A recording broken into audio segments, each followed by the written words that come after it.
you're stressing right, you need some meditation. Don't let them ruin your vibe, no time for rumination. Let's leave it all behind, take a flight, aviation. Want you, girl, by my side, let me show my appreciation. I want you here with me, I miss your body, baby. No, I cannot believe that you're still single, lady. Wishing I could retreat.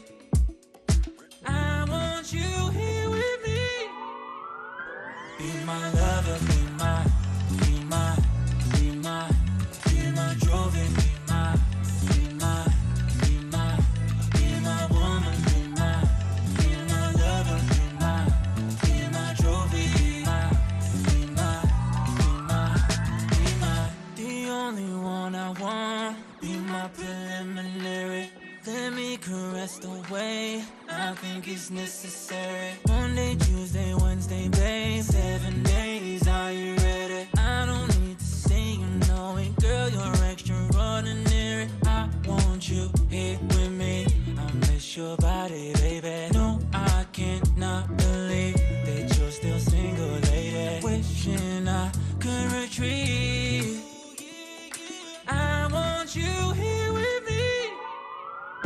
Be my lover, be my, be my, be my, be my trophy, be my, be my, be my, be my woman, be my lover, be my trophy, be my, be my, be my.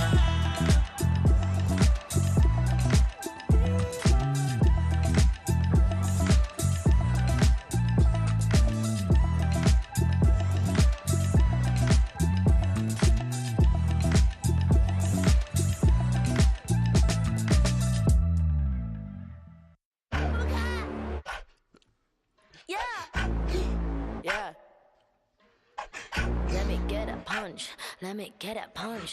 Let you feel the punch. Let me get a punch. When a hook don't sleep, oh yeah yeah boom.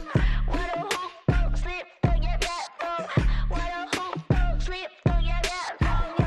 When a hook don't sleep, don't punch me. Don't keep getting me pissed before I make you bleed. Pray for your rest in peace. It's the only piece that you need, even a punch. This is the purge. Everybody please your perk. Your perma kick these people with my kitty pound. Play with the wrong gal pound. Put when they put get back pop on out. Pop on now, yeah, I'm a kite being my pound, pound, pound, pound.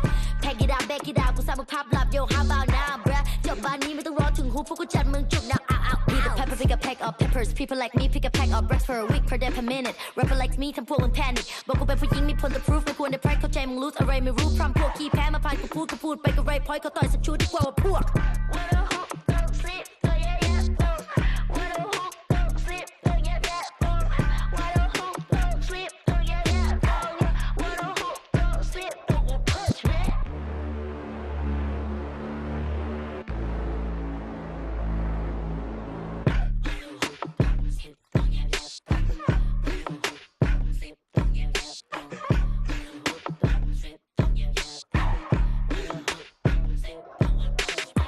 Problems are proved in one punch All battles are beat in one punch Put you to sleep with this one punch ไม่สะเทือนกูสักนิดกูขอสกิด one punch ชีวิตที่กูโดนมามากกว่า one punch วันนั้นที่กูเจอกูสักกับคนมา one punch One day one life one dream one punch If you have one shot better have one punch Eminem said Millie Rabbit I'm the world short You just catfish Capital said พ่อแม่คือความจริง Separate from the competition ผลลัพธ์คือ I'm the best right When a hook don't sleep oh yeah yeah boom When a hook don't sleep oh yeah yeah boom When a hook don't sleep oh yeah yeah boom When a hook don't sleep don't punch me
that's just the way it goes. That's just the way it goes, the way it goes. That's just the way it goes. That's just the way it goes. That's just the way it goes, the way it goes. That's just the ballin', spotting, ballin'.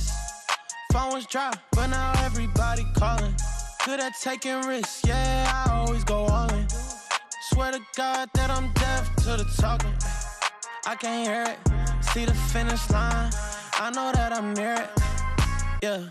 Cut the check and I'ma clear it. Ain't nobody out here that I'm fearing, ayy. Easy to see things all on the way up. Used to think it's hard, now I feel just like a layup. I've been in the gym, yeah, I'm tryna get my weight up. That's just the way it goes, that's just the way it goes. That's just the way it goes, the way it goes. That's just the way it goes, that's just the way it goes. That's just the way it goes, the way it goes. That's just the way it goes, that's just the way it goes. That's just the way it goes, the way it goes. That's just the way it goes, that's just the way it goes. That's just the way it goes, the way it goes. That's just the. Hey, you ain't realist, like you got a few disguises. Walk in the room, I know I'ma be the flyest. She like me, yeah, it's hard for her to hide it. One-on-one, ain't nobody like this. Got this far by doing me, I'm everything I knew I'd be. I don't care what we used to be, no, yeah. They try and get close to me, you can't get what you want from me. I got this vision you can't see, no. Easy to see things all on the way up. Used to think it's hard, now I feel just like a layup. I've been in the gym, yeah, I'm tryna get my weight up. That's just the way it goes, that's just the way it goes. That's just the way it goes, the way it goes. That's just the way it goes, that's just the way it goes. That's just the way it goes, the way it goes. That's just the way it goes, that's just the way it goes. That's just the way it goes, the way it goes. That's just the way it goes, that's just the way it goes. That's just the way it goes, the way it goes. That's just the.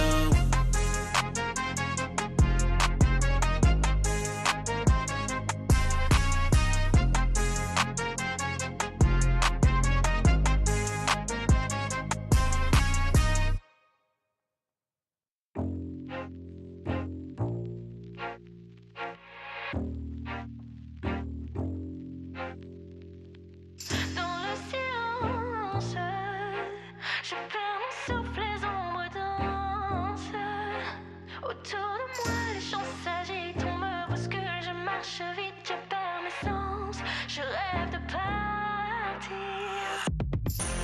Et dans la lumière, les rêves d'hier nous emmènent au bout du monde. Brûle la nuit, brise mes chaînes, sous l'orage, je renais dans l'écho de mes veines. J'entrevois une lueur d'espoir, lueur d'espoir. La douleur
Don't leave me dry. I know you've got a lot to learn. You like moving pictures on the big screen. You get me feeling like I'm 17 watching pictures on the big screen. Whoa. You like moving pictures on the big screen. You get me feeling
'cause I wanted this so bad, and it makes me mad that you're not the one tonight.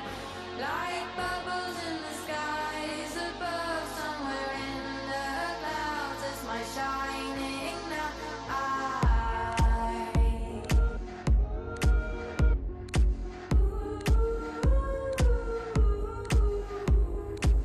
Try to feel that the seasons are changing, and I might just let you down.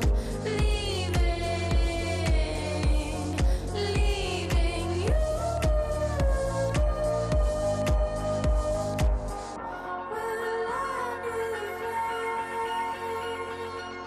will leave you now.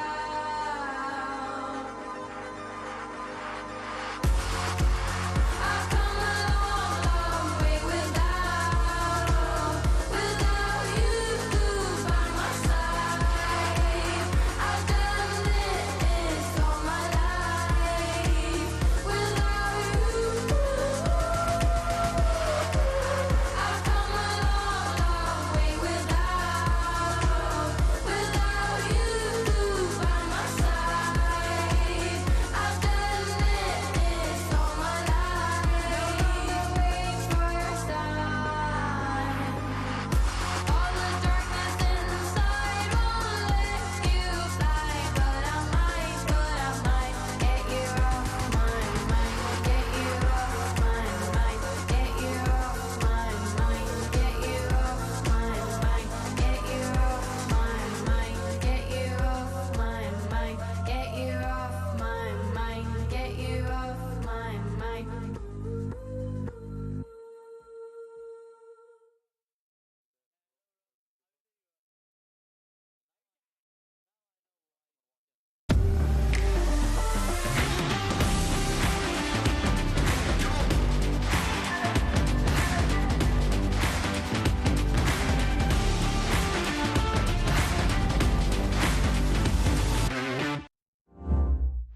Your body knows. A sense of victory. Seized when mind, movement, and gear ignite as one. Now, step into your zone. Designed to win.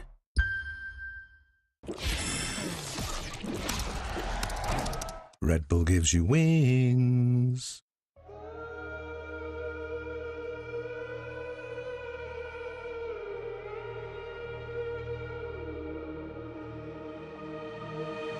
I'm out here in the cold night, running till I barely feel my feet. Wanna see it through my own eyes. There's no going back, and I'm not afraid anymore. 'Cause I know I'm gonna be the last one standing. Yeah, I'm not afraid anymore. Yeah, I don't wanna wait anymore. I'm ready to fall, I'm ready to rise up. I will do what it takes. I'll run blind straight into the flames. Watch me burn, alone in the shadows. I'm carrying you home on my back. If it's you or me, then I'll take the shot. Still they say I'm the villain. I scream and nobody listens. Still they say I'm the villain. Too bad you can't take me down. See that I'm surrounded by predators. It's critical, they got me in my element. It's dirty how you trying to keep it elegant.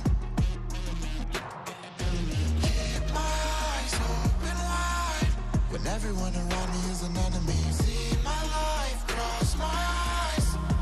I'm ready to fall, I'm ready to rise up. I will do what it takes. If it's you or me, then I'll take the shot. Still they say I'm the villain. I scream and nobody listens. Still they say I'm the villain. Too bad you can't take me down.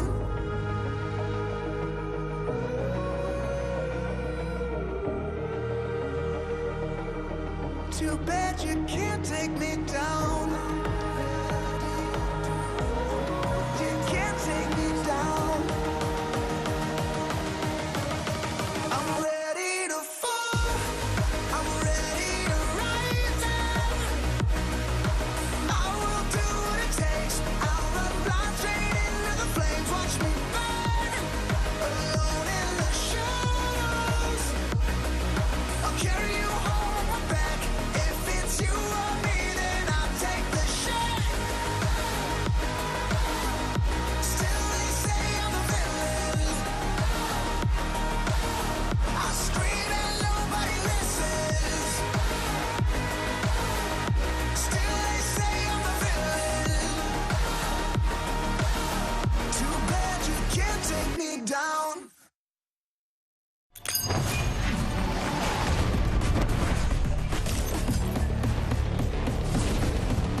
The road to champions continue with another elimination day here at VCT EMEA, where our stage 1 finalists are looking to bounce back against the ultimate upset teams. Hello everyone and welcome back to the Riot Games Arena here in Berlin, Germany. I am your Yingsu host. Your Yingsu host. I am your Yingsu host, joined by your analyst Kakuka, your flyer IGL, and your other Billy analyst as well. I'm actually really impressed I managed to do all three of that. But yes, guys, welcome back. We're gonna get the sad things out of the way because it was very sad yesterday because Billy, no French teams at Paris. I know, I really failed on my dark horse here as well, didn't I? Yeah, we have to say goodbye to both Vitality and Casey, which is really sad because they're not going to be there. But I am hoping the French fans still turn up because it will be an amazing event. Yeah, Happy is still in the tournament. He is still in the tournament. And if we take a look at the championship points and so on and so forth, Kakuka, there is one scenario where maybe today could just be the end for the qualification process. Yeah, exactly, because Team Heretics and Fnatic are going to be playing today, and if they both win, they will lock the entirety of our top 4 out. If you can see, with a Fnatic win and a Team Heretics win, we'll have our 4 slots. We have BBL, Team Heretics, Liquid, and of course Fnatic that has already qualified. Yeah, and I will sum it up with Magnum, who said Vamos Heretics and Ooh Are We FNC, which was his tweet coming into this, because obviously BBL, you know, they won this scenario. But there's another scenario where next week games will have high stakes, because if we don't get both Fnatic and Heretics winning, we will get Liquid locking if Na'Vi win, and then, oh yeah, this one, Heretics lock in if they win, but also there's a world where Fnatic win and then Na'Vi win as well. So many things going on today, so make sure you stick with us as we take you through this elimination day. And Flyer, it's always a bit nerve-wracking, right, when the fate of your future is based off of another team and what they do for now. Yeah, I mean, we had to have that as well, even if we're going to beat Na'Vi. So it's definitely, you want the fate in your hands. You want to be able to win and just lock it in. And yeah, and looking at the lower bracket, are you got any early predictions? You think any upsets anymore? I mean, will we get a normal day or a weird day? I'm not gonna lie, I think the Fnatic game is gonna be pretty easy for Fnatic. I think that the Heretics Na'Vi game is gonna be up in the air though. Oh, okay. We'll see in just a moment if you are right indeed. But we can't let all the players have fun, because they get to have way too much fun, don't they, Kakuka? Yes, exactly. So I prepared a game. I love preparing games, so I prepared one for you 3 actually. So if you want to join I'm gonna our analyst, my way over. I prepared a game and I named it It Takes 3, and I obviously did not take inspiration from It Takes 2 in Formula 1. But basically, it's going to be a quiz. I will give you some subjects and you will be able to choose. Within these subjects, there will be 3 questions. Now, each question will get increasingly more difficult as the questions go on. But each and one of you can only answer to one of the questions. So if someone is an expert in a subject, you should wait to try and answer the 3rd question. You will get 1 point for the easy one, 3 points for the middle one, and 5 points for the final one. Again, you can only answer one. Billy, I'm going to start with you. If you're playing at home, let us know how many points you get. Let's start nice and one at the top. Let's go. I love my agents. You love your agents? I was gonna say this should be a group effort. Okay. As in, like, you know, you want to decide? Yeah, because I feel like there are some ones that if I pick, I'm going to be screwing you min-maxing? over, vice versa. We're happy with agents. But yeah, we're happy with agents. We're happy with agents. Let's start with agents. Let's roll the first question. Do you know who wants to go for the first? I'll take the easy one. You guys should be able to take the more difficult ones. Yeah, I'll take the easy one. So Yinsu, what are the 5 agents that are already unlocked when you launch the game for the first time? I don't play this game, but I'm going to just educate a guess. Sage? Yes. Sova? Yes. There's going to be a duelist in there. Jet? Yes. There has to be a Smokes in there. Omen? Brim. Yes. Brim, yes. not Omen. And the last one, oh my goodness. Okay, what would the game want you to not have to pay for? Close to home. Oh, Phoenix. I'll give you that one. I'll give you that one because you were doing very, very well. Okay. So I will give you that point, and also because I'm very excited to see what you're going to do so very well. You have 1 point. All right. Flaya, are you going to take the most difficult? Well, Billy doesn't have a choice. We shall see. We shall see. Okay. Let's go for the second question. What is the name of Whaley's dash ability? Any of the 2 can answer. Like, whomever doesn't answer this one. Sometimes we don't know the names of the abilities. I mean, call it the dash. I know there's a refract, but I don't think that's it. I'm just gonna guess. I'm gonna say it's light speed. Yes! Correct. Good job, Yes, yes, yes. Okay, I was guys. like, please do not say refrain. I was like, 4 oh. points for you. Good job. 4 points for you. Okay, let's go for the most difficult question. Okay. The first Valorant patch to include an agent ability change was in 0.47. I know this. Yeah, I know you know. I know On April 21st of 2020. Name one of the agents that was changed in this patch. I was benevolent with this one. I am not usually benevolent. Ah. Okay. Think about the You first got this. agents You that know were changed this in the too, game. I think. Flyer, you know this. I feel like I do. Yeah, I feel like you Changed do. in the game. Oh my god, this is so long ago. I want to say Viper. You want to log that answer? I feel like I have to. You are wrong. Okay, The first changes in the game were made to... I want to say, okay, well, Okay, do you you want wanna to say guess? on 3? Yeah, we can do it. Okay, 3, 2, 1. Reyna. Oh, fuck, I was not going to say No. that. I What were you swore gonna to. say? You were wrong. I was going to say either Sage or Killjoy. You're half right. They did say change Sage. They also removed one of the nades from Raze. Oh, it was and they the- also changed the fact that you could throw your sheriff onto Cypher's cam. Yeah, it was the Sage. It was Okay. Sage War and Slow. Flyer, Yeah, anyway. choose one. I can't Let's do. What do you want to do? We only have time for one more, so Yinsu and Flyer, if you want to I think agree. are you down to do global events? I was going to say that too. Global yeah. events? Yeah, Let's do global events. Great, because we're Yeah. going to champs after this. So let's go for global events. All right. Here. You I can know start, you can start. I know for a fact you are going to know all three. Okay, so if I you were can you, start. Yinsu, I will I'll go do for the the third easy one. You start. Yeah, you go. Okay. You want to start? You also Okay. chose this, so you go. I absolutely love this question.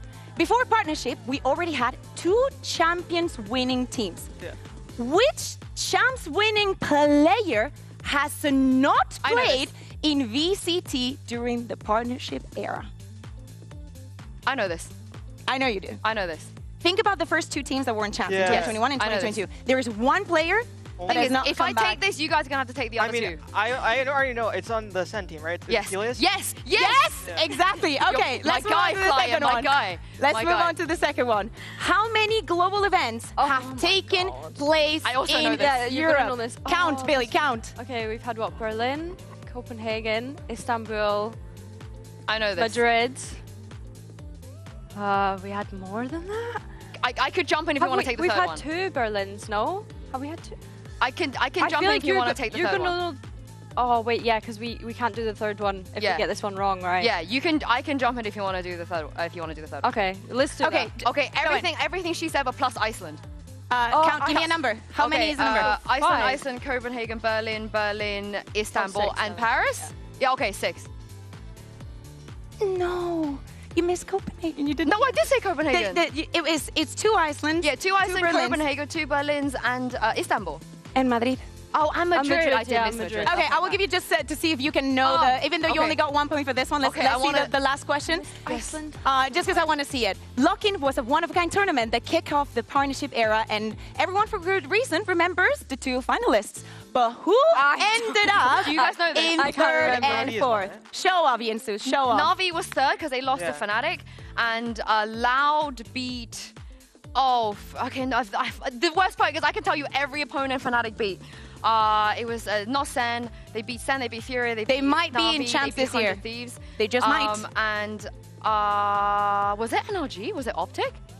Top 4. Yeah, I think it might have Optic? been, yeah. No, you're wrong. It was DRX. But that is all that we have right, time it was for. DRX. It's awful. So I'm sure bad. that you guys at home, you Yeah, absolutely it was killed DRX. it. It was DRX. I can name you the maps as well. Anyway. Oh, You have 5 points, second. I love this game. My favorite game If we have a ever. tech pause, we will get this back. Yeah, I love this game, but I don't love this game. But actually, that's a lie. I love this game almost more than our first match of the day, which of course is Fnatic versus the upper bracket team that managed to drop down in Giant X. But let's talk about Fnatic real quick because they played yesterday and they beat Casey in a very long series. Billy, are they going to run out of gas? Do they have any more ideas? How do you think their mental and their stamina is going to be looking? I think running out of gas is a good point to raise too, because of course this is a team that made it to that grand finals of Toronto, had to come right back in. They had another event during that time as well. So I am a little bit concerned about the fatigue of these players and how much they're going to be able to keep going, especially because you kind of want to reset, allow yourself to have that reset time before you do go to champs, having already locked for it. Yeah, and I have to shout out a player that was nuclear, your boy LeCron James, Chronicle, Flyer. I mean, when it matters, this guy just turn it on. Yeah, I mean, he's the most experienced player in EMEA. I think people always have him up for the GOAT debate, so you can see here he just won like every round yesterday for him. Yeah, he did. There was 2v4s, 1v3s, everything, 2v5s at this point as well. And Billy, he's a player that wasn't great.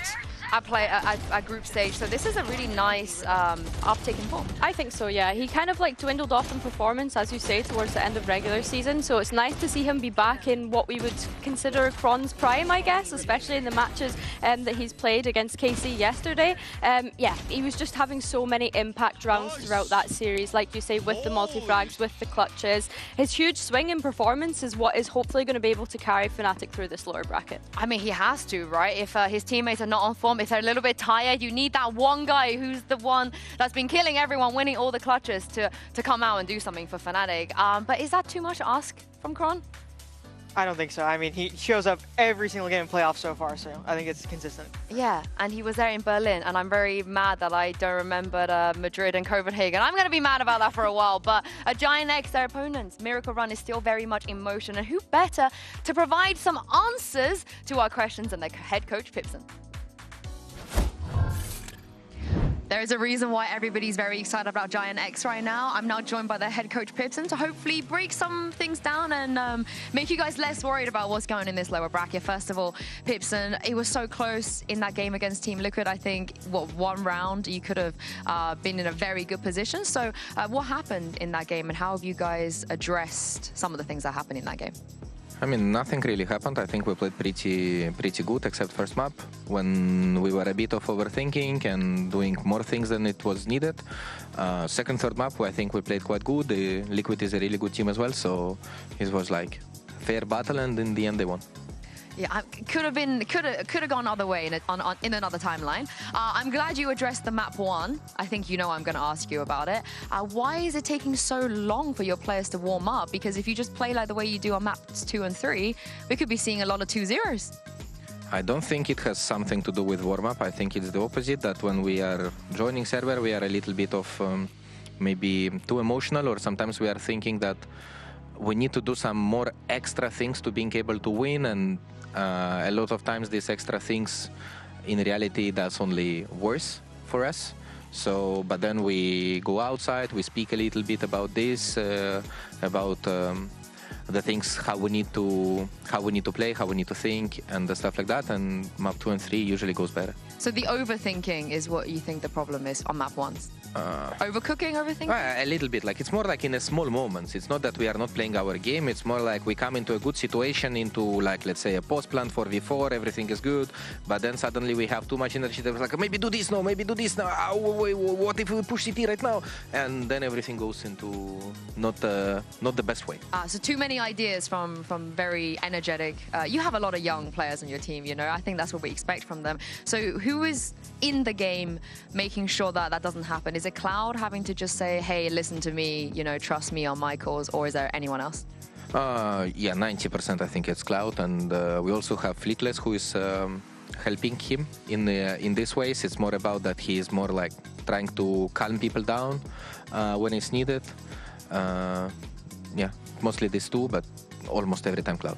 And last question, Pipson, you know, I've known you for many years. I've seen your timeouts for many years. But I never thought I would see you only call one timeout when you had an extra one left. I think it was map 1. So was there a mistake there? Was there something that caused you not to use your second timeout? No, on Sunset I think I used both. I think I didn't use the timeout on third map. Oh, okay. Because I do think that we started to play really good in defense. And in attack, we just lost pistol, which made the game more close than it could be. And in the end of the game, Cloud had pretty good calls, I think, and we were winning 3 rounds in a row. So I don't think there was a need in timeout. And even when we had a 11 score, I think Liquid took a timeout, so I could use my time as well to being able to speak. All right, thank you very much, Pipson, and good luck today. Yeah, thank you.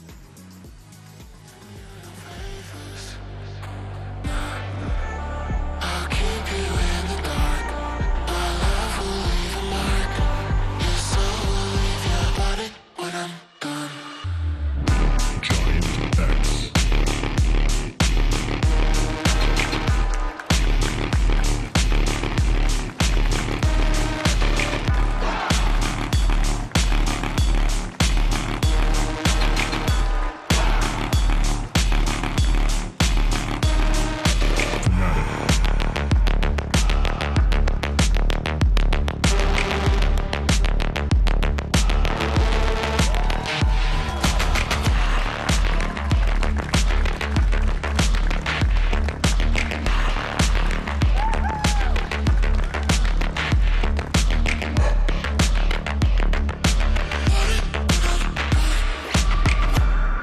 The lower bracket run starts for Giant X today. They are the highest seed. They were the ones that were able to win out their game in that upper bracket, only to drop now. And they were just one round away versus Team Liquid. You heard it there from Pipson. There's a lot going on right now on that roster. Cloud, the leadership, Flickless, being able to help him there. These are all of the things that you need to be able to beat a team like Fnatic. But of course, how poetic is it that Milan is going to be the one to potentially end their dream? And looking at the map vetoes here, Fnatic are going to ban Ascent. Flyer, is this the right decision, you think, from them? Because they are not really the team that shies away, that moves away from their usual permabans. I mean, I think that it's a good choice from them just because I think they lost the last 3 in a row, if not at least 2 in a row. And also Giants has shown they can play Ascent, so I think it's a good shot from them. Yeah, and I think as well, because they've left that Sunset open, obviously Giant X are going to pick into it, which to me, despite losing 4-13 to Team Liquid the other day, I think that that's still a brave move to do that. They obviously think that they can go up against them, but of course this is kind of an unknown from Fnatic due to them insta-banning it. And I really like them banning Haven to force GX to choose between Icebox and Corrode. That is pretty good if you are a Fnatic fan. If you don't want some heart attacks today, we will get heart attacks, let's be honest.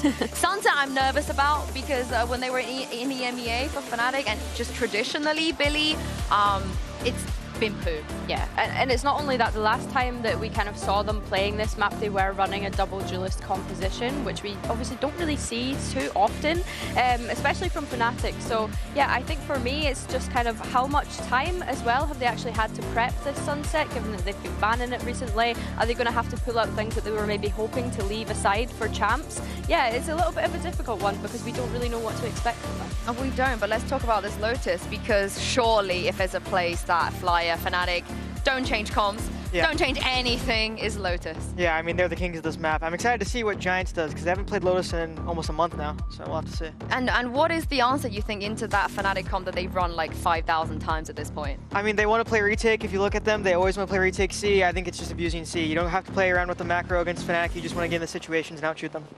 Yeah, I think for me it's interesting because they both run a similar kind of composition. The last time that we saw them play Lotus, of course, the only difference being that Sentinel with Giant X going for a Cypher and Fnatic going for a Killjoy. I think Alpha has looked a little bit strange on the Killjoy recently, but we know that he can be a really great Sentinel, so it's just about, yeah, seeing if he can kind of come up and perform today. Yeah, and this is the thing about the Fnatic comp, right, on Lotus. It's everyone says, oh, it's not the strongest comp anymore. I also agree. I also don't think it's the strongest comp anymore, but somehow it's still successful for this team specifically. So, Flyer, is there any need for them to cook more to bring another layer to this? I mean, personally, I like the Vise more than Killjoy, but if it's working, it's working, you know? They just keep playing it. Yeah, and I actually really like Alpha your Vice too. Yeah. You know, his Vice on Corrode, really solid. And looking at this, you know, you can't be too surprised, Billy, at what we're seeing. Yeah, I mean, it's a map that's been working for them, so it would be kind of a surprise to see them change anything here. But Giant X sticking with what they usually run as well. So yeah, no surprises on either side. Yeah, with Groovy on the team, Flyer, tell me about what kind of win condition he brings onto a roster. I mean, he just loves fighting people. He's super, super confident, and just overall vibes, he'll never complain. He's a very positive guy. I love him. That's the kind of crashy stopper. We know you're not going to play ISO. He does this every time. We know if he hovers the raise, I swear to God, this guy's just farming impressions during Agent Select.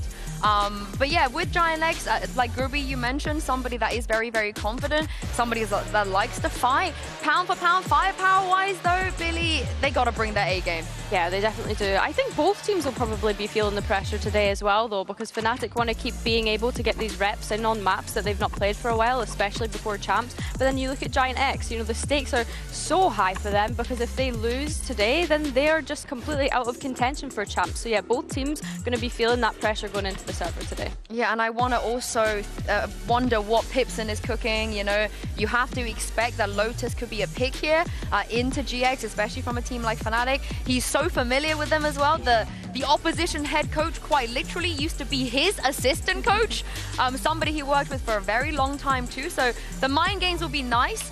Flyer, very quickly, who you got on Lotus? Fnatic all the way. Let's go Fnatic, I say. Well, I hope there's some Giant X believers out there. Hopefully these two gentlemen, Hazza and Cairo. It's the story that many would like to see, as all roads lead to Fnatic in the lower bracket. We don't expect to have them in this part of the competition in Stage 2. It's always towards the uppers. But if GX are to prove that they really have that dark horse aspect to them, that they can keep this dream alive, then that's the team they've got to beat. Yeah, and for Fnatic, they can go and do the dirty work for 3 other teams, Team Liquid, Team Heretics, and obviously BBL. This is the first matchup of today that could potentially qualify a lot of teams. Let's be having you. Let's be having you, indeed. We have not seen a new composition from Fnatic on this map, of course, since 2023. 6 agents ever played. So you knew what you were getting coming in. And for GX, it's been a while since we've seen it. Week 2, the last time that they played it. Plenty of reps post-merger, the most, in fact, of any. Beginning this defender's side. Moving up on sand, looking for an aggressive play. Cover going out. Does need to be careful. Are identified though, so Fnatic aware of this push and being forced all the way back. Kron low, despite managing to escape the grasp of GX. Question is, do Fnatic want to fight this? Seems to be the case. Paranoia lumped in with the nade. Yeah, and post around the side, entry for Fnatic, but Scribinho on the other side, who's done the most damage. 4 versus 2. Fnatic were good for clutches yesterday. Might be too much of an ask here. They're 2 top performers, but Crashies and Kron. A quick reminder posted, as they will make their way over towards the C site. Spike in transition still, but should go down without trouble. Crashies, Sheriff in hand, knows where the next player's coming from, and unfortunately leaves Kron 1 HP, decayed all the way down. Spike in the back pocket, at the very least, so a chance to escape. 30 chance seconds to come left. up with a plan. The macro from GX has always been pretty good. It was the small details which they needed to iron out. It's a quick reaction towards C to stop the play from being made. Already now starting to search on the other side of the map. Cypher setup, Kron has a lot to cross and little time to do it. That's the problem, right? The delay that the traps can make, but he will be at least able to get that spike down. Still 2 players to find, and well, straight up, flickless line and wait. Giant X finding the pistol. Kept in position by the utility is Chronicle, but I go back to the point I was stressing mid-round, that Giant X, in terms of their setup, have been pretty strong, and this is an average pistol from them. They do like to overload C, try and force the rotation into their utility as much as possible.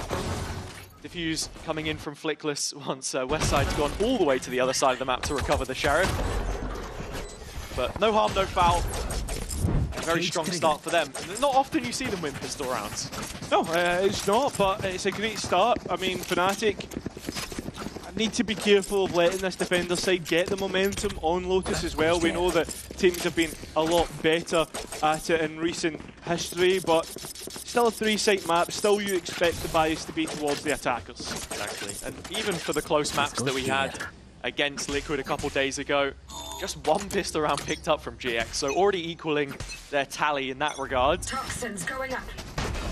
Fnatic was going for a similar play. A lot of rounds you're going to see Grubby playing towards Rubble.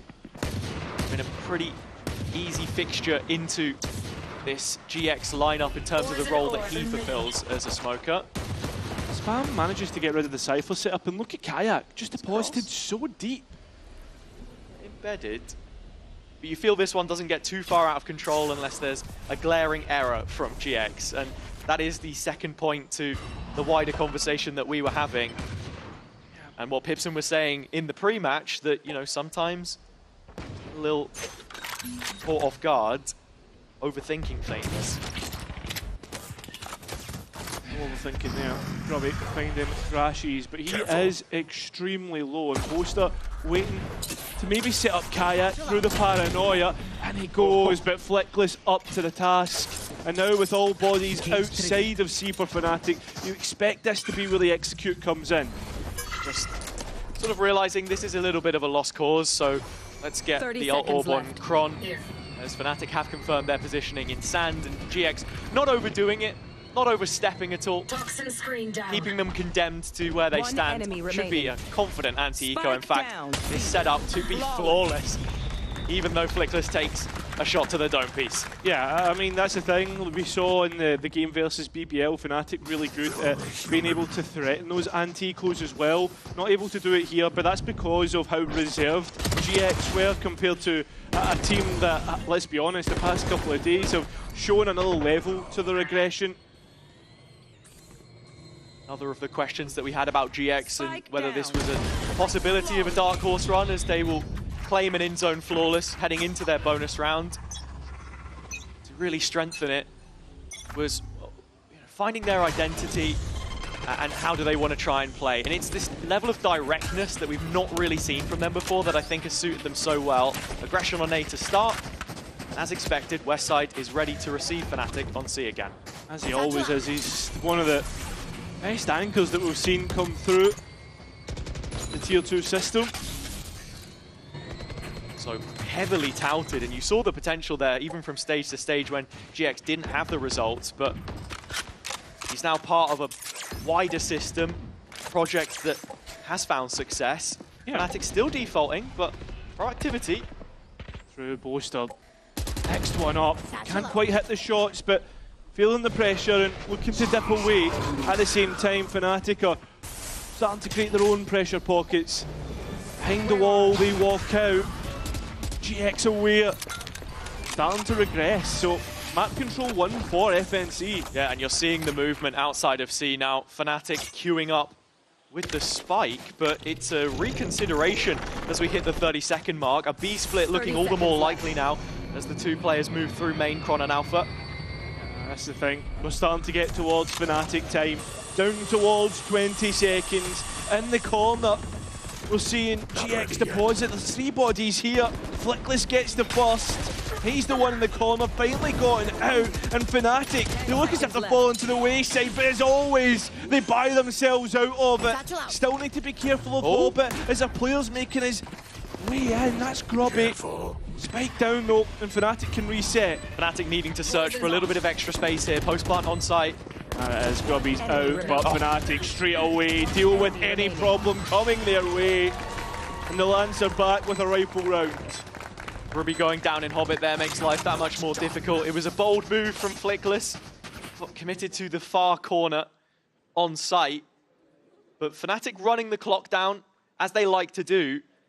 And we saw a little bit of this in the Liquid game as well. When I talk of GX being a direct team, they like to play these quick, snappy rounds where the protocols play themselves. They're not really wanting to lean into the slower game, which makes it feel to me like we might have a bit of a stylistic clash. Important to mention between the two IGLs, Cloud has never bested Boaster in a series before. No way! And that might be why! Boaster with a very cheeky kill around the Prowler. Grubby doing his best to fill the gap, but that's it. Trades in favour of Fnatic. And look at this. We speak about how slow Fnatic can be, but when they get a chance to, they're very quick on the mark. On towards the A site they go. 3 bodies strong, but Boaster's hanging around. They needs to be careful because Flickless is there. And now we go back to a 3-on-3. Standout performer in the last game for GX. Now Flick from the Viper will trade pits with Chronicle. The site covered in fumes, choked out. Alpha trying to keep the attention of GX as Fnatic is still not committed to the plant hit. Still not comfortable, but they've got so much of sight when you actually look at the map. GX finally making the pick up from heaven though. And Fnatic, I think they're looking to leave, eh? Yeah, reading this as an overcommitment. GX, no reason to give Fnatic what they want and go searching for anything here, as I say that. Side on the edge of the pit, just about spots the shoe of Chron. And then having taken him down, the illusion may soon start to fade. Ara on the B site. Just out on the opportunity, and he'll get the spike denied, leaving Alpha in a 1 versus 3. Plenty of work for Alpha to do, and just simply not enough time on his watch to do it with. Flick straight into the site there. 3-1 lead now for GX, continuing to grow after the rifle round. Fnatic again, I mean, it feels as if we get to that spot, right? They make a decision, it seems like a good one, and then they just overthink, doubt themselves on that A side. I don't know. I feel as if we're seeing this time and time again, Fnatic, just like with the amount that they've played. I mean, Billy was talking about the fatigue that the players have been going through. Maybe they're just starting to come towards that, needing a break, you know? And that break comes in the form of an early timeout, but it's Fnatic instead of GX. And like you mentioned, fatigue is definitely... The potential for it is there for a long season, right? Yeah. We had 2 overtimes even yesterday as well. Fnatic have played the most rounds of any team in the playoffs so far, and you expect that from them. GX are second in that statistic though. So I think if we want to paint a fair picture, it goes both ways. Even just kicking things off on Lotus as a map, right? It's rare that we've actually really seen Fnatic pick into it this year. For the whole first stage, they played it 9 times. It's always felt like a Fnatic stronghold, right? There's certain maps that we always think of, Fnatic, and Lotus is definitely one of them. One of the teams who were most dominant back in 2023 when it first came out. Yeah, but as I was saying, 9 times in the first stage, and now in stage 2 only a handful, and every single time it's been picked into them. This is the first time we've actually seen them elect for it early on. Leave their brains intact. And interesting enough, Lotus in decline in EMEA. Lotus has been nicknamed as Fnatic try to brawl with the A-hold that we've been seeing GX win out. It seems as if it's going to continue that way. Stronghold for them on the map right now. Westside in time has to be a little bit cautious in how he approaches this. Yeah, I mean, the fact that Alpha has this Guardian, something in which could take a head or 2 off. GX are starting to push this map control that Fnatic have, or lack thereof. Side also watching over Sand, so it's the B-hold which he is relied to be the custodian of. It has been relinquished though. Alpha with a kill that sets up a 2 versus 3, and it's these 2 clutch players again that we're looking at, and Kron, most importantly. Yeah, 3 clutches, 1 yesterday, but he won't be able to chip in for this 2 versus 3, now 1. Just Alpha all alone. A lot of bodies to try and deal with, and a lot of utility as well. Managing to escape the horn. A timing, but it doesn't work out in his favour. Flickless aware of it. Giant X get their 4th. A very unexpected timing with the smoke pluming, with the horn dropping right behind it. Not revealed, but standard procedure here for GX. A clean-up in this round. And coming back to that statistic as well about Lotus and Fnatic, I think as you look later on into this veto with Corrode right at the back end, when they had success on that map instantly, the first time, you know, coming in as a new map, it translated to success for them on the international stage. That's what they're trying to achieve here. Getting this one up to speed. Big fight about to go down in Sand. Arizot at the back of it. Fnatic not really interacting much. Sure, utility thrown either way, but we're happy to just leave this. And Boaster deposited. Has his ultimate if he wants to get out. As you say, Ara left behind is something which Fnatic will have to deal with later on. It's against teams with high operator usage that they have tended to struggle a little bit more. Didn't see that against KC, but might be a different story here. Still a spike inclined towards C. Kayak and Kron just creating a bit of fake pressure for the time being. Yeah, but they've moved into tree themselves, and this Cypher setup's going to be big passive information for the defense. Loaded towards that A side, sure, because of Ara. But with that, Prowler's showing. That's presence known on that C side. And there's Boaster gone. Big pick from Ara, and so quickly the reaction is made on the Fnatic side. 30 seconds yet again. Crashy's making his arrival now on A, but it's double-layered Sentinel utility.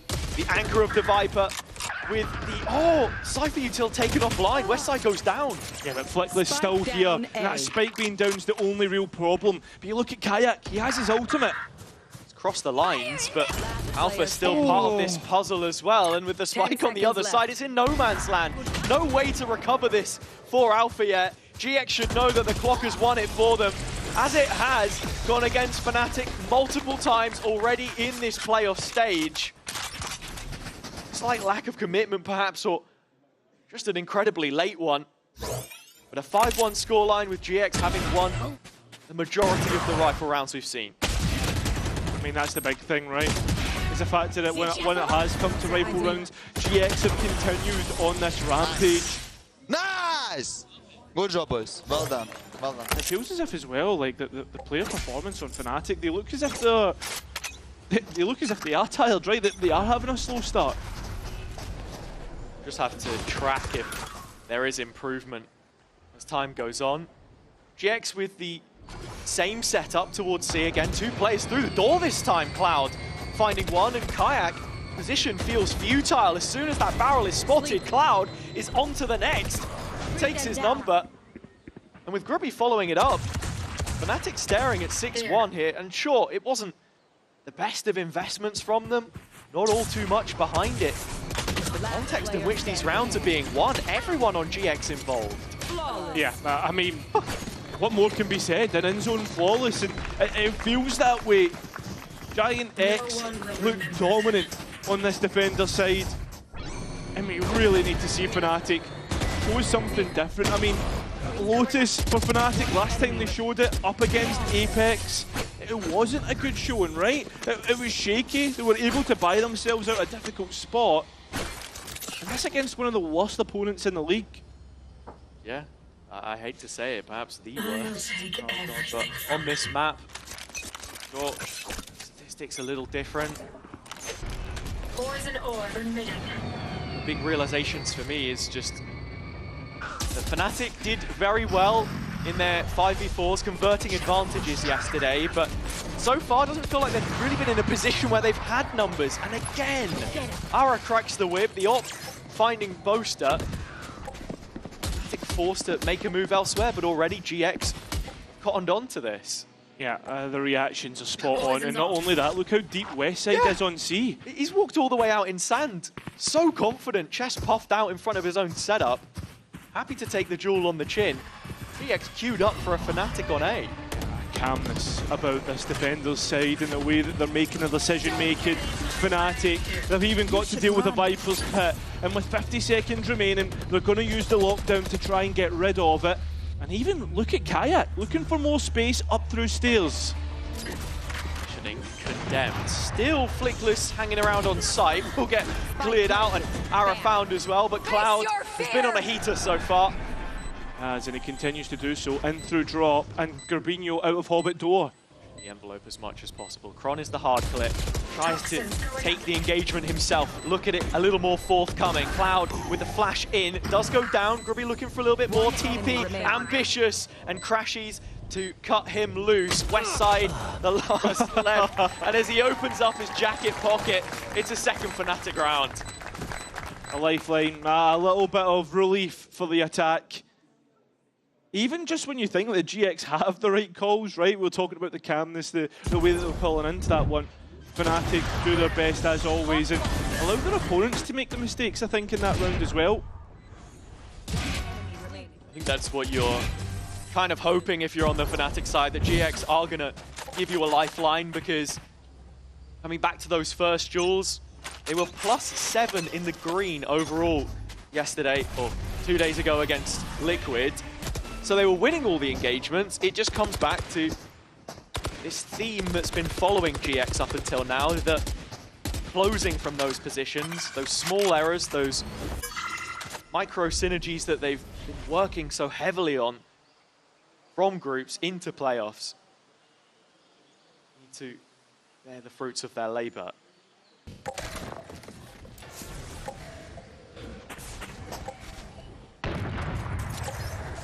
May have been held. I'm not sure if that was Kayak or even if that was Ara on the other side of the map, but at the same time, still Fnatic playing with the clock and Bring them down. And if it is Kayak, which I believe to be the case, just trying to create a distraction again, because so far it doesn't feel like he's been a hard entry for Fnatic on this map. He's been used elsewhere. The group is still inclined for this A hit. This is where Fnatic have often tried to go, but been stopped out by GX. The difference this time is there is no Sentinel setup, but Ara is here. And the spam from Grubby will land the next. Yeah, that spike down on the ground. Where does Fnatic go with this one? It's not as if you can use Boaster's ultimate. He's out of the server. And look at this.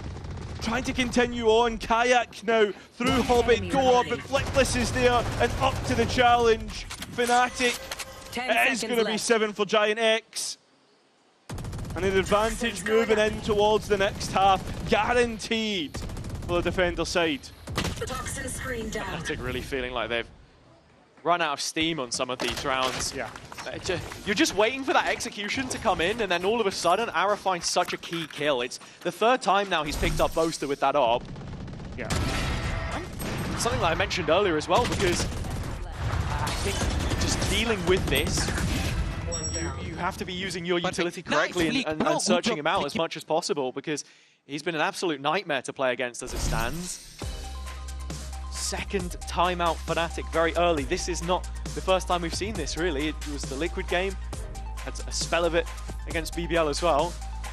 Yeah, and I think like at the same time though, it's not the worst time to be using it. And this is something that the coaching staff had been speaking about coming into this playoffs, as well as Boaster, about how Fnatic want to work on their map pool for champs, right? They want to be able to use the comps as or these games as a way to test out comps, test out ideas of how they want to play around the map.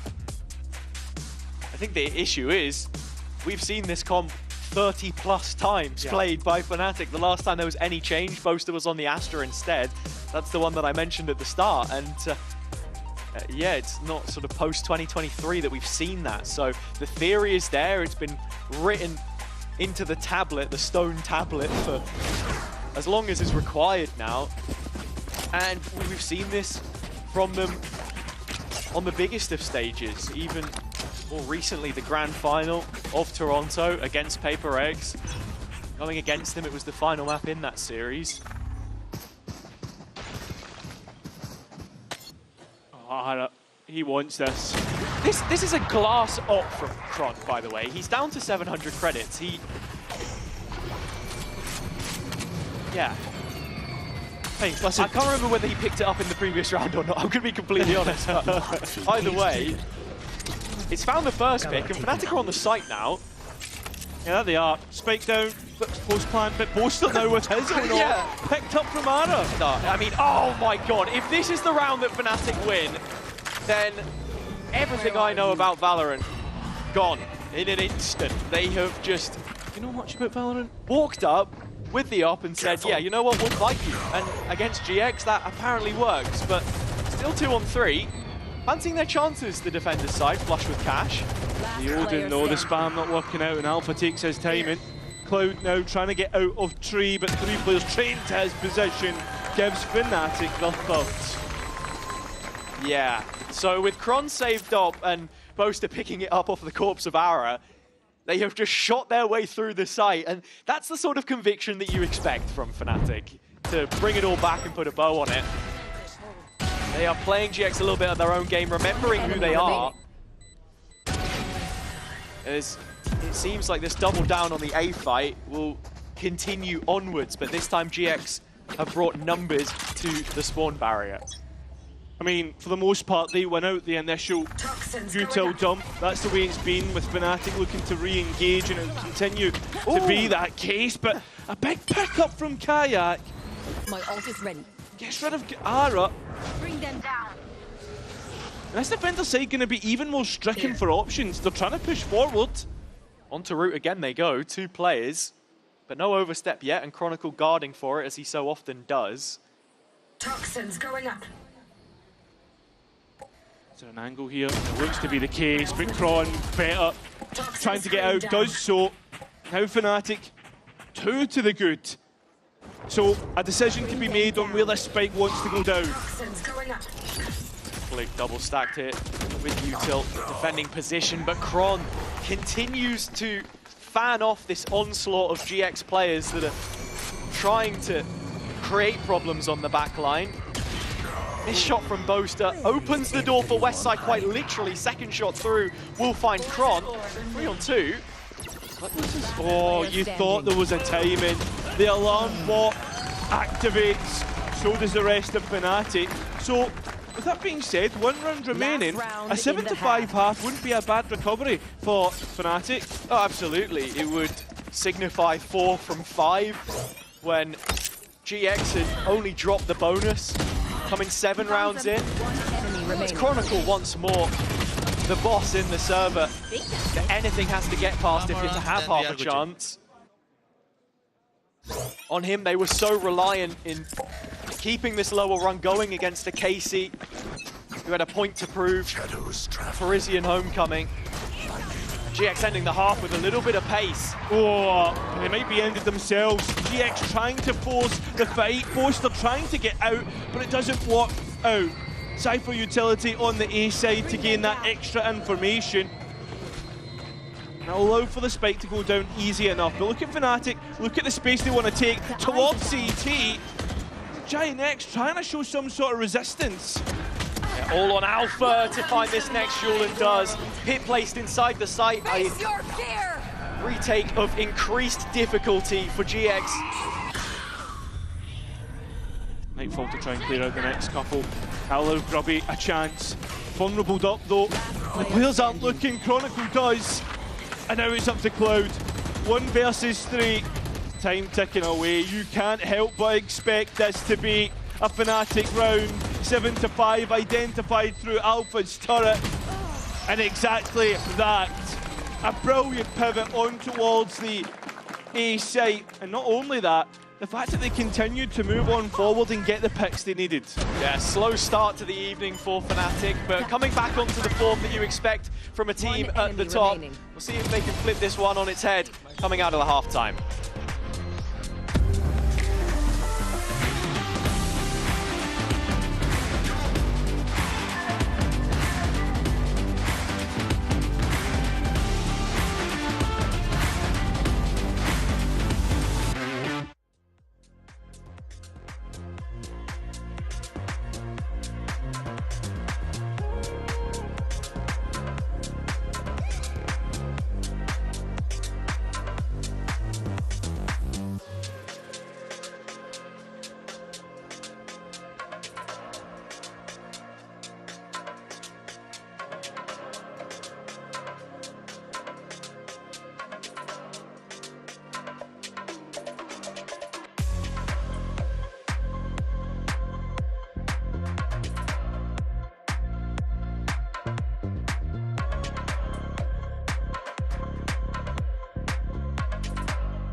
Welcome back. Into the second half we go in just a moment's time. For Fnatic, it was a case of waking up and smelling the coffee. And a player who's already done that today, eclipsing his previous performances, is Rubinho. And of course, the time that he had on stage 1 with Koi wasn't the best, but we all knew that the potential was there. And into this second stage, building towards playoffs, things have looked good. The match against Liquid, though, the weakest individual performance of any player in playoffs so far, -24. So I think the big question for him was, could he respond? And he has already started to. Yeah, he has. He started off well, and I think like he's the component to this Giant X side that's really moved it into it being a real playoff contender, right? When we think of like how everything started to slot into place in terms of roles, and I think this is for the first time in a long time that we're seeing Giants actually have a roster with a lot of promise, right? Sure, it's split to it's come into its form, but I mean something to build towards for next year. See that the roles are just that much more strict, and Rubinho has his part to play in it. As he does, this be execution. Paranoia in hand. As the toxic screen goes up, GX start to turn their gaze elsewhere. It's towards Kron, but as those backs turn, Alpha lights them up. Flickless gone. Brilliant timing as well. But it looks as if GX are looking to just hit in towards C. There's 2 players here. It's Crashes and Kron. Almost a little too straightforward. Into the open arms of Kron. Plenty of damage already done. standing on his own 2 feet, and with Westside pinned to the corner, he's a dead man. Still Ara overlooked. It gives half a chance on the round, but Grubby has to win his one. And while all of that's going on, the spike has hit the deck, and Ara's nowhere to be seen. The player that we just highlighted needs a big moment to turn this one around. Posters absolutely ran for the hills, giving nothing away to Grubinho. Doesn't want to allow a decent advantage to start to slip. Poster though, caught in transition, eventually does give that 30 pick. seconds Yeah. left. So 2 versus 1, Fnatic have control of the spike, so Grubby should know what he's walking into. The other way Grubby could have gone would have been through CT, because that was locking off the B main. Door hasn't opened. Double stack Fnatic, and that's going to be the round. So number 6 locked in. Grubby walks into trouble, as do the rest of GX. A pistol which didn't really get going. Yeah, I mean, Alpha does so well in this round. So does Kron to drop the spike. The fact that you get 3 orbs towards your killjoy, you... He won't. Look. You're doing this, bro. Yeah, so speaking of calmness, maybe a little bit more required there, as GX make no investment to the following round. Expect much to happen here, but this player got behind. Grubby has found Boaster, that's one. Only one. They're escalating this very quickly. This is the directness I was talking about from GX. Yeah, and Crashes has a rifle, so he needs to be really careful. There's plenty of bodies to protect it though. Kron being one of them, Kayak the other, as Fnatic are dealing with any problems. Cloud has a chance to escape, or at least fake it.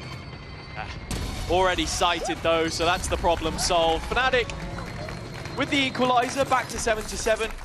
Well, we do have a little time. Yeah, just to build on that roles conversation, I think that's something that's been so pivotal for GX. They're playing quite standard across a lot of maps. You're going to see the same couple of agents, the pool, very minimized, but that's just made them a little bit more efficient with their micro, I think. And each player focusing on how it is that they can improve those mechanics, perhaps, and how that fits into the team picture. Well, they have looked a little bit more effective, and it's those fast hits where you really see the prowess of it.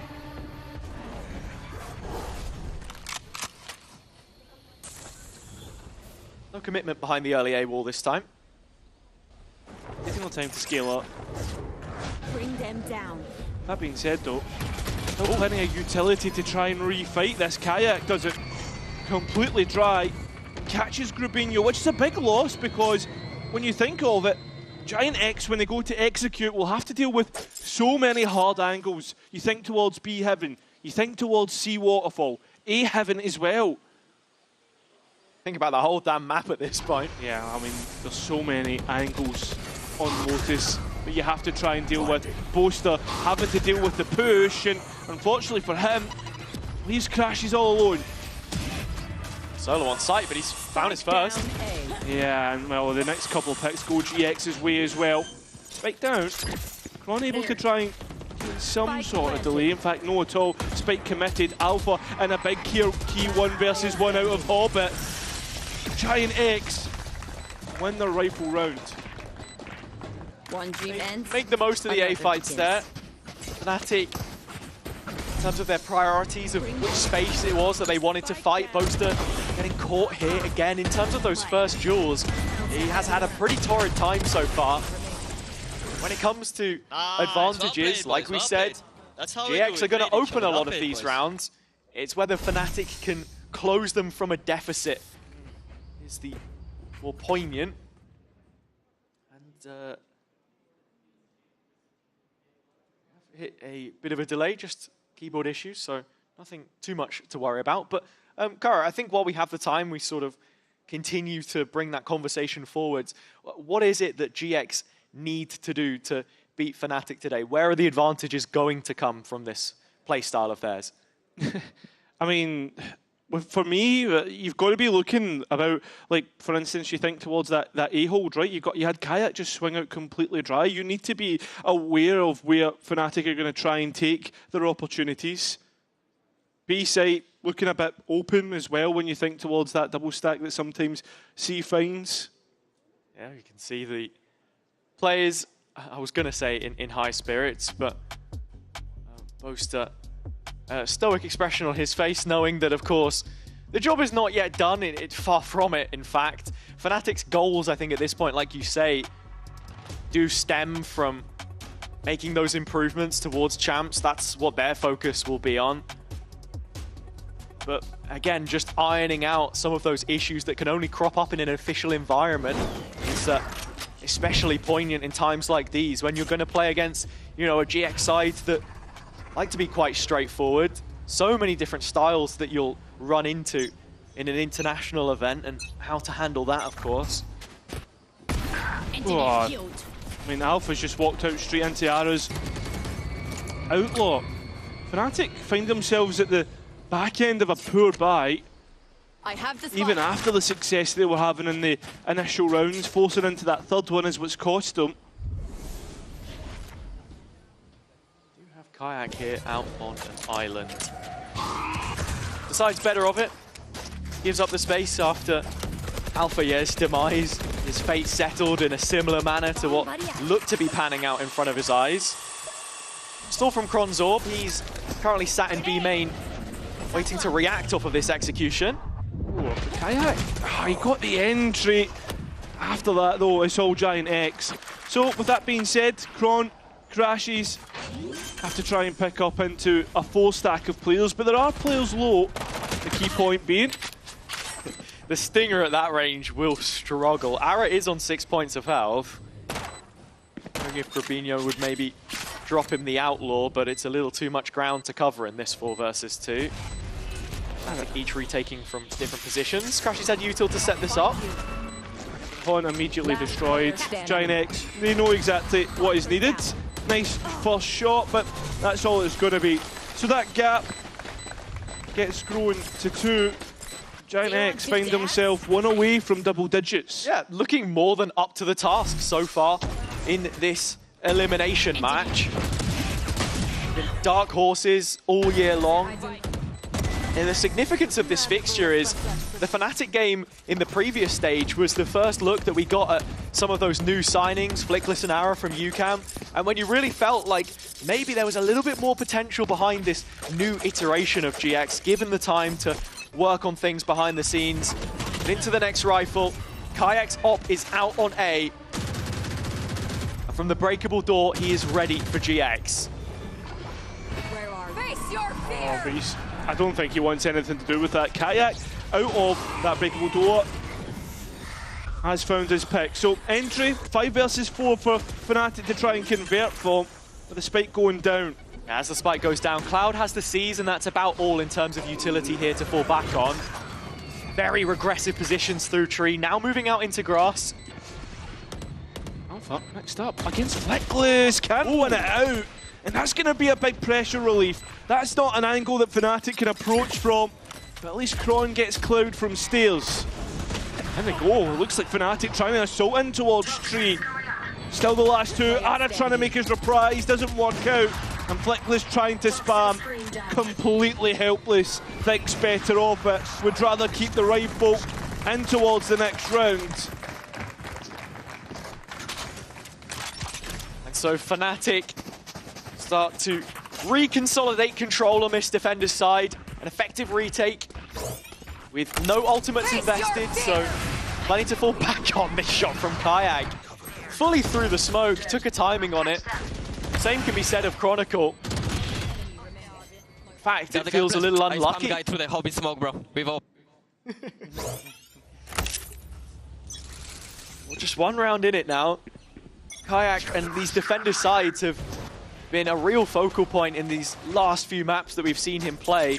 A real upturn in form where he was being sacrificed a lot on the attack. He's enabled now with the sniper in his hands. Yeah, not only that, a showstopper in his back pocket. This looks pretty straightforward on the C side as GX look to hit into it. Kayak just not quite finding the fight on B main. West side winning that out, and Ara caught out as well. Big kill from Alpha. Ara representing the only player presence from GX to have crossed the borderline into C. Rubinho will be left behind, detached from the rest as GX start searching elsewhere. So it's A that they're going with Flickless's wall, but you wonder if there is a late pivot.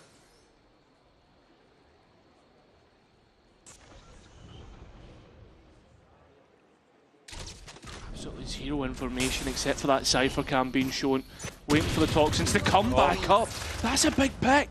Still, Fnatic have ultimates to come back in with if they really need to as well. This is looking like a quick B pivot. That's perhaps expected, and Grubby's managed to catch the timing on this as well. Kron on site, they exchange looks, but I don't know, did Grubby spot him or not? He's looking to take this a step further either way. Alpha lining up the lockdown, and yeah, Grubby swivels the head back around, looking for Kron now to try and take that fight. He'll lose it, but it ends 2-on-2, and the spike is in the ground. Not only that, Viper's Pit invested by Flickless. This should be easy enough to close out for Giant X. Ghoster trying to interrupt the timing. Kron fanning the pit across. The Venn diagram of green circles on site, but Cloud is ready for the jump up, and with 3 to his name on round 18, GX do have double digits. I mean, and that's the big aspect to it. Ultimates invested, double digits found, and no timeout for the Fnatic coaches either. Such a smart play from Grubinho though, and that's what releases so much pressure on the round. Cloud, nice! Nice, Didn't quite catch it on the replay, but yeah, you can only assume he saw Chronicle and just decided we want to set up for B. See what I can find here. And with the lockdown in play, you're kind of expecting Alpha to be setting that one up. Still available, of course. And this, the last real buy for Fnatic before GX can threaten map point on the black and orange map pick.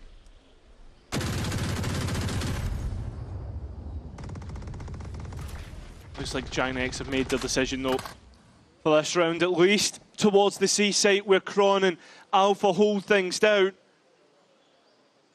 And it looks like when you look at the positions, they don't really want to fight the choke. They would rather play for a retake. And for the lockdown readied as well. Yeah, a bit of a preemptive one, but Ara's going to go ahead and chase this. Showstopper with the paint shell still in his back pocket. Plenty of utility damage and a chance to deny it. Chronicle removed from the space, and GX not even going to chase it up. They drop all the way back to sand. That's because of that lockdown in play, right? And ultimates that Fnatic can use in their favour, which they try to do here. Nightfall in first, as well as the lockdown. The nade from Ara just to do damage on any players through Waterfall as Fnatic are swimming upstream into this retake, but the ult's invested, offset the chances. Now looking a bit more favourable. They need to fan out and fight the player's sand. Grubby in the meantime is wrapping around on the flank, but the kills have already been found inside of the choke. Alpha sticking it, a blind spray which won't connect. It matters not. Fnatic have fallen out of this round and out of favour on Lotus, it seems. GX continuing to build on their lead and with a huge opportunity to end it in the next few. The fact that Fnatic used 3 ultimates in that last round and didn't find the value is probably what's going to push Giant X to go and win out this map. Go and push themselves forward. Good job. Fnatic, with the loss bonus, are going to throw as much into this as they can. Boaster on a Stinger, Alpha a Guardian, and with a full set of light shields, Ara so often using the Outlaw will bring it into play here as well. Alpha has to cross past it, but Westside's already off the board. Huge early win. That's your lurker gone. That's your presence across the map starting to thin out. Fnatic make their approach towards A lobby. Cloud only seen Boaster though. You do still have other players that can fake that pressure. We saw Grubby do it in previous rounds. Looks like it's going to be Ara here. Still, GX committed to fighting Rubble. Are they too committed? Not wanting to overinvest any utility. We'll focus on Alpha now in the corner. And he wins the first. Can't quite get the second, but Grubby's so deep. He's looking to try and lock round flank. See if he can find anything, but he doesn't. Cloud holding on. Was only able to find crashes, so in a very weird spot on the map. The fact that Flickless needs to try and get close to Grubby is the big component here. Yeah, he's had the call from Grubby, though, that the A site should be completely clear, that he can go ahead and plant it. Cloud heard the steps of the push coming in from main, so the rest of the team have adjusted. It's late alteration. They still have to pull off the 2 versus 3. Shots fired forward. Presence in CT identified by Flickless, and he's going to hang around, hang on, but there's 3 bodies here. Kayak low as well, and that's the first to go, but both still there. And now it's up to Grubinho, deep in main, and with an option to spam onto the spike. He gets Kron, and it's now up against the captain of Fnatic! And he's able to clutch out Giant X on map point!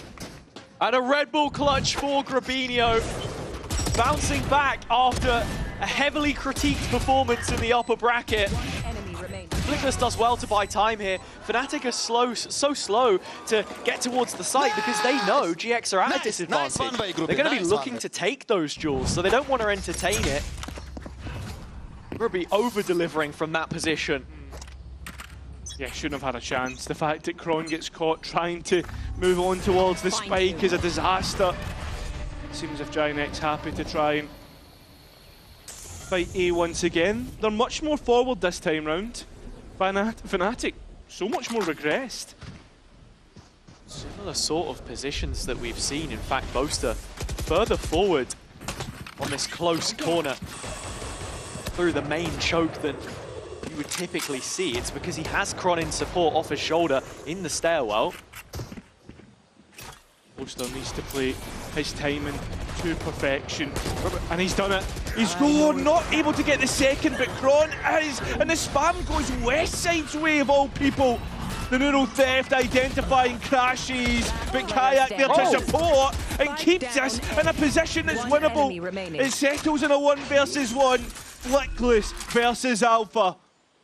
Built in the Spanish Challenger League and now hitting the scene. Flickless! Caught on the cross to tree by Alpha.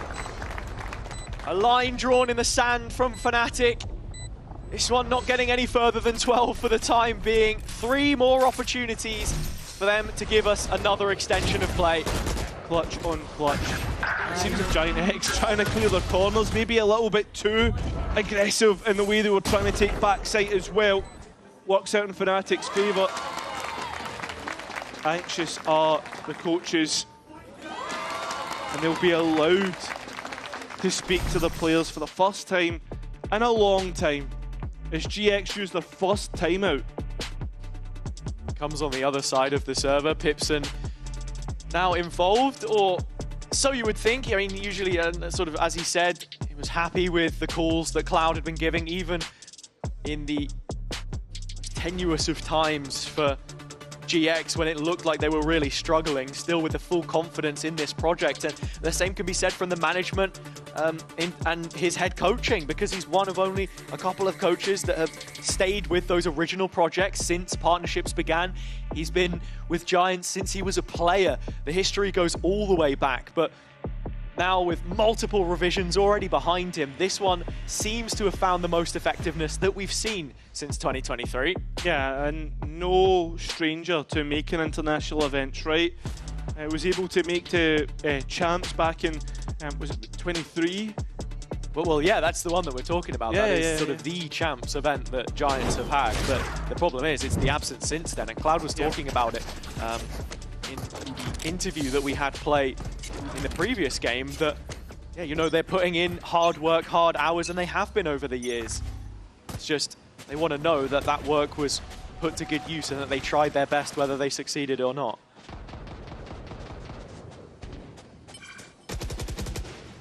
Well, back to the seaside, where Kron and Alpha have been able to somewhat hold, but Ara's so deep, he's taken a lot of delay, a lot of decay, and Alpha, combined by Kron's snakebite, is able to deny the seaside.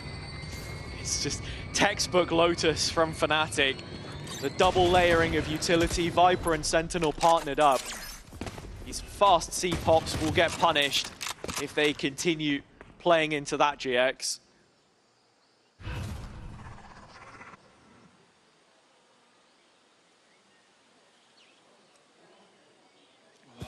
seen the shoulder crashes.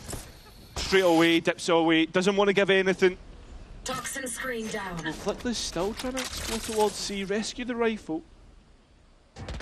And he's done so. Can still remote control the Viper wall on A for the rest of his team.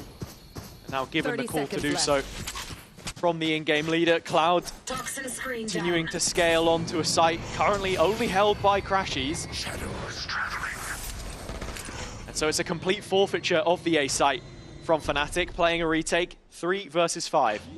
I mean, good decision. You don't give anything away to your opponents, but the bad decision, or the bad thing about it, is it allows Giant X to go and try and set up, but Flickless moving a step ahead of the mark, puts it in a 5 versus 2. And it's a stinger, a sheriff. It's not weaponry that you would want. For Fnatic, it should just be straight out of the playbook. 5 players from spawn side, Kayak first in, and a quick trade onto Grubby. So no messing around, no silly business. Fnatic now at 10, and GX's opportunities to finish this in the fashion that they would like reduced to 2. And it's a professional round as well, the fact that they're able to get through that. Only really losing Kayak on the re-entry towards the A site. And the big thing about it is the fact that the lockdown's back online. So is the showstopper. Crashes away from his Nightfall. These are big components to finish out the map. And ones that can counter what GX have online. For instance, the Viper's Pit. Alpha with a real uptick in form. Interesting to see here. Typically performs better on the attack halves than the defense, but 23 and 14 as it stands, and nothing getting past him on C. Fnatic with an adaptation. Heavy fight on A. Kayak caught, but the showstopper flares off and still finds one before getting traded out. Poster stuck in the corner, trying to TP away in towards the attack smoke, and is successful. Instantly multiple rifles light up, and it's at the cost of both TPs and Crashies as well, who ends up dying through the main line. Now GX converging in position on the B fight, and it's only Alpha in Waterfall. The Viper Pit is going to spread out onto the lockdown so they can challenge this, and one by one they will break it. The fact that the lockdown's committed with no support. Now this round, which looked like it could have been Fnatic's, has been completely turned on its head. A Chronicle that has to go up into a 1 versus 4. And if he loses this, it's GX's map. GX taking a huge step forwards into their hopes of Champs qualification with a map win here. A step forward in this series, 13 to 10 on Fnatic's pick of Lotus. GX walk away, leaving them stunned. There was a slight blip in the middle. It looked like Fnatic had gotten back into it, but in the end stages, no mistakes made. We'll see if they can carry that on after the break.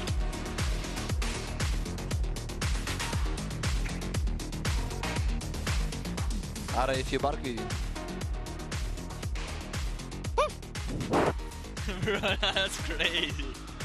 What type of dog was that?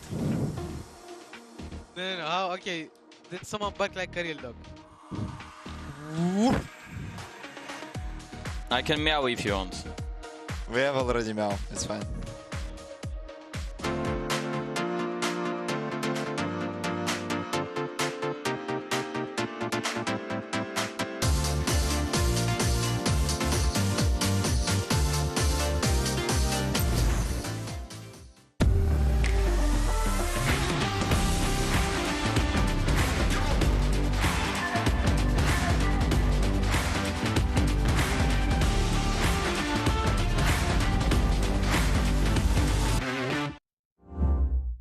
Your body knows.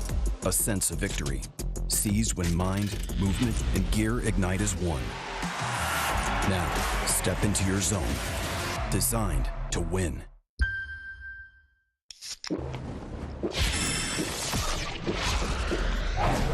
Red Bull gives you wings.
You win this, I'll give you $1,000. Surely I win this, bro. 2 million. 120 Viper. Makes Give your my life entire easier. Pokemon collection. Yeah, bro. Anything. I knew he didn't want Pokemon. And can you blame him? Yes, you can. But Giant X, they have won map 1 here at playoffs. It's a great start for them. I'm your hosting, so I'm back here with Flyer and Kukuka. You know, we've kind of been beating this horse about GX, what is going on the attack side. You know, it doesn't always look the best. But Flyer, what was different about their attack this time around? How did they win? Dude, I feel like they just made it really, really simple, really basic. They didn't try to overcomplicate it. A lot of moves, a lot of steps. They were just really, they used every ult properly as well, I feel like. They had the Viper ult that last round and a half. They went B-split. Like, they just, I think, played their rounds really solid. Yeah, and especially if we think about not the attack but the defense where everything started, they were very convincing at the beginning of the game, being aggressive in the pistol, just like Giant X you would expect him to be, and being incredibly successful in putting actually Fnatic in 4v5 situations that were not easy to close for them. Yeah, and I know we don't like to harp on teams too much, but their 7 gun rounds won by Fnatic is abysmal on Lotus of their map pick. Yeah. But I think this is necessary coming into going into champs, because I saw things in this map that I want to think of preparation for that. For example, I don't think it was much about the duelist. I know that obviously having double controller is very difficult to set up, but I love the fact that we were seeing the mind games. So we were actually seeing the teams thinking about the rounds, and especially Giant X thinking about how to evolve, especially when you were mentioning, like, you're a player down, what do you do now? Like, how can you keep playing for your opponent? Fnatic are already in champs, but Giant X could still make it. They could, and if Flickless Flyer plays the way that he does on map 1 and also every other map so far at playoffs, they got a good chance, right? Dude, he's playing so solid right now. I love the way he's playing these lay-around situations. Every time they go on a bomb site, he's the 3rd guy in, getting 2 kills on the trades. I think he's so solid right now. Yeah, Flick, yes. Yesterday he was also amazing. Like, I think that especially on Ascent, he's feeling so much more comfortable, and this is such a good time to peak.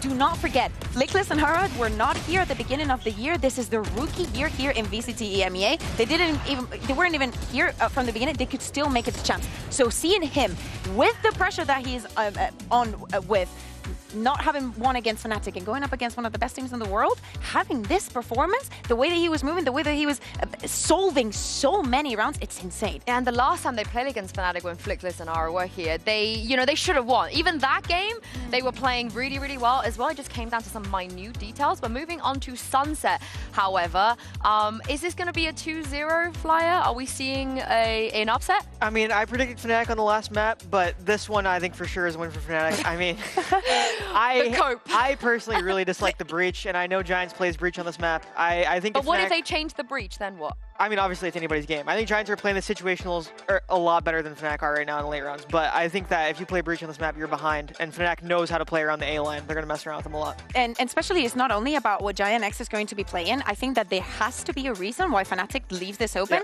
and wants to play it, because it's a literal invitation. Hey, I go up against a team that likes Sunset, and I leave it open. So I assume that there's going to be a change, or definitely still the wish of Fnatic to test this map. Yeah, if they were to stick with what they played when they went to EWC, it would be the double duelist, which means it's the first time we see Alpha on duelist since he played against Koi. Yeah. So when you face Alpha, is there a big difference between his duelist and his Sentinel? I mean, I think he just has more freedom when he's on the duelist. Like on Haven, for example, against us, he was just fighting us every time he wanted. He would put himself in a corner and play more willing to die. So, which I think is good for him. Especially after the Lotus that we've seen, most of the rounds that were kept alive thanks to Alpha and Chronicle. So if he's already showing this form, like sometimes I feel like if Alpha is missing, they just call for another day. But today he is here. I do not know what they're going to do with the composition, and it's not him that I'm worried about. It's a little bit more Kayak, because he had a very quiet start of the first map. Yesterday the same thing happened. So I want to see where his form is, because Kayak, your numbers should never go down. Yeah, I mean, he's one of the only players on this Fnatic roster that hasn't experienced this exhaustion before. He hasn't played this much VALORANT before. So it would be interesting to see if they do go down that double duelist I'm hoping road. to see Viper. Yeah, you hope we see Viper as well. They will not grant your wish, but we will see that double duelist. This is something that we do see, right? It's not weird. We see it. Yeah. And I personally really like it. So what did I tell you that Kayak has to play on Haven? Yoru. Yep. Yeah. I just like the Yoru. I think he is great, and I hope that this gives him confidence. And does this, do you like this fly into the breach comp? I think it's fine. On attack, you're going to see a lot of Yoru walking out A and being the breach stun. They're going to do a lot of things to bait the util out and then playing together and looking for kills. I do like when they played against Paper X, you know, if you can't beat them, maybe try and join them a little bit and go W gaming. What about the jobs of Giant X here? How do they just make this a 2-0, make it easy for themselves? I think that they have to be careful.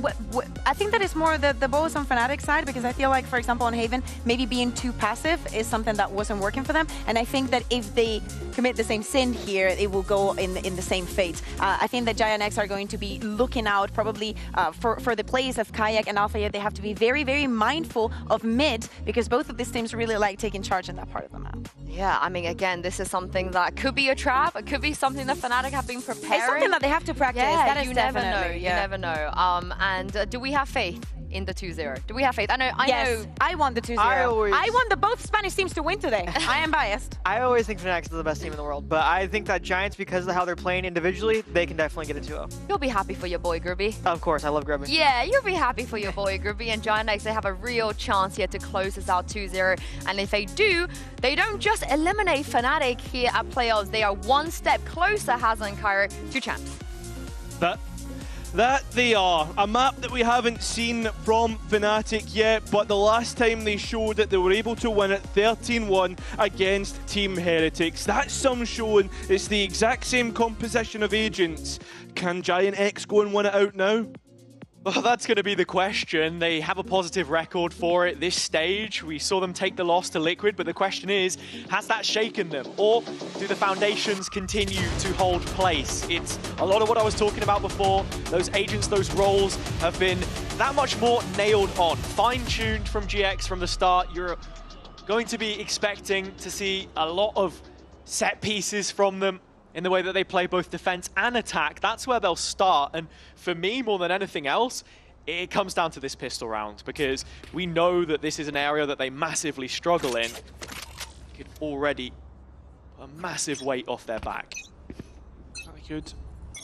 Alpha, the duelist towards A, Kayak, the duelist on B side, but it's neither of the extremities that GX start. Through mid that they go, are caught in a trap. And that being said, Fnatic well aware of this. Boaster though jumps up and gives himself away, as does Chronicle. And well, Alpha's reaction is to try and push forward, try and grab the weak arm of the push, but instead, no, it will go GX's way. Yeah, GX win the arm wrestle. They outmuscle Fnatic on the push to A, and now setting up in post. There is plenty of space. It's back in short, both players Fnatic. Kayak up first, the player dubbed the Prince of Pistol, and well, he was going to have to show his royalty here if there's going to be anything to go Fnatic's way, but instead, no. Pistol round starts with Giants. And this is the sort of start that they needed if this is to be a 2-0, because the attack side went royally wrong for them in that Liquid game. Streak of rounds which spanned for the majority of the half. They were on the receiving end, just couldn't find liftoff. And looking at the Fnatic side, yeah, it's different to what we've seen from them in previous games. The last time that they showed it in VCT, of course, was the Toronto Grand Final.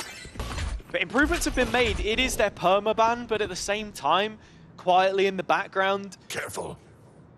It's kind of a requirement that they could, ooh, okay, show up here. Yeah. Nice shot from Grubby. I think like this is still a map that you need to be very wary of. Sure, Fnatic haven't shown it, but like, what's the planning been in the background? What's the history like? Because I mean, at the end of the day, Fnatic have had really good showings, as said previously. A 13-1 against Team Heretics the last time that they played it. I'm out of here. Alpha with the Bucky. Ooh, could have been the face of something there, but for GX, it's confidently controlled second round to help bolster the bonus.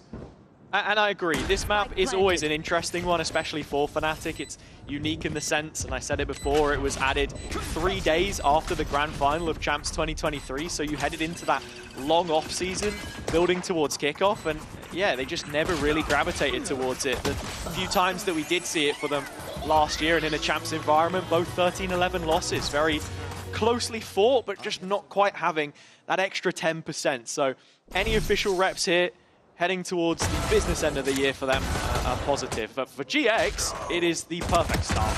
And for what it's worth, I actually do like Fnatic's composition and how they want to play the map. There's a lot of nice... just jumping on me like that. There's a lot of nice set pieces that they tend to bring out. That being said, 4 players strong on that A side. It's just Kron to hold down B.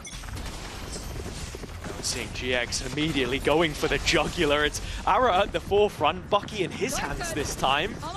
The wall of the Neon hasn't quite cut across the sight line, but Kron playing from the opposite side of it means that he's not in a position to challenge right now. GX free roaming onto this site and mowing down Fnatic where they stand, put into an early grave. And Fnatic trying to flood back in. Into the post. GX already taken up position. Ara up close with the Bucky in hand. And making sure Fnatic know it. Do not want to step in, or there will be trouble. Bodyguarding the rest, the slow retreat says it all. GX with their bonus. It's a great way to break down the B site. The fact that Fnatic tried to flood in, right? You see Kayak trying to support Chronicle, trying to see if they can catch players off guard, but Fnatic, I don't even think they'll be allowed to leave. There's so many bodies being sent their way. Crashes trying to get close to Boaster. Instead, Spike will detonate. Giant X will get the third. And Fnatic allowed to keep those 2 rifles. Yeah, and in comparison to Fnatic, there's plenty of tape on how GX want to play this map, both attack and defender's side. And from their attacking rounds, yeah, there is that level of directness that you have from them, but even the choice to go straight to market there, for me, is crazy, right? Because usually that's an area that's guarded with plenty of center utility, and here, 2 players who are the anchors on either side in a pretty key matchup. Yeah, and I think for me, these 2 players are going to be very important as we move through the map because they are your site anchors and both the Cypher players. Come back to that conversation in a minute as we find ourselves in an A brawl, which Giant X have won out already in the entry pick. Ooh, nice shot from Crashies on the fadeaway though. Keeps things interesting. Boaster wants this gun and he's gonna get it. Fnatic have made moves in middle at the same time. Cover going out. Be looking with having Kron's cam and B main at the same time. Have plenty of information on what this execution should look like.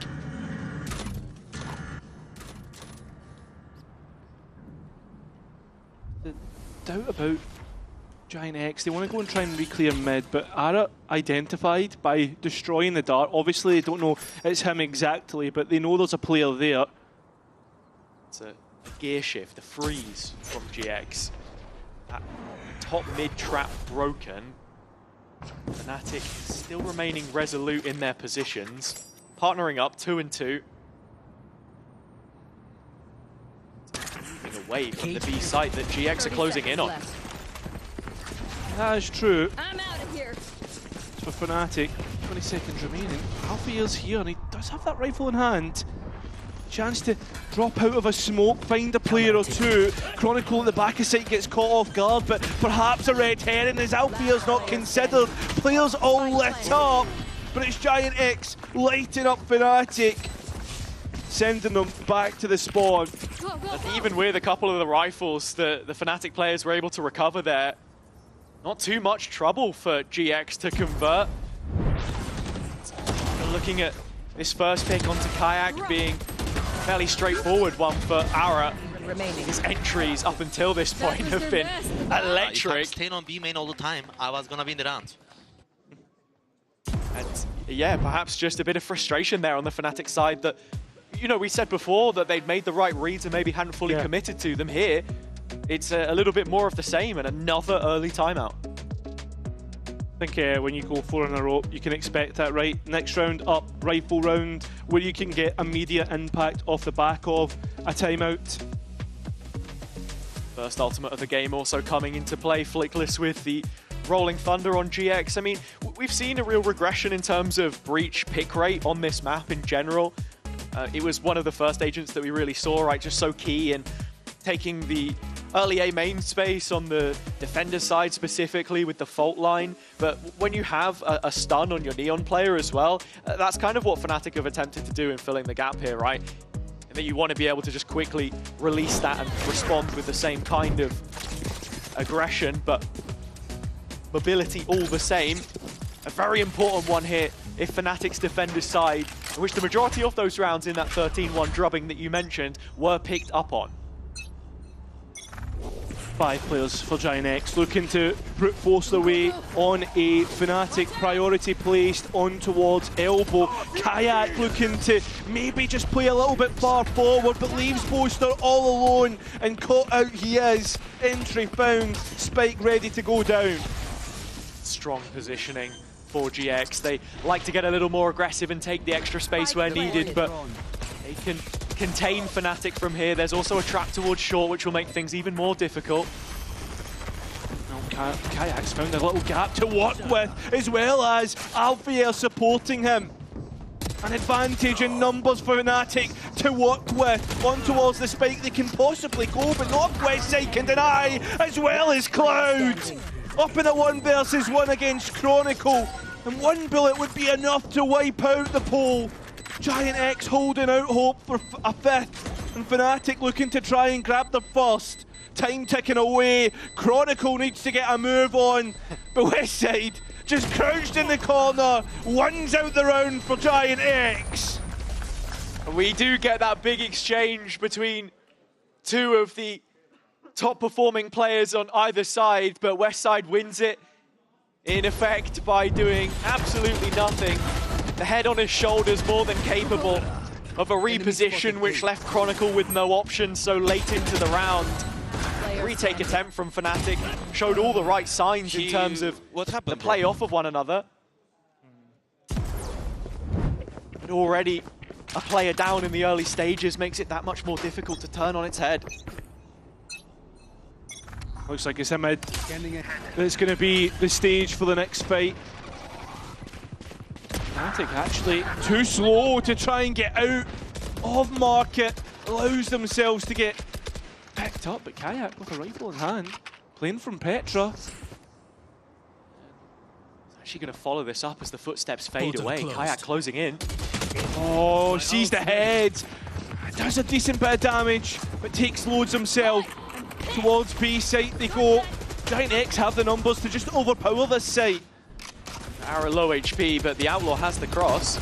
And that it does. Coaster, the player to do it right here. Right now, denied it. And GX completely wipe out any players left in market. 6 rounds in a row. A huge turnaround from the former UCAM duo as well. In that situation where Fnatic had players closer to the site, good work from Kayak to kick things off. Even then, it just feels like right now, there is no savior, no hero for them. Because if you look at the score sheet when it comes back up, everyone is sat just below par, but there is no standout, no star, and maybe the system just not enabling it in terms of how the rounds have been played. Kayak finally bringing the off out, but Ara's chasing down a completely different lane. Oh, and Boaster not even looking. Grabinho's so deep in behind enemy lines. I know exactly. GX have so much space to work with. It's that grubby double TP, the vintage move that he's made so many times. Kayak the 1 player to get rooted out, but there are 4 players pushing him. Yeah, but he has a TP to get out if he really wants to use it, and that's exactly what he opts for. Hunter's Fury fires its last bolt, and that allows the spike to go down. 4 versus 3 situation. Fnatic back in with numbers, but the health pool is barren. This Phantom from Ara could cut through them like a hot knife through butter. Yeah, and it's the ultimate that actually pushes the players away, but Hara steps up at the right time. Kayak shouting exactly where the Neon player is going. And well, he's going to be able to get more, but Fnatic out of nowhere get a double kill and get the first round. Converting their advantage, something that they had struggled to create in a lot of these rounds, but Kayak does brilliantly well. Getting out of dodge with the TP, Kron moving 1 closer to the neural theft, the reason for him defusing. And yeah, it's just how quickly GX are beginning some of these rounds make it really difficult for Fnatic. When they drop back to deeper positions, play a little more passive, all the while Kayak holding on to elbow, it definitely helps. And it's also where you're seeing the value of Grubby when he wants to be so quick. He knows that the support is there. Remember, this match has implications elsewhere. As BBL watch on to see if it's going to be one of the first teams to be knocked out. And Liquid as well, of course. They will also Heretics qualify. Heretics able to do so perhaps on their own terms. Yeah. Go, go, go. Straight towards the B site is the next port of call for Giant X, but Kron not identified. Back his site gets caught out. Alfia at least managing to take a time in, so Fnatic can take a moment, wait for Kayak to get into position. Spike committed late. Does end up going down. Oh, I thought so actually. Flickless drops off. It wants to go for this aggressive move. Oh, and towards CT they go, yeah, sure! But Kayak's there! Crashes as well! As Fnatic are beginning to wake up! 2 from 2 for Fnatic now, but yeah, Flickless getting caught there. It feels frustrating, but you understand the rationale behind it. Thought there was a little more time on the smoke. Wanted to cater this post plant towards Boba. 2 quick shots from Kayak completely removed the possibility in the last one. Utter filth. With that being said, it seems as if the Fnatic fans have found their voice as well. Abai not looking too great for the Spanish attack. Ara is immediately into Ivy through short, and it's Westside that finds the shot on the revealed crashes through the side of the Radianite box. Kayak still playing a little bit deeper here. Move made by Alpha in the meantime, but it is all Kayak in these rounds. Careful. He plays best when you push him. And as the op back on the line, he has to be a little cautious. Doesn't expose himself as he whips around the corner with the Rolling Thunder thrown back in. GX again forcing the issue. Yeah, but buying themselves time in the process. Are they trying to force it too much? That's the question. Are they leaving themselves a little bit underpowered? I mean, on the site, it's just falling apart. As Alfia clears everyone out. That makes it the third for Fnatic in a row. Yeah, we waited a while to see the Alfia Neon, but we know he has the capability. His agent pool so wide. I remember actually, it was back in Copenhagen 2022. We met up with him at the Fnatic Cafe with everyone else, and the one question we asked was, what's the one agent that you want to play the most? And he always said, I want the Neon. Back, even when Durka was back in the side, that he wanted to give it a go. And in this 1-2 punch, this left-right good night from him and Kayak, it's starting to respond, and that's a problem. GX, their first time out, and coming much earlier than it did on Lotus. No, it did.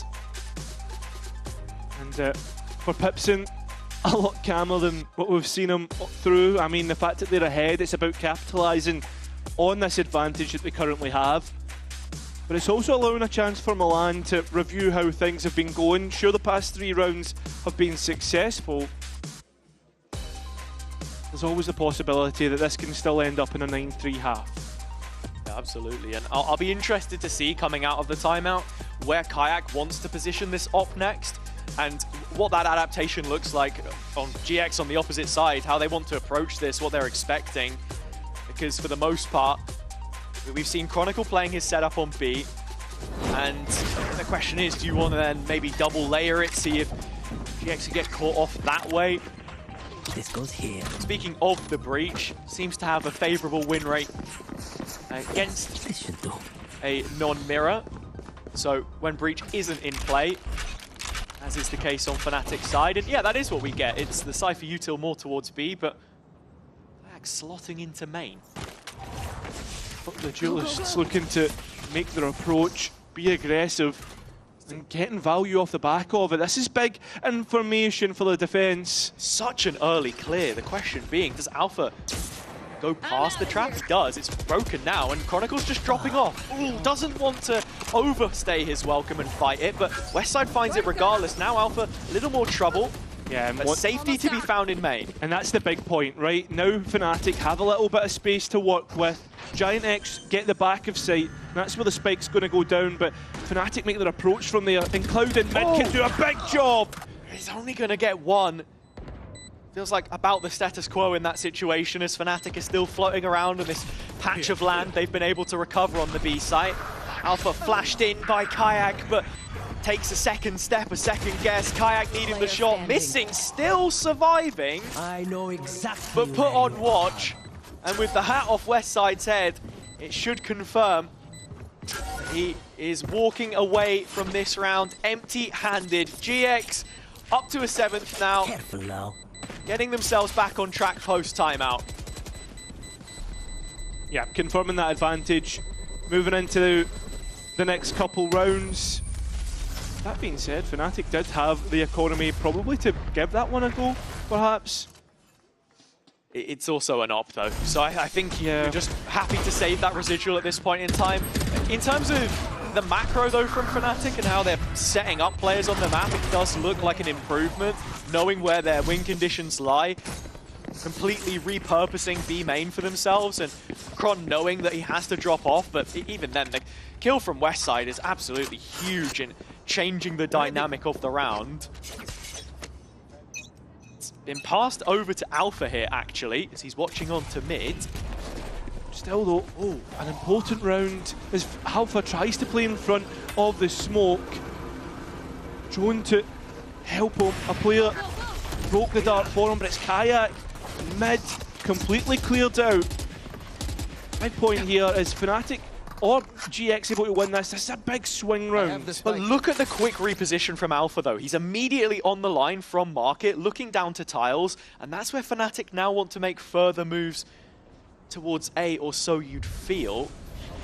Kayak also repositioning in the process, as are GX. They've left behind Westside in mid, and this is going to move into a B execution with 2 traps on Chronicle's right-hand side, where Arrow will be looking to very quickly run through his own fast lane, you expect. Cypher utility, an operator trained to main. Giant X need to be careful. And then they go through Alpha with no line of sight because of the paranoia. And Ara changing his approach, but Kron doesn't look and gets caught off guard. Giant X look to hit 8, as Fnatic cannot stop this attack. GX at the races, Ara's opened things up again. Westside is condemned in his position here, but only if Fnatic can clear him out. Big F, because he's doing so well to just hide away from Kayak's Vandal. Crashy's now called in to support. They need to try and find this Cypher, but they're taking their time doing it. And that's going to play into a Giant X favour. Taking so long, finally Kayak gets rid of them, and now the line of sight put towards sight. And with that being said, in utility and delay, this looks like this is a failed attempt. Fnatic throw in the white tilt, and Giant X will hit 8. Yeah, it's all wrapped up. Kayak wants to give it one more go, but will lose the rifle for his efforts. Alpha's still holding on to the op, out of range of the spike's detonation, but 8 rounds secured on the attack for GX. They've come out of the block swinging. Ara's pathing on site is fantastic, but there's just no one looking for it, and Chronicle stumped in that position.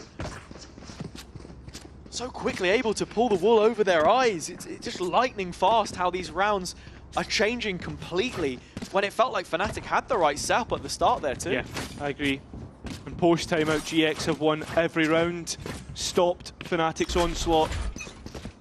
There are a couple of ways that you can play against this directness. Either you combat it with some more aggression of your own, which you've not quite seen. Kayak could be the first semblance of that resistance, and we will get it. Double kill to kick things off. Big solo play. Giving away nothing to the attack, but it seems as if there's a decision made. That spike's heading quickly towards B, where it'd be a 1 versus 1 on Chronicle, of all players. It does definitely feel like more of a retake setup, or at least one which allows Fnatic to flood towards backside. Alpha still watching overplay in middle from tiles. Westside emerges into the light, and that's exactly where he will go. Sent to the heavens. still GX playing to divide and conquer the two remaining players. It's not like they can get to one another quickly. Kayak, well, Alpha has hit the shot here, bringing Cloud down to 3, and Dimensional Drift invested just for good measure. Spike's going to go down on the other side of the map in the meantime, while all of this is happening. Player standing. Cloud getting 1, meaning Flickless has 4 targets to get past if GX are to secure the 9-3. Nearly a full belt of utility. He does have 1 less flash than what he would want, but hey, 4 players coming up to him. He's basically going to have to just hope for the best. Flashed in the face. He pauses on the trigger. Flickless first. 2 straight through. 3 in the end. But Fnatic reaching their 4th at long last. It took a while to find the antidote to GX's aggression. But that's exactly what the Doctor ordered. A foundation for this attack as the side swap will come through. Just about hitting the baseline. Fnatic by themselves, a lifeline to move into the second half. Giant X though could finish this out on 2 if they're able to have a successful defense. We'll find that out though after the break.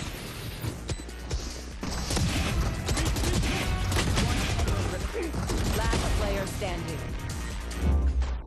Your body knows. Seized when mind, movement, and gear ignite as one. Now, step into your zone. Designed to win.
Fnatic staring at the bleak possibility of an early exit here by their standards as GX are gearing up for a 2-0, and the face of this resistance, of this revision of the roster is Cloud, the one who has stuck through it all since the last time we saw them at a Champions event, and having replaced Redgar as the in-game leader at the second stage of last year. The story with him was transitioning from a star player to someone who can call and become a leader, and I think that's where he's really excelled. Even the stats, I think, not necessarily too bad, right, for an in-game leader, not doing him a disservice.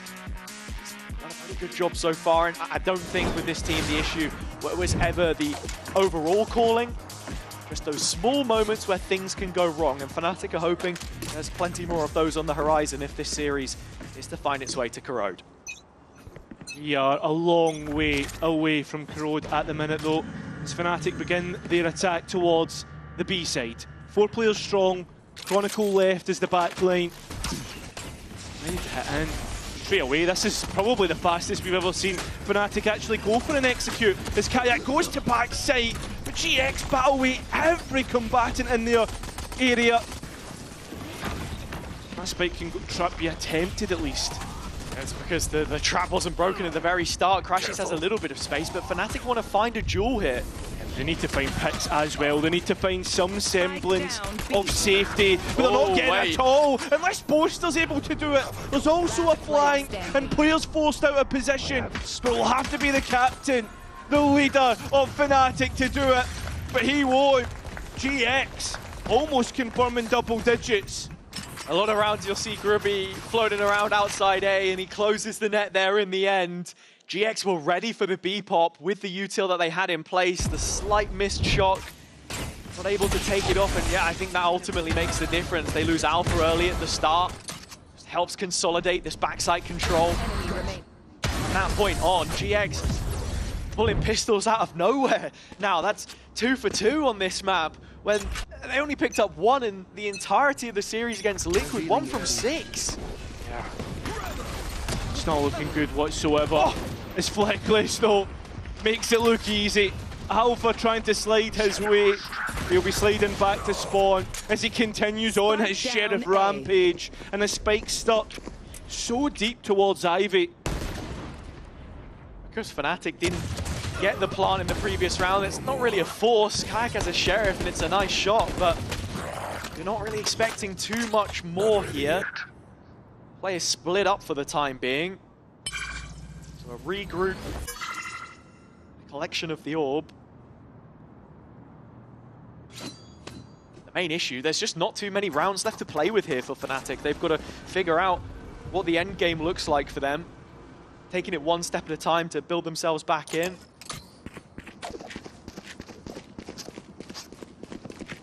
If they can get the spike down on B here, then it would be a silver lining. Yeah, but sure it's a silver lining. Still so much to get done in this match. Spike will go down. And it looks as if Ara is waiting for his teammates before he makes his approach towards the site. Fnatic already 1 foot in the grave. GX looking to bury them, and on the anti-eco, it is as simple as that in the retake. No resistance from Fnatic there, defuse coming all the way in, and now with GX on 10, they're in a prime position to start closing out Sunset. And a strong bonus round to come up. Nice, guys. Good job. Nice, guys. Fnatic have looked a shadow of their self probably since that Team Liquid game, you could say. Sure, there's been problems here or there, but they have been, all their weaknesses have been identified through this stage 2. Standing ahead. You get cleaned up with the shortest round in the stage, then it tends to do that to you. And here's another contender. Ara down middle, instantaneously 2 taken. Fnatic forced into an uncomfortable reaction as they're immediately setting their sights towards A. This is the rifle round. This is the buy. The last chance, maybe, to stave off GX from having an easy road to victory. Barbosa wins his. And that's a little bit more calmness now created, I say that. Crashes identifies the flank as well, at least, so Fnatic have a good picture of how this round looks, but as GX come back in, that spike's not allowed to be planted. Still fighting, still on the front lines. The in-game leader and catching Ara as he whips across the screen. Rubinho still closing the distance. A shot has to be considered here by Fnatic and is. Smoke placed. Rooster inside it, stepping out, but Grubby catches him, and it has to be Crashies now. Does have one shot, but it's the info dart that's important, and that comes up in 5 seconds. He will be given the time to bring back online. It's the shock first to just create a little bit of damage on the area of effect, and the recon to follow it up has to land, but immediately broken. Panic setting in for Crashies.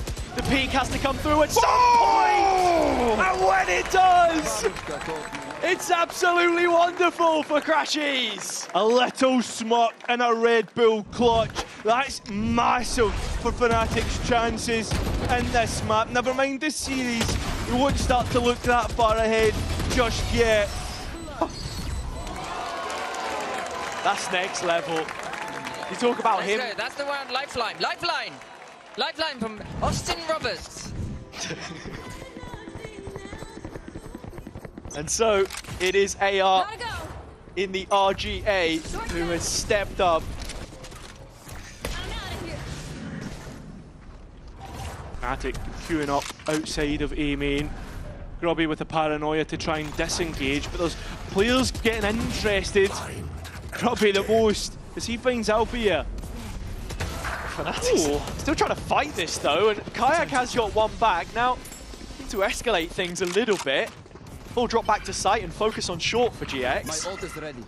It's only the fake. Poster up high, Kron down low, and he's the one that actually gets the picks. And opens up this A site. Spike can go down. The last two players have to come from that B site. About the timing, Cage giving away the audio. Watch out! This way! Gotta go! Last player standing. Kayak and Kron finish it out. That they do. Fnatic with 6 rounds now, difference of 4, wind in their sails. And off the back of that clutch, looking to course correct. I'll put in position of power. One day. One enemy remaining. Ushered onwards by those in the audience. GX going to be on a low buy, and all of a sudden, this gap looks to only be a couple of rounds when you think of the investments. I mean, that's the big aspect to it, right? That gap now starts to get a little bit easier to try and close. For every rifle round you win, it goes back to a Thrifty. Rolling Thunder and Flickless's back pocket. Should there be an opportunity to try and win this round? But Fnatic have met some resistance on the A side, so they're going to try and move elsewhere. Although GX do love to go for their set pieces on defense, so perhaps saved a little later on here. It's just trying to create something. Cloud already getting one with the Sheriff, but Kayak quick to close the gap. The last 3 remaining players nowhere near the B circumference, right? They tried to make their way through Market, but Boaster up to the task. Fnatic getting over the hump in some style. It all comes from Crashies, finding that clutch, that double. It's a little bit more confidence, an individual taking their chance in the limelight, leading the headlines, and GX on the other side of the server, fading away in the stage of the game where they can eliminate one of the previous stage's grand finalists, hell, a Toronto grand finalist. And where have we seen this before, right? Yeah. That's the point. It gets to crunch time. Giant X seems to be fading away, 1 round away from winning out against Team Liquid. And the Heretics game, even from the previous stage, you think in the groups and how that one looked. Going for now, that piece from the playbook we were talking about, it's the Hunter's Fury in, and Fnatic caught sleeping to it. Drops back in effect, trades through 3-on-3, huge duel. Grubby caught in middle, but West side to support.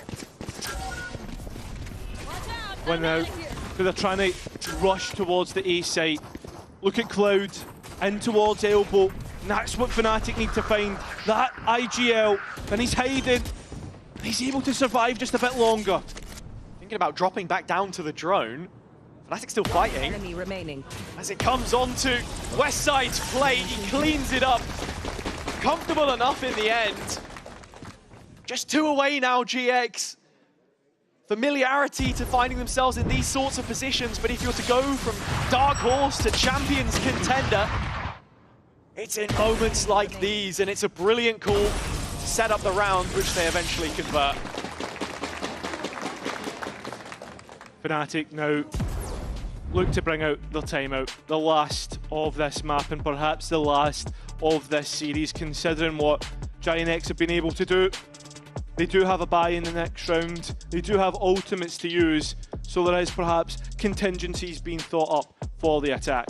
There have been points in the game where it's felt like momentum has sat with Fnatic, but still the bigger picture is they've been on the ropes the majority of the time.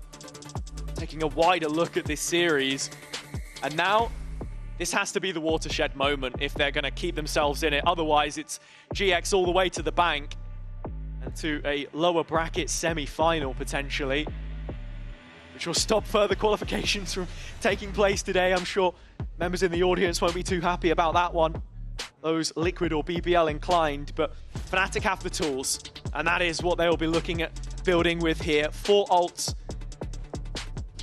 Flies in the face of Flickless, soul rolling thunder, because the investments were made in the previous round.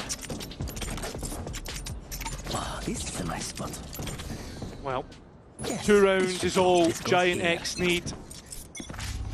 An operator on Ara through mid is where he makes his appraisal. As Alpha Years here and caught out by Grabinho. They're happy with what they've found and they'll dip away. It's a huge opening pick. Forces Fnatic to reconsider perhaps what that initial call might have been. Coming out of the 60-second intermission, they've left Kron towards B. A site which they've rarely attempted in the rounds that we've seen gone by. It's all been about this A-duel, and that's why we've seen the shift of the setup from West Side in anticipation of another push here, which is looking all the more likely. I think the scariest part for me is Boaster has his ult and the spike, so if we're talking Fnatic running the clock down here, it could get very messy. Yeah. Who's next? It wouldn't surprise me. We saw something similar on Haven the other day as well from Fnatic.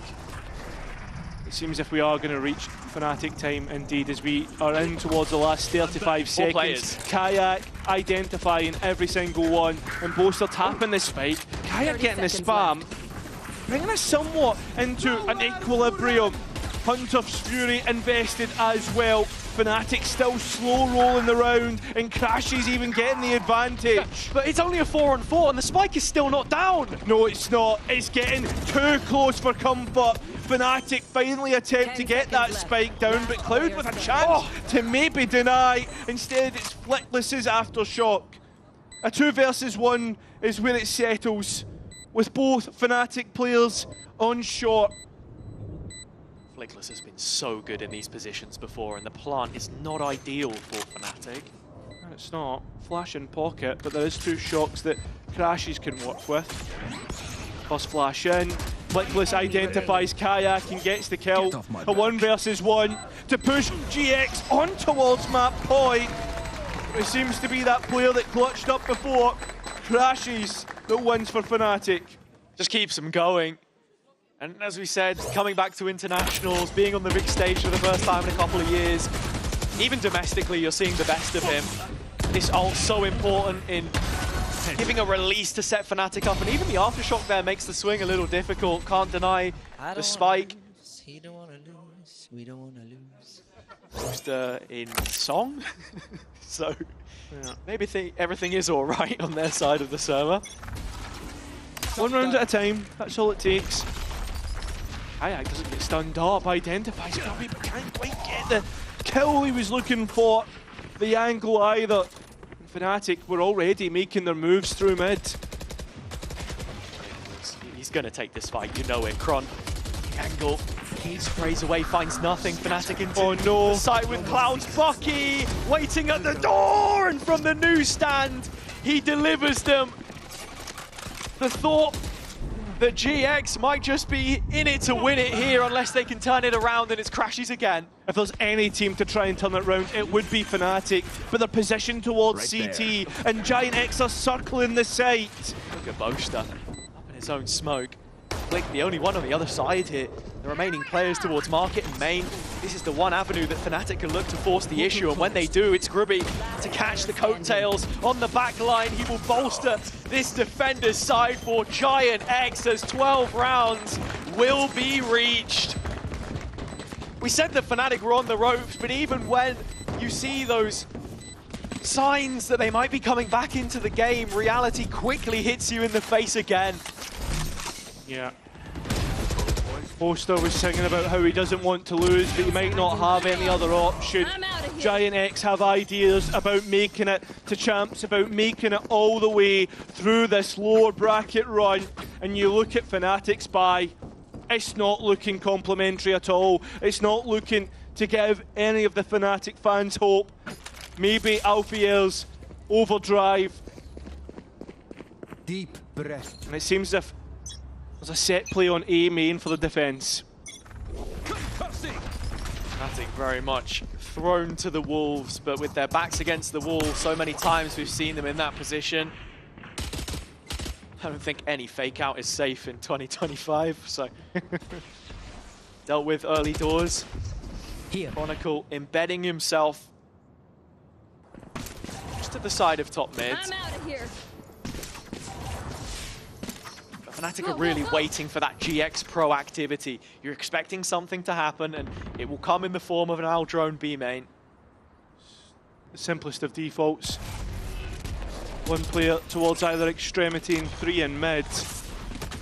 Fnatic will get utility thrown in their face, but nothing in terms of engagements just yet. Aftershock breaks their own trapwire as Chronicle was just searching to see if there was one place top mid, but Cypher utility is on the B site. A cam now placed by West side as well, and numbers continuing to congregate on this left-hand side, but Fnatic willing to play into it, it seems. Too much ground to be covered on A. 30 seconds left. This is the execution, and Giant X are waiting with the guillotine to pull the rope on Fnatic's head. On West side setup is ready, primed. Alpha trying to clear backside, has information through the Sova, and Kayak to support! 10 seconds Fnatic keep themselves alive a bit longer. And the approach from Giant X is disconnected. Plant in with seconds to spare. GX still going to give this a go though. Flickless from CT, Grubby from Market. Taking their time to clear the angles, make sure not to get caught off guard. And when they do make their approach, Fnatic pounce. The barrel being seen by Flickless, he's trying to grab, crashes, and even nearly gets a headshot. In fact, does. Players are low here. This is doable for Flickless, but with the time ticking away, you can't help but feel this is all but a Fnatic round. You're just waiting for the confirmation, and there it is. We're within 3. Like I said, GX had the blade ready, but it doesn't drop on the head of our kings of EMEA. There will be no regicide just yet. 3 rounds between them and 3 more opportunities for Fnatic. GX still have one more timeout, I believe, but confidence in the calls. Pipson stressed it. This won't be a huge opportunity for them to break the balance. You're expecting Fnatic to take 10. Bearing a West Side miracle. We've seen it before. Do not count them out. Kayak close to TP away. So with that being said, Giant X win the B main fight, keep that control for themselves, and also get an orb and push Fnatic through mid, where Kron is extremely deep. Fnatic find something that works for them on the attack. They like to work that space continually. It's why you're seeing Chronicle sat in the same position he was on the previous round, trying to understand the rotations through the footsteps of GX as well. Drone from Crashy's not quite going to tag Grubby, but it's forced him to dip into his pockets. Paranoia used and an intelligent clear from Kayak. And with Flickless removed, it is the B split we were anticipating. There's a time in for the players in top mid, but Poster wins it out. And Fnatic in prime position to win this round. West side though. There's the burst. Needs another, but it blazes over the head of Kayak. And Fnatic have just about squeezed between the goalposts on this one. Poster is going to fall, and Grubby will continue to ply his trade in main, but it's not going to suffice. And honestly, as easy as it can be at times to dunk on Poster, he's had a couple of rounds now where he's finding impactful kills to keep Fnatic afloat. You also have to say the same for Kayak. They rely on his entries the same way that GX did with Ara, and now having the dimensional drift online, it's such a big piece in these final couple rounds. Something that Fnatic have not been able to do at all is unlock this A main position. Grubby has done well to hold on, and he's got support in the breach of Flickless and the neon of Ara. The fake out being used to make this A side, and it's a very quick read to try and bolster the B side. It's been completely conditioned at this point in time, and with the knowledge that GX do have that Hunter's Fury piece, they like to try and rip into this same space. There's some mutual respect shown on either side to any kind of early challenge in Garage. Fnatic have been doing very well to take control of B main as the round drags on though, and that's where they'll look to plant their feet. I think we can expect another split to come through here. Crossfire. Top mid. Flickless Inara. The combination that we've seen so many times. Look at the positions. They don't really want to take the duels top mid. They're allowing Fnatic to scale off the back of it. Ara forced back. Cloud there to support. He's found the Neon. And the players on site. Kayak gets an equilibrium. Gets something back. Chaos on the site. Spike still to go down. 3-2, Spike just going in, bullets whizzing over the head of Crashes, but from main it's Grabinho. The crunch coming in, it has to be Chronicle now. A 1 versus 3 that he can't win. And it'll be Giant X to knock Fnatic out in a 2-0 fashion. Many would not believe their eyes had they seen this result coming into the playoffs, but with Fnatic having already established themselves in champs, experiments were made and lessons learned, hopefully, for them. The Kings of EMEA have been toppled, and if they want to find themselves in first place for the first time at the end of the year, then it does rely on those improvements taking place. Yeah, I mean, a sigh of relief that Fnatic can maybe take a break, an extended one, before hitting champs. They've got an extra week now after now they don't have to focus on next week, right? So with that being said, perhaps other teams disappointed as well. BBL, we're hoping that Giant X would lose. They'll have to wait a bit longer. Still getting the kind of respect you expect from Fnatic, the audience paying their dues, but GX, the ones that we hold in high regard after today, it was so many times we saw them get into a similar position to what we saw and not be able to do anything with it, but they'll take it over the line 2-0. GX can finally stand on the shoulders of the Giants that walked before them. The team that made it in 2023 looking much different to this one, but that dream's still alive for the time being, and on their own terms and conditions. I mean, still though, they'll have to win 2 more games. 2 more games to make it to that grand final and confirm themselves a spot in champs. I mean, hey, you've got to play against some of the best. Team Heretics playing next against Na'Vi. And then whoever drops out of that upper bracket between BBL and Team Liquid. So still a lot of Valorant to be played. And it means that whatever happens coming into our finals weekend, there will be drama, but none of that down on the stage. We've got an interview. It's Flickless standing by with Yinsu.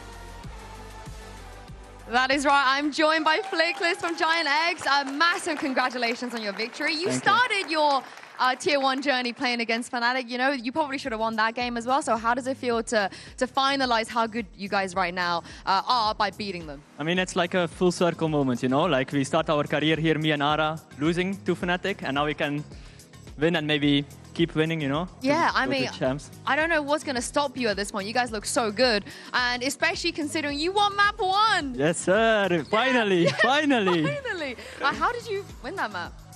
What I happened? know, it's just Pipson gave us confidence. He told us to keep the confidence from Liquid, and we took that and just played.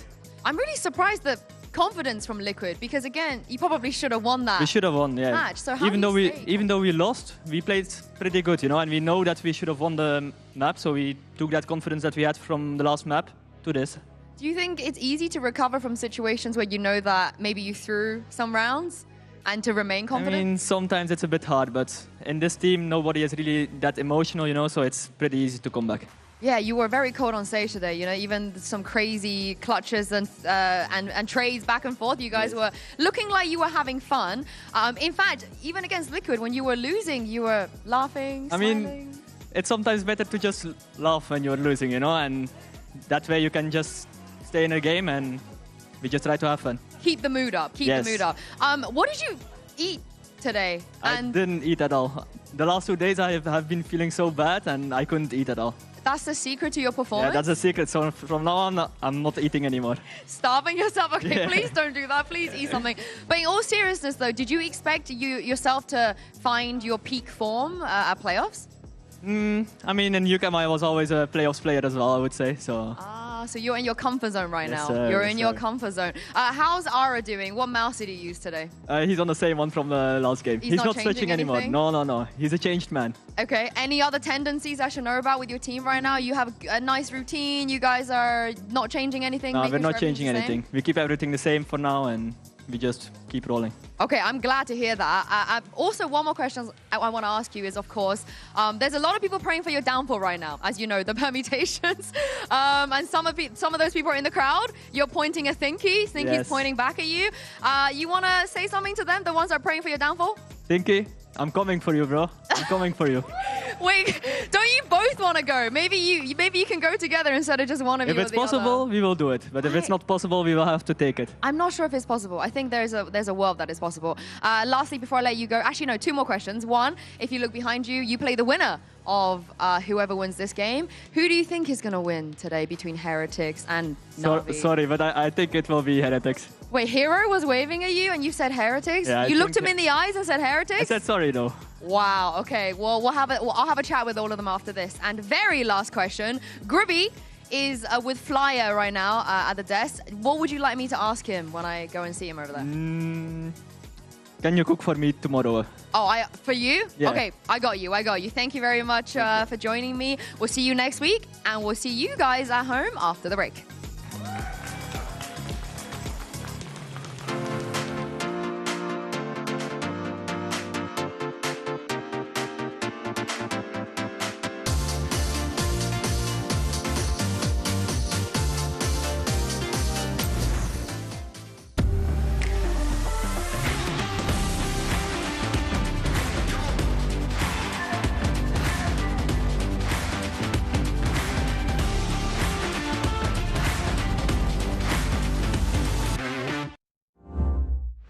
Your body knows. A sense of victory. Seized when mind, movement, and gear ignite as one. Now, step into your zone. Designed to win. Game Changers. It's about competition, pure happiness. It's like a crazy experience. We're making history. It means so much to us. It's good to be back. I guess you know what I've been looking for, success. The beauty of gaming is it doesn't matter who you are. And as long as I'm good enough, Everybody's getting a 4K. I can go as far as I want. That's what I like to see, baby. 全世界都会知道我们的厉害。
We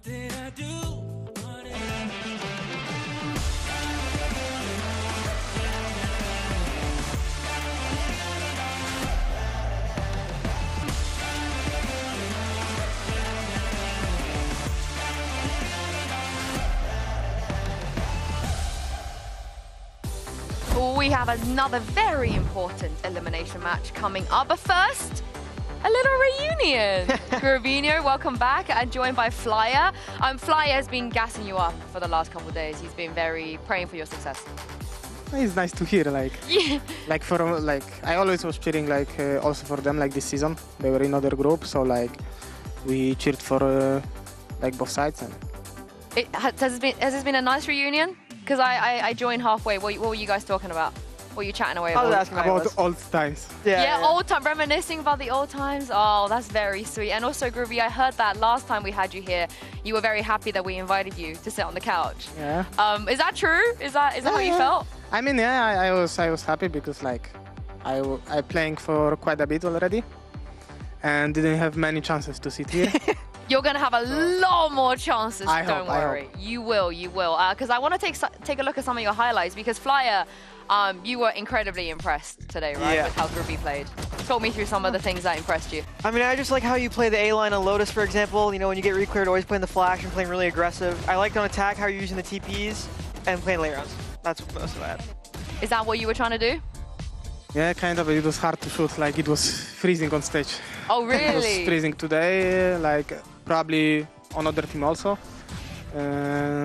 So it was hard to shoot, but somehow I hit sometimes. So. What do you mean sometimes? You hit. You're hitting a lot today. Yeah, you hit a lot today, and so did your teammates. I want to quickly ask you about Flickless, because first of all, he wanted me to ask you, will you cook for him tomorrow? Tomorrow, yeah, probably. I need to. It's off day. Yeah? So he used to do that for me, actually. I need to eat something. You cook for him too? I mean, I'm not the best, but I try to do my best. So Oh, what did he cook for you, Flyer? Always breakfast when we live together. Yeah, The start of the year. Yeah, actually true. I was cooking breakfast. What's on the menu for breakfast? Always eggs and bacon. Eggs and bacon? Yeah. Oh, wow. Were you just cooking for Flyer, or did you have to cook for everyone? No, I mean, if someone wanted, I cook for him, because I remember also cooking for Philo. Now I live with Flickas in one apartment, so okay. I cook for him. What are you going to cook him tomorrow? Oh, I don't know. I need to find out. Stores are closed today, so. Oh, of course. Tomorrow I will go. Yeah, maybe I'll find something. What's in your? If we came to your house, what would be your what do you make for us to? What's your signature? Right now I think it's not the best, but chili con carne. I'm pretty decent at, I would say. Okay, I think we're gonna have to come round. There was one round. I know Flyer. First of all, as we take a look at it, what did you like about this round from GX? And I guess maybe Gruby, you can help us talk through what was going on. I just like this round because I like the set strat. I think it was great to have Aura go into the smoke with the wall like this. I've seen Cloud9 do a round like this, for example, and I love the Omen TP top mid. It's very Navi-esque kind of round. Yeah, is that the inspiration? I think this round we stole this round actually. Yeah. From other team. BBL did that also. Yep. In stage, in this stage they did it. It's pretty good round. It was unlucky though, we lost this round I think, but I both dinked them. Yeah, they are both low, I can see. I dinked them on city, it was a bit unlucky. In these moments, because you're sort of charging into their spawn, are you calling for things like this, or is this Cloud being like, Groovy, I need you to go? I mean, this is set strat, so it's already prepared, you know? But sometimes when we have ults, we can also do something on the fly. It can be Cloud asking me, or I can suggest something. If he agree, I will do it. If not, we'll do something else. But most of the time, it's something set. You had a good plan going into it already. Mm-hmm. Yeah. Did you expect a 2-0 today? I mean, Veto was kind of it was Lotus first, so we know it's gonna be hard map. Sunset, we were pretty confident, but to be fair, I wasn't expecting 2-0 because Fnatic is really good on Lotus. But you were better. Yeah, we were better. Yeah. But I think it was still hard game. I think Sunset we could have closed faster. It was some unlucky moments or some mistakes happen. but to be fair, I wasn't expecting 2-0. We take the win. We take the win. And one last thing before I let you go. Flyer, I'll let you take this opportunity to give Groovy a buff, you know, give him some good luck words before he runs the lower bracket. Yeah, he already knows, dude. He's a very confident guy. He doesn't bring it out, but on the server he shows it. So he already knows he's going to do good for the rest of the playoffs. You got the Flyer blessing. You got to have to win it for us now. Thank you. Have to win it for us. But thank you very much, Groovy, for joining us. You will be back on the couch. Every time you win, you're coming, by the way, so you better be prepared for this. And as I leave these two chatting, we're going to go over there, actually, join Kakuka. You stay put, Groovy, because I need to ask Kakuka, would you want to come around with me and Flyer so Groovy can make you some chili con carne? I actually am surprised he can roll his R's. That was a very good chili con carne. I've always wondered, like, why do you say chili con carne and not just chili with meat? It just means, con carne just means with meat. Yeah, it's not that complicated. But yeah, I kind of love that. You know what I also love? The fact that we could have a 2-for-2 for the Spanish teams today. We just saw the arrivals there for Heretics, and now we're taking a look at Navi.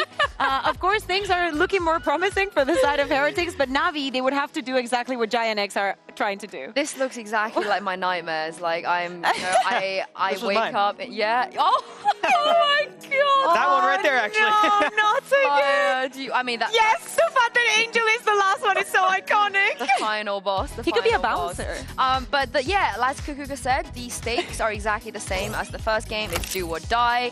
But for Heretics, though, I think we didn't expect them to be at this position, right? We expected them to have already qualified. And this is very dangerous because with the Giant X win, with BBL waiting in the top bracket, and if Navi are to win today, we're taking a look at the stakes here. If Navi is to win, Team Liquid will lock champs, but this is only on points. Like Navi, BBL, and Giant X can still make that top 2, and Heretics could end up without Paris. That would be insane. That would be absolute insanity because, Flyer, you know, when you're flawless in the group stage or coming into playoffs, your team Heretics, they don't just need the win, they need confidence, right? Especially before champs. Yeah, for sure. I mean, the group stage and the other day, when you make playoffs, it means nothing after that besides seeding. So I think it's a different mindset shift for them, especially. Like, you want to win these matches right now. And is that also difficult, you think, to have that mindset shift to go from, group stage being flawless and then actually just losing in the playoffs? Yeah, I think when you're in the team like that, like, it's hard to be able to shift your mindset. When you go 5-0, you're super confident. So, like, I honestly don't think if I were them, I would even be thinking about that kind of shift, but I think it's what you need. I think that we need to think also about what happened with Fnatic today, right? Where we speak about they must be tired, they need some moment to rest. For Team Heretics, that could also be a reality at the end of the day. It's like the events, EWC, then coming into the season, being very good in the regular season, at some point you kind of like peak. Right? And we really hope that it hasn't been there yet because it doesn't matter all the points that they've had and accumulated across the year. It doesn't matter all that flawless regular season if they cannot peak at this moment. Yeah, and I mean, we saw it from Miniboo. He was tweeting about how they've lost, it feels bad, but it's better to lose now than later. But I don't know if I agree with that because if they lose now, there is a real chance that they don't make champs.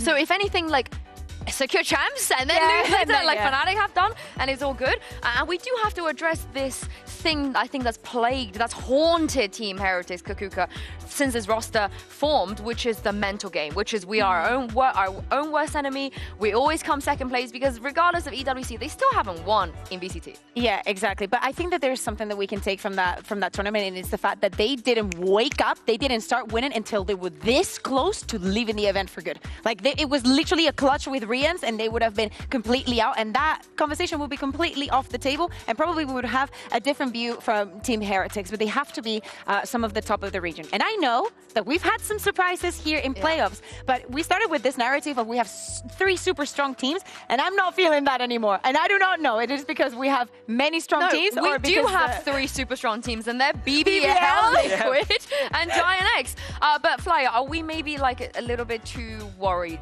Should we be worried about Heretics? I think we definitely should be worried about Heretics. No, don't tell me that. Okay, why? Just because this last slot between Navi, BBL, and Giants is starting to get really close. Like, you want to lock that spot in no matter what. So with how they're feeling in the playoffs so far, I'm not fully confident in them. Are they, you think, as good as BBL and Giants and teams? I think when it comes to these teams that are left, it's all based on form. Because from when I watch them, they're all teams that play very similarly, and I think it just who's streaming better at the end of the day. Yeah, I'm glad you mentioned form because sometimes we have a lot of Heretics players that they choose when to pop off. And for Benji, form is such a relevant thing, you know, for a player like Benji, especially when he's happy, when he's playing well, he's the best in the world. Here's the thing, he's always happy. Even if he's not performing, even if he's not putting the numbers, Benji will always be vocal, will always be, let's go guys, oh my god, you're amazing, you're this, you're that. But especially when it gets to playoffs, he always have a little bit more of himself to put on the server. Yeah, and how important is Benji to Team Heretics? Because I don't think he gets talked about enough compared to the others. I mean, this year's been a different story for me. I feel like this year is more of a vibe kind of guy. Like he's always going to just like show up for the team and be more consistent. Obviously, his performance has been like falling off or more this year, but last year I think he was up there for one of the best anchors in the game. Yeah, and this is just taking a little bit of a look at the numbers, and specifically this year, there's not a huge disparity between groups and playoffs. Bear in mind, they did lose the other day. You know, like the match that they've done in the playoffs. This is him when he loses, but when it matters the most, and when we're speaking about what moment of the year you need to peak or when you have to have your best performance, Benji is delivering in that aspect, and it's very important that he keeps this up for Team Heretics. Is there even anything they need to change with, you know, Veto's comps? Veto? Anything you think they need to change? Is there a desperation move they could pull out? Veto? Veto, yeah. I mean, in general, you just Veto. got to start playing the vetoes better, in my opinion, because I struggled with that as well. Yeah, and oh, sorry, that was on. I remember distinctively having a crash out because you didn't pick Icebox. Yeah. But it's the same. Icebox is like always at the scene of the crime. Would you like Heretics to maybe just ban out the Icebox this time around? Just don't even bother with it after the last time? I will say that a team's map pool is known more by them, obviously, than the people looking on the outside, because it felt the same for us. But I think if I were them, yes, I would just get rid of it because it's super inconsistent. I think that they want to be following this. We have a permaban, we're not going to change it. And I think that coming into playoffs, I'm not terribly mad at the idea. Like, I know that they really shouldn't have been playing that Icebox. I do agree in the fact that if they were going to, I mean, it's not going to be a champs, but yeah. I think that they thought that leaving Corrode open was just taking the same amount of a risk. Yeah, and what I love on the side of Na'Vi is there are so many players like Benji that we could sort of pick out. And of course, we're going to go for the guy that plays the same role as Benji. So let's hear what the coach of Na'Vi, Happy, had to say about Hero yesterday.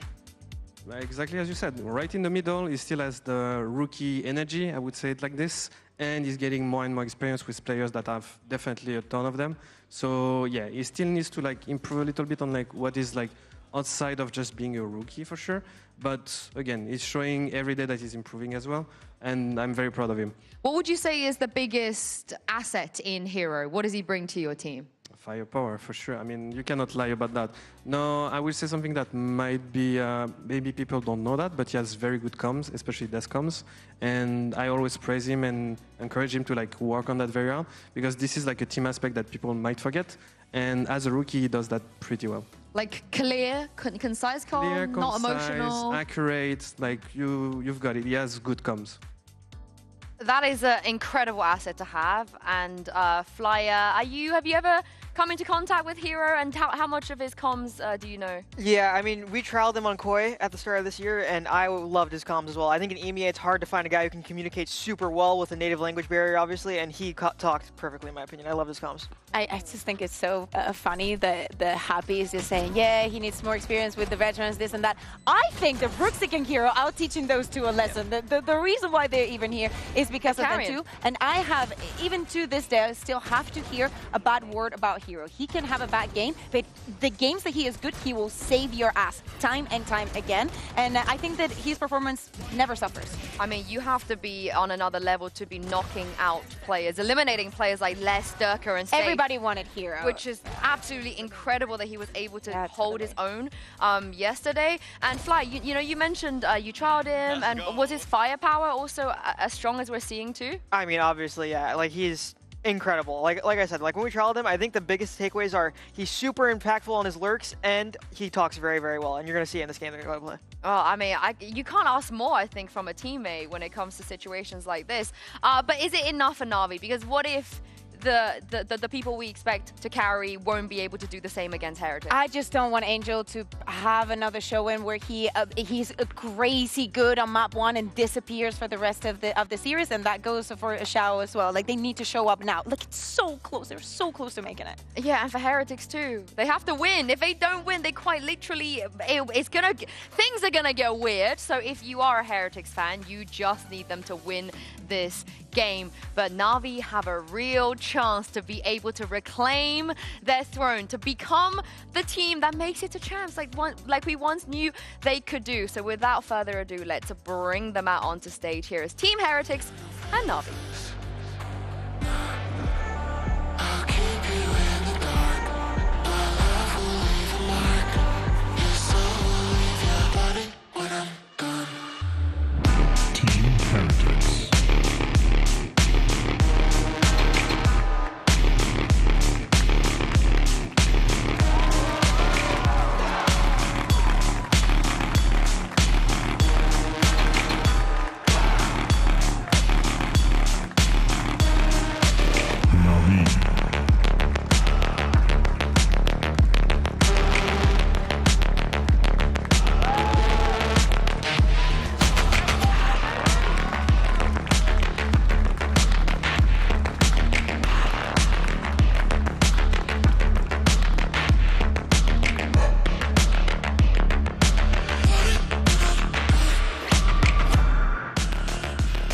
A massive effort from Na'Vi already, taking out Team Vitality to make it this far. But it is Team Heretics they're going up against today. Even if Team Heretics lose their form just a little bit in playoffs, we expect them to bounce back. We expect this game to be a lot closer than last time. But we have mentioned the map veto issues. We have mentioned, you know, a tiny little bit of questions we've had here and there. So let's take a look and see where we're going to go today. Of course. They are not going to move away from the Kuro ban, but they will ban out Sunset to go to Bind.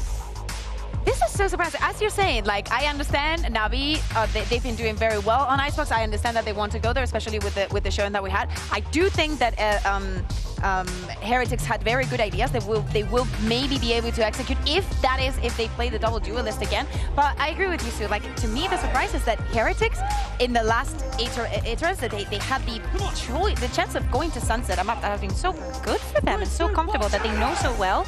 And that is not a good map for Na'Vi, I would say. But they decide to go for Bind, and Na'Vi really like Bind. Like, Angel loves that map.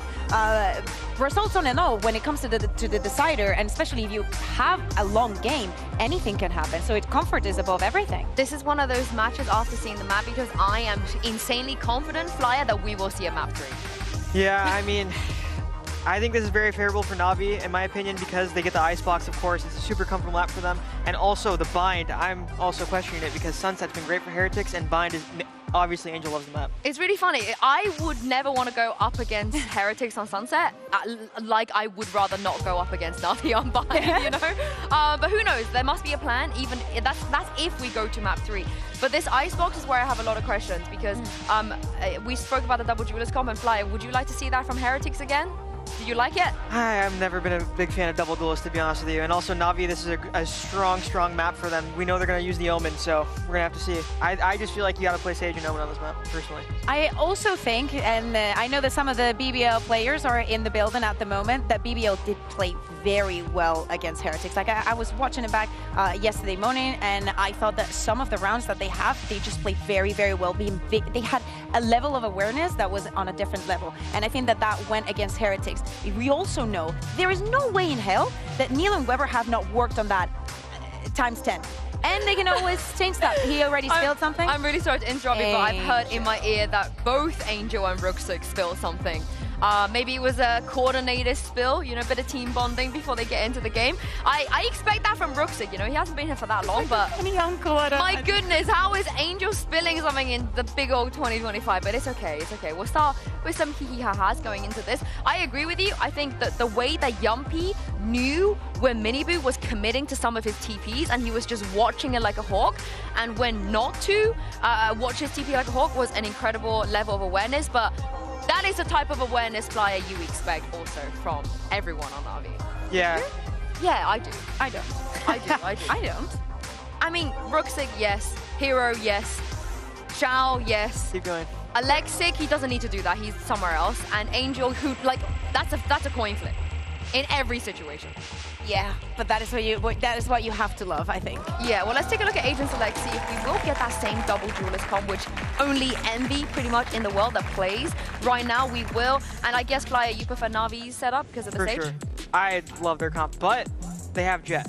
So we're gonna have to see. I like Omen. I like when they played the Omen more because they played Omen in stage 1, I believe.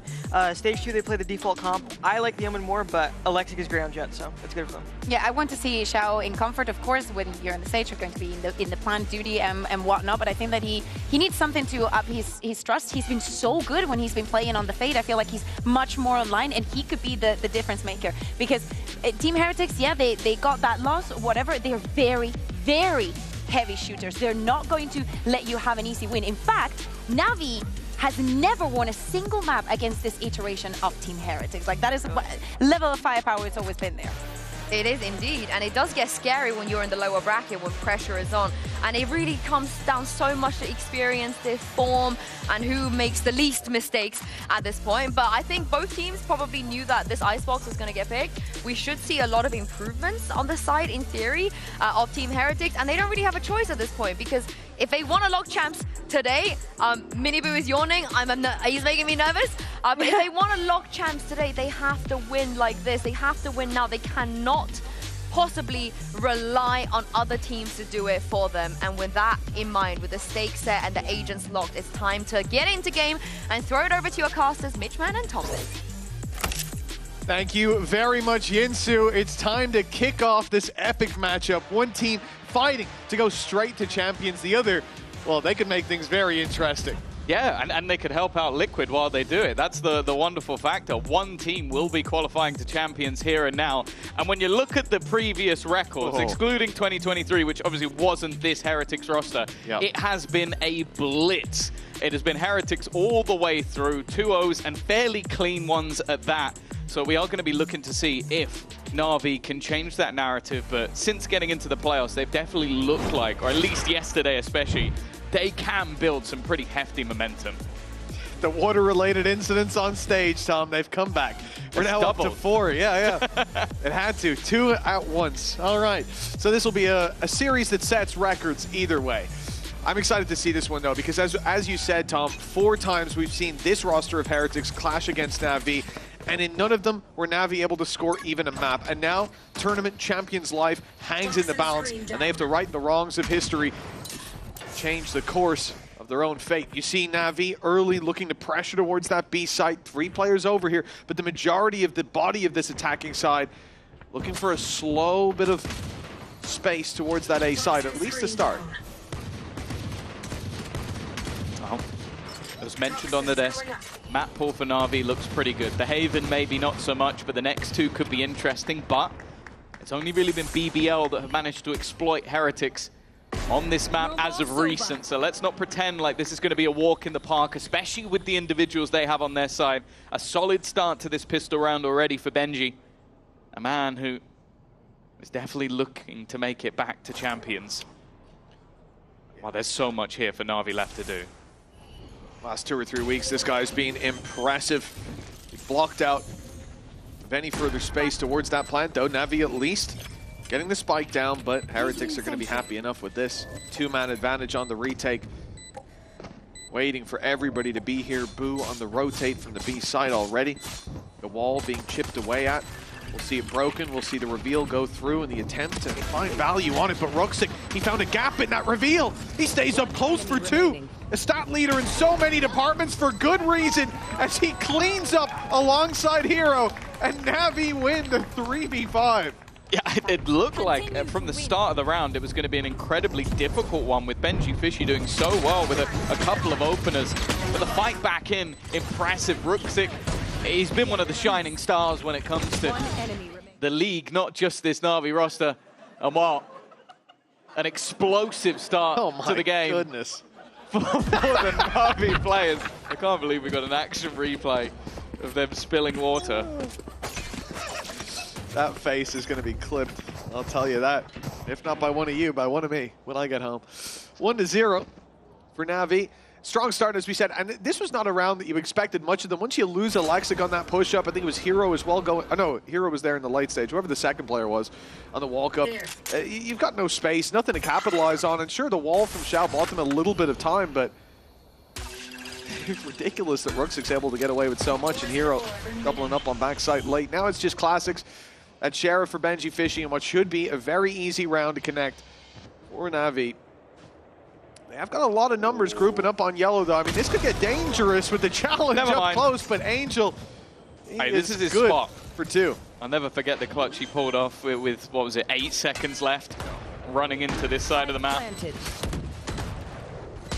The Sage was still becoming a mainstay of getting you into those post plants, and for Na'Vi, this is looking squeaky clean and in-zone flawless in round number 2. And with the purchase they nearly always go for, that means 2 more rifles are coming. This will be a tough one for Heretics to face against. Yeah, I like what you're saying about the Sage wall. I mean, we heard it on the desk from Flya as well, that it just feels like it's a mainstay. It's very difficult to play this map without it. We'll see if Heretics are going to have that become a consistent problem. This round should have been an issue. It was, but as you said, now here come the rifles. Here comes the real brawl. I want to say as well, that if you look at this compositionally, I really am not a huge fan of Heretics comp. Like, you're throwing in an extra duelist, almost like old school Icebox, but they were running it with the Omen before, but evidently just feel that Miniboo is that little bit more comfortable trying to utilize some of the more individualistic nature and going from 0 duelists back to 2. To basically see if they can frag out in this scenario. Now, ult already online. Angel was lost early, but he's immediately back. Xiao as well had a belter in their last matchup. Someone that I think we've seen one of the quietest years from in week-to-week play. When it comes to playoffs, he stepped up. He's found his old level. That's a nice pick for Alexic, who has been consistent, reliable in so many of Navi's matchups. And of all the rounds to step up in, when you have those couple weaknesses, but Heretics putting all their credits in, that's a huge double opener to find. The Hero's now having a fight on the other side of the map. He's managed to hold a couple of players here just by taking that zip line. And that's going to be something they consistently now have to think about. You'll see Woot likely continue to check his backline, but the fact is getting back into this scenario is not going to be easy. But Rien's always a safe pair of hands. The peaking players of Na'Vi have given them a chance. Well, that res from Xiao, though, keeps it into a 3v3 at least. Despite those numbers falling, they've still got quite a bit to fight back with, and Ruxic spearheading that effort. He's found 2, and Benji, he shouldn't have the time, but he's isolated Ruxic out of position early. Now there's an opportunity, but in goes the Nano, and the shot to the head seals the deal. A 3-0 start for Na'Vi. It's exactly what you want. This is their pick. And as we said, they haven't won a map up against this squad the last 4 times that they faced. But it's looking like it's a different Na'Vi on the server today, at least starting out Icebox. What, to the last time they won? Yes. It is a different Na'Vi. That was a 2023 team. Looked very different to this one. But yeah, Alexic, like, there are a lot of moments where you'll watch him be thrust into positions where he has very little support and is expected to thrive. This was a round where he succeeded. He went over. The fact he gets 2 kills from that scenario, it still comes a little bit too close considering that was a 5v3 retake, but hey, they won the round. They still have the economy. They're going in with Outlaws in this one where the light shields are galore over on the Heretic side. It should be a comfortable one, but with Heretics, you never really know. Deploying drones.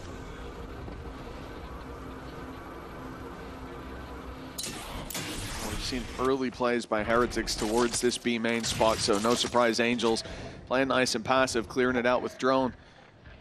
Miniboo is there early. He's already been tagged to 10 HP, and often he has his gate crash up and around here in A heaven, so he can quickly rotate from that B side if there is a pacier hit. And I do like that element of the comp, having that quicker rotation. You'll have a player with flashes, regardless of where that battle's coming in. This Fate has pulled no one. Like, the defense is still fully committed to the A site. Well, yeah, they threw a drone through early as well. They're trying to bait players here, but maybe with how far they've got, they may even call for the team to come back. Instead, they continue to push further and further into the trap. Heretics have called their bluff, and actually, they've even thrown in a lockdown. This is now a problem. They either have to try and run through it or just wait until the last few seconds of the round for their execution. The lockdown hasn't forced them back. 10 seconds There's a rotation in from Ruxic, but they need a plant. And with so little time on the clock, they have to go now. They have to be in now, and they've run out of time. As long as nobody dies or everybody doesn't die, the round is over. That is one of the weirdest rounds I think I've ever seen. And Heretics are on the board. That is an incredible round coming out of Heretics. They make the right read. They don't fall for the play towards the B side, and then they lock down. What a commitment, but the value found is unbelievable. Another man generating value is Ruxic. I mean, this guy, those stats speak for themselves. A lot of arrows upwards, and he has been a big factor here. 7-2 starting out this map, but that last round, certainly not the way we wanted it to go. Yeah, no, a very, very messy round from Na'Vi. And it was weird because they were trying to sell that ruse, got so far in, you almost think that maybe there's a moment where you go, actually, guys, you need to come back. But with Heretics just holding their ground, and the lockdown as well was just genius. Like, just putting it in at that moment basically ended it there and there. A pretty hefty mistake, but a good read from Heretics. They've now got a big bolster of economy, and let's see if they can build from it. At least a Viper's Pit for Ruxic if they can get onto that site. A minute on the clock, denied the A control, and the slow shift back to this B site comes into play. It's an unusual setup from the Killjoy. It's going to contain a lot of the space for the walk up through the tube and into kitchen. Your alarm bot covering off B main. Where there is a gap, though, is towards mid, and with this orb going up, Benji can't watch it as he wanted to. Luckily, though, they're coming towards him. It won't be the flank towards the A site. Navi have chosen the right direction. Only one player waiting. It is the man of Benji himself, and he finds one, but Hero opening up kitchen. And Navi, they managed to keep a decent bit of control here, as they'll get that spike towards the site, but Benji still to be dealt with. Ruxic, I was going to say maybe going unnoticed, but he's quick enough with the flick to take down Benji Fishy. It leaves Rienz in a clutch. If there's any man you want in these moments, it is Rienz, and Angel looks to take the fight. Ruxic, he's now vulnerable to a single shot, and that's exactly what he lands. Another superb round from Ruxic. And Mark, you saw the stats just a moment ago of how good he can be. Currently 9-2 on the scoreboard. Yeah, it's another double added up for him, and you look at so many of these rounds, even in the pistol, him finding two up close, dodging the reveal that was sent back, using the box to his advantage here. The wall that Benji steps through makes that outlaw deadly, even if he's on 150. And that is a frustrating round, as you can see, for Team Heretics. They've now called a pause going into round number 6, as they're not liking what they're seeing. And no surprise, Tom, because not only are they 4-1 down, but they're facing into a very low buy in the next. Yeah, and you also have to give the context of what this match means. I think a lot of the time throughout the tournament, we've talked about points and where teams currently are, and like, you know, Heretics, Liquid, Fnatic, they're probably good because at least a couple of them will get top 2. Well, Fnatic are out. If Heretics go out, that only leaves one team left to get that top 2, and that is Liquid. That would leave this Heretics roster sat there hoping Liquid gets top 2, otherwise they will be eliminated. And Liquid is sat there right now going, well, actually, I kind of hope you lose, because then we qualify. We don't have to have the stress of anything else going on at the same time. Obviously, for the other teams, well, there's a few that will want Na'Vi's defeat at the same time. BBL, maybe one of them. But they would have also wanted the same for GX, as it now makes things a lot more interesting. And as you can see, Na'Vi as well as GX are teams that need to make the grand final if they are going to qualify for Paris. I'll tell you for free, I think only one of them can do that. Standing ahead. Have you made that deduction? We'll have to show your workings a little later on, Tom. I'll get Captain Cow to check that just in case. Double check. How many lower brackets are there? One. Lower bracket back into no.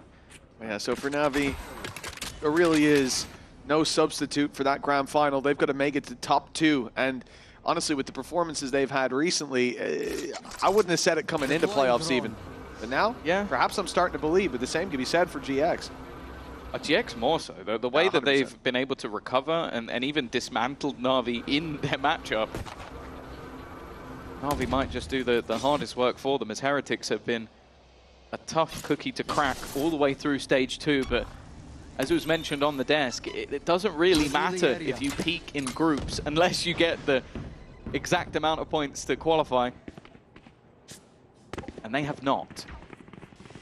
For Na'Vi, again, a tentative round. It's similar to the last. Not a lot to play with for the side of Heretics, but they do have a couple of ults that if the round gets late, it could get dangerous. It seems like this time, though, Na'Vi have done a better job, or more so, Ruxic has done a better job of feeling out the other side of the map. It leaves one player, and that player has been caught. Boo's rotation also dealt with, and I don't think there'll be the same shenanigans.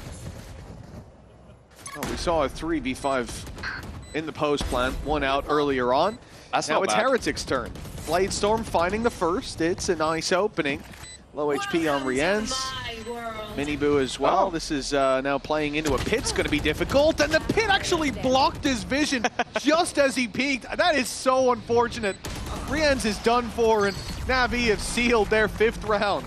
Yeah, normally you might sit there and look at that being an eco and go, oh, they used a Viper's Pit. That seems like a bit of an overcommitment. They have 4 other ults, so I really don't mind it. You make sure you keep your economy strong.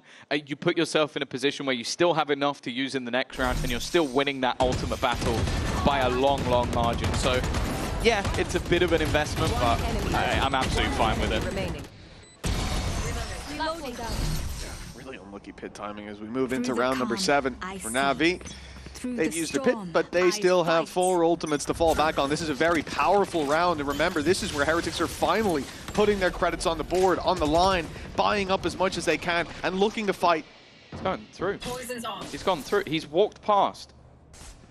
Oh dear. Oh, Miniboo's going to be frustrated with that one. That is a blip, and you can't give those sort of mistakes over to a player like Ruxic. He is going to capitalize. It's also just put so much doubt in the minds of the Heretics players. They are having to worry about mid, and Ruxic has left. He's just gone all the way back to his own spawn. He's nowhere near that position anymore, but they are still looking around the map for him. Yeah, but Ruxic in a good spot here either way to throw in a snake bite from Belt in the late round, and it may well be needed. The lockdown coming into play makes this very difficult now. As we said, too many ultimates on the other side. There's still a Hunter's Fury if needed for Na'Vi to really lock this round in, but Alexic is holding onto control towards that lockdown. And even as some teammates fall, it's Rienz left alone. Hunter's Fury in hand, attempting to break the lockdown, but they're still locked out of the round. Yeah, I'm actually surprised that we saw that come in. It felt like it was a little bit too late. Maybe hoping that a few of the players were low and could have killed them off at the same time, but it is looking a bit panicky from Heretics thus far. And you can see that I think the comfort on this map just isn't there. They're being exploited by, in a lot of cases, just some individual plays from players like Ruxic. Just to add to your point as well, Tom, by the time we see that Hunter's Fury come in, Angel's around here. So no matter what, there's a Hunter's Fury from Na'Vi to deny the defuse, and the time's too low to outlive that or on the clock. So a very strange decision, and it does, yeah, I agree with you. It feels like panic stations. We've already seen a pause come through. It's 6-1 up to Na'Vi, and they're looking to do this in a fairly clean fashion in at least most of these opening fights. For Heretics, they're left to pistols again. So 7-1, not unlikely at this point. Take flight. The only counter I have at this point is that the only round they've won was with pistols. But that's about it. There hasn't really been a lot of, well, silver linings for Heretics so far. Na'Vi have been dominant, looking like their road to champs. It's already looking good. It's the same move. He's walked through mid again. This is something that can't keep happening. The last round, okay, it happens once, it's forgivable, but a second time, Ruxic goes walkabouts in the same fashion with a sniper, and he doesn't get seen. Yeah, that's just, it's not good enough. Well, you're playing with the pistols, right? I'm going to assume this round's done and dusted. You're playing with the pistols, so you don't have that same ability to fight inside of mid. They attempted it last round. Miniboo was the one left with the duty of holding on to middle and couldn't spot the player walking down below, which is a big blip. But this time, I assume, I'm not certain, but I assume that Benji had put the turret in the normal spot, which is right around here, so it watches these angles inside of middle. It stops them crossing here, and it stops them going through the window. But the issue is, it's very common to throw like a nano swarm up and over and destroy that. So that's why you see these spots repositioned to. That gap then tries to be filled in, he misses his timing, and again, Ruxik's able to just run riot in the back lines. It seems like at this point, there are so many problems for Heretics in terms of containing basic map control that I'm not surprised they go for another timeout. Yeah, if they're going to save this map, it needs to be now. Na'Vi are utterly dominant so far, and well, I'll give you not a very nice statistic if you're a Heretics fan. Na'Vi are normally better on the defense. They have shown at least the half victory in their last 3 performances. And here you go. Win and in. It will be Na'Vi victory will send Team Liquid to Champions. Thank you very much for that one. And for Heretics, oh, they have to do it themselves. Yeah. And the fact is, the one thing that isn't mentioned is if Heretics lose, then Liquid have to save them by making it into the top 2. So it really does get very messy for Heretics if they let this series go. It doesn't get messy for Na'Vi. They are just out. Yeah. There's no complication there whatsoever. They are in the tough spot of having to make that lower bracket run all the way through after an early defeat. Oh, this has been a very slow start from Team Heretics, and it's not just individuals going missing. You look more so to how manipulated the map has been. This is their defense, and they've failed to lock down so many of these pieces of the map, and well, this is not going to be the case to start out the round. We've had Miniboo pull out the operator, take one down on B, but again, we've said about how many ults are available, and one of those is the res. With a wall still available, Xiao should be able to correct that mistake. Seems like they may have an idea that that is coming over on the Heretic side. Here. I'm more interested to see what they're about to do. They're going to swing off the back of it. I like the idea. Play on top of the wall, see if they can deny any further aggression, catch someone as they go. Boo's now going to place down the Viper's Pit. Now, the Boo brothers have been struggling. That was Miniboo's 2nd kill, and Boo is only on a singular. Under pressure. And you know there's a good chance that Alexic will try and go over this, but that's why Miniboo is watching. They still had drone thanks to bringing Angel back. No reveal.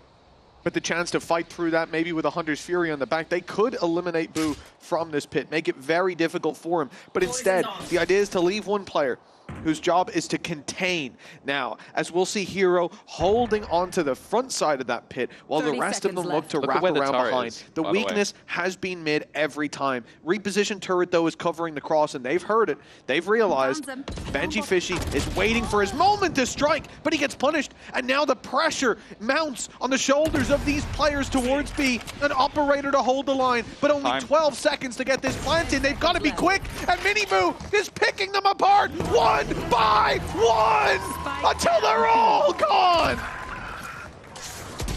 Our hero, there's just no time. No time for him to get anything done. Of course, it would have needed to be the 6K in this round for him to kill absolutely everybody. But even still, Miniboo, what a performance. As said, he was on 1 kill at the beginning of this round. He ends it with 6. And just the constant repositions from him. I love this sort of play. Like, there was no angle hit at the same time. He was always moving, always repositioning. And his brother covering the backline at the same time. A big round for him, but still a mountain to climb. That operator already making a huge difference. Yeah, it's been an operator in a lockdown that won them rounds now. An ace, but standing ahead. How repeatable is it? For Team Heretics, we need to see Miniboo keep that level up, or we need to see adjustments here. Again, Benji, the reposition of the turret last round, I liked it a lot. It was a good strat, but I think it was Xiao that was so quick to take him down. I don't even think he was looking the right way when the peak came in initially, so great adjustment from him. Right here. Well, Na'Vi definitely been the better side so far. Are a few solid individual plays. Miniboo going to throw out the dimensional drift. This will clear the entirety of the B side. It will give the information to the remaining players. You can already see both Benji and Boo already making their way in towards the site. Utility being used to try and deny Alexic, and there is Rien's ready and waiting. Lockdown being used, but Angel attempting to counter it, and it will be destroyed. The problem is he's losing his players along the way. Hero needs to try and step up to the plate. With the time ticking and such a huge advantage, Heretics are sitting patiently. Plant will be stuck eventually. Heretics just, as you said, playing patient to avoid that early peak. Great flash. Hero's blind as can be, but he gets an angle now. A chance to drop one. There's a few fights here that seem to have some hope to them. But now this should be it. Call reloading! Oh, okay. He got too much time there. But Heretics correct to put 3 on the board, and the slow ascent back into this map has begun. Yeah, I think we've seen some good ultimate usage from them. The Viper's Pit utilized in a prior round to keep them with some control over on the B site. This time the dimensional drift was definitely the one that made the difference. Like being able to give them so much information, allowed for early rotations, put them with a stack on the site. You wouldn't believe that they just won a round. Neil's feeling the pressure, and you can understand why. When you're a team that has been as good as they have in Stage 2, the fact that this match could genuinely decide your fate, it's scary. Yeah, without a doubt. Like the reality is for Na'Vi at the moment as well, I think coming into this year, and especially for Heretics, looking at the history they have up against this squad, like when the stakes are this high, it's not where you want to be seeing a close matchup like this, where you want to see easy, repeatable map control from Na'Vi being handed over. And now we've finally seen those solutions, but we've also seen an abandonment of those attempts to make more direct hits to a site in the late round after, you know, the one-man fake on either side of the map. We see from Na'Vi quite a bit. And the mid control being pressured as that hit's coming through. We haven't seen that. And I think it's going to be a return to form of that same attempt to put pressure on Benji and that mid hold. He's been good, but for him, getting one and going down often loses value for that defensive side, because now your entire backline is wide open and they have so many paths to make those flanks and force you into uncomfortable fights.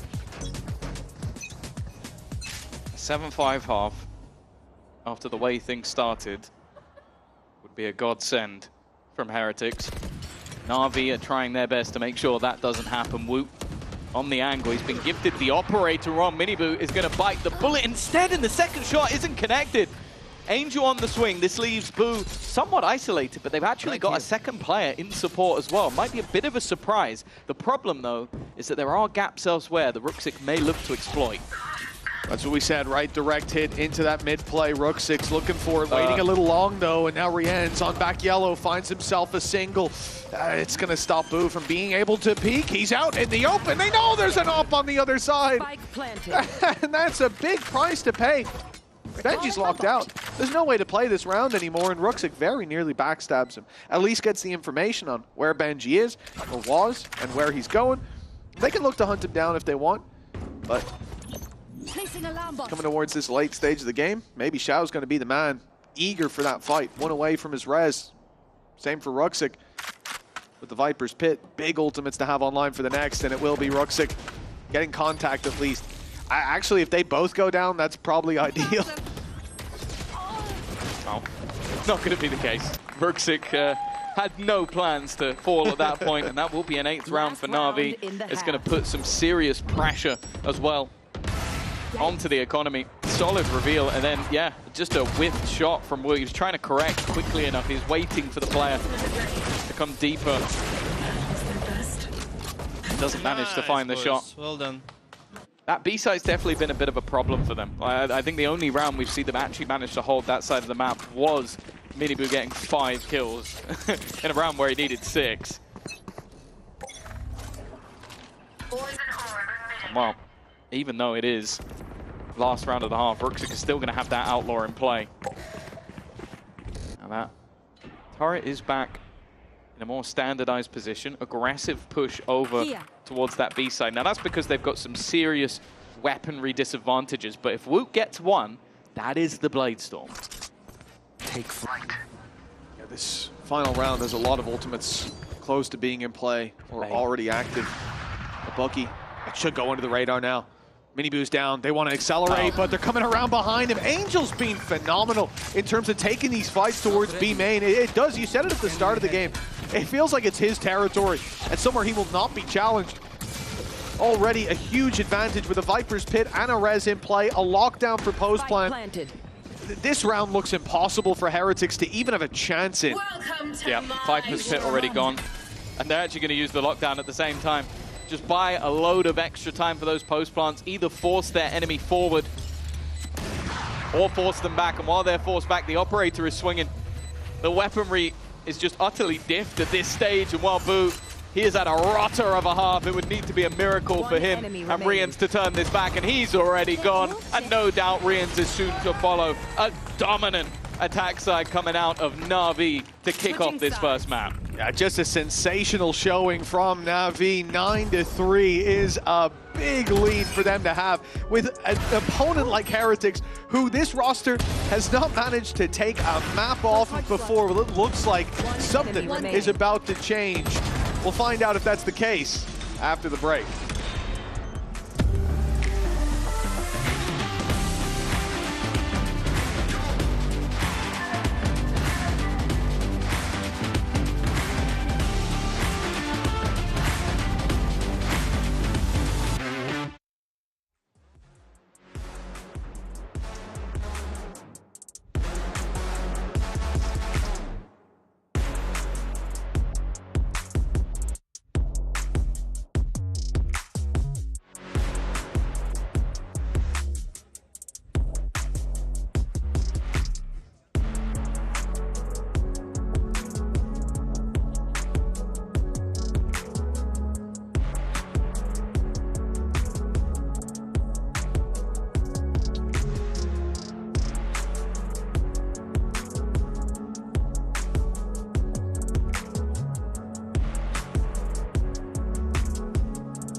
Welcome back, folks. 9 rounds on the board for Na'Vi. They are not far away from locking in this victory. And we talked about Ruxic a lot earlier, but Hero has certainly had his moment in the sun.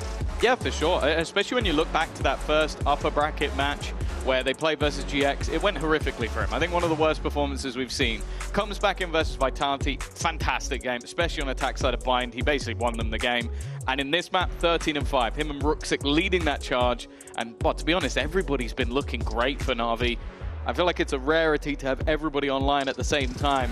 And for Heretics, that is a very bad sign. Of course, we know the Haven up next is their map. It has been their map. No one in EMEA has managed to beat them on it in quite a while.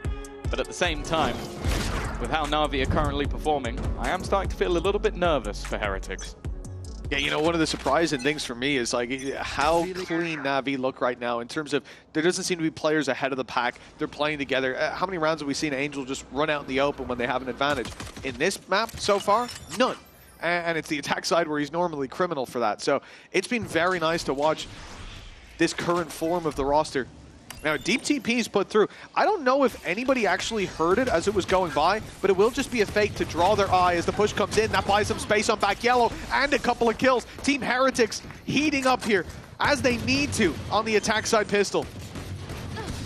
A couple of sheriffs being spammed, but Minibu is there to defend. Nice shock dart for Angel. Boo's not going to be escaping that one. It's at least one, moved slow. In reality, it's going to be difficult to find a gap. Rians as a likely first point of contact. He looked to actually shoot that. Maybe should have been a teammate, and Heroes quickly found two. This was looking like an impossible scenario, and now Benji is left to do it all. 2 players remaining, and they're both looking to fight him. No one yet on that defusal, but Hero is sticking it at least to halfway, and Benji maybe playing the bluff. He knows his opponent let go at least for a second, but needs to find this final shot and is baiting that time perfectly. Hero will land it. I don't know if there's enough time. Just about! Hero is going to take it. What a round from him, carrying on from the first half. Oh man, that's heartbreaking. I thought Benji had done enough. I thought he bought enough time, and clearly so did he when he went back out for that final fight. That's disastrous, Tom. 2 pistol rounds where they're 3v5 up, and they lose both. Oh, Heretics have got to be feeling their soul crushed in the palm of Na'Vi. I win those. Perhaps under their boot, and look, I could lip read that, I'll tell you that. A 5 versus 3. Oh, what did he say? 2. I can't say it. There's a reason we muted the replay. But like, you lose 2 pistols like that with 2-man advantage. That honestly, I don't know where the mental is at right now. You would love to have a pause in the next, coming into the next buy round, but they're already gone. None left. And Na'Vi also only have 1 left, so I don't know if we're going to be seeing the, it's 12-4, let's take a pause. I think maybe Happy will wait a little bit longer today because he doesn't have 2 to burn. The Outlaw was in the round, and now it's not in the best spot. They're going to try and get it back. I think Woot will do that thanks to the Viper screen. That will help them out at least a little bit as they look to head back in towards the A site. Now the A site currently doesn't have anyone on it. They are potentially just waiting to have the full force of the squad already with an advantage and the weaponry in a good position, but if it gets post-plant with an Outlaw, there's potential. It just depends really where that Outlaw is going to go. Like if Woot goes over to Belt or stays where he is right now, and the plan's going to be somewhere around this area, really good opportunity then for them to make that a very difficult post-plant, maybe costly for their opponents, which I think, let's be realistic.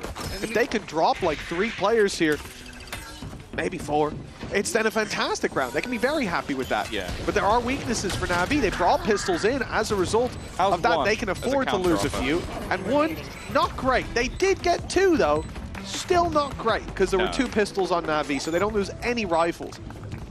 Yeah, Na'Vi have been doing that, well, since they weren't even Na'Vi yet. They've been buying 3 guns and then coming in with a couple of pistols, and it just means that they can afford to sort of have a little bit of a risk with those pistols, and then it's not too much for a problem. Hero 2 away from his ult already as well. And we've already seen how impactful those lockdowns can be.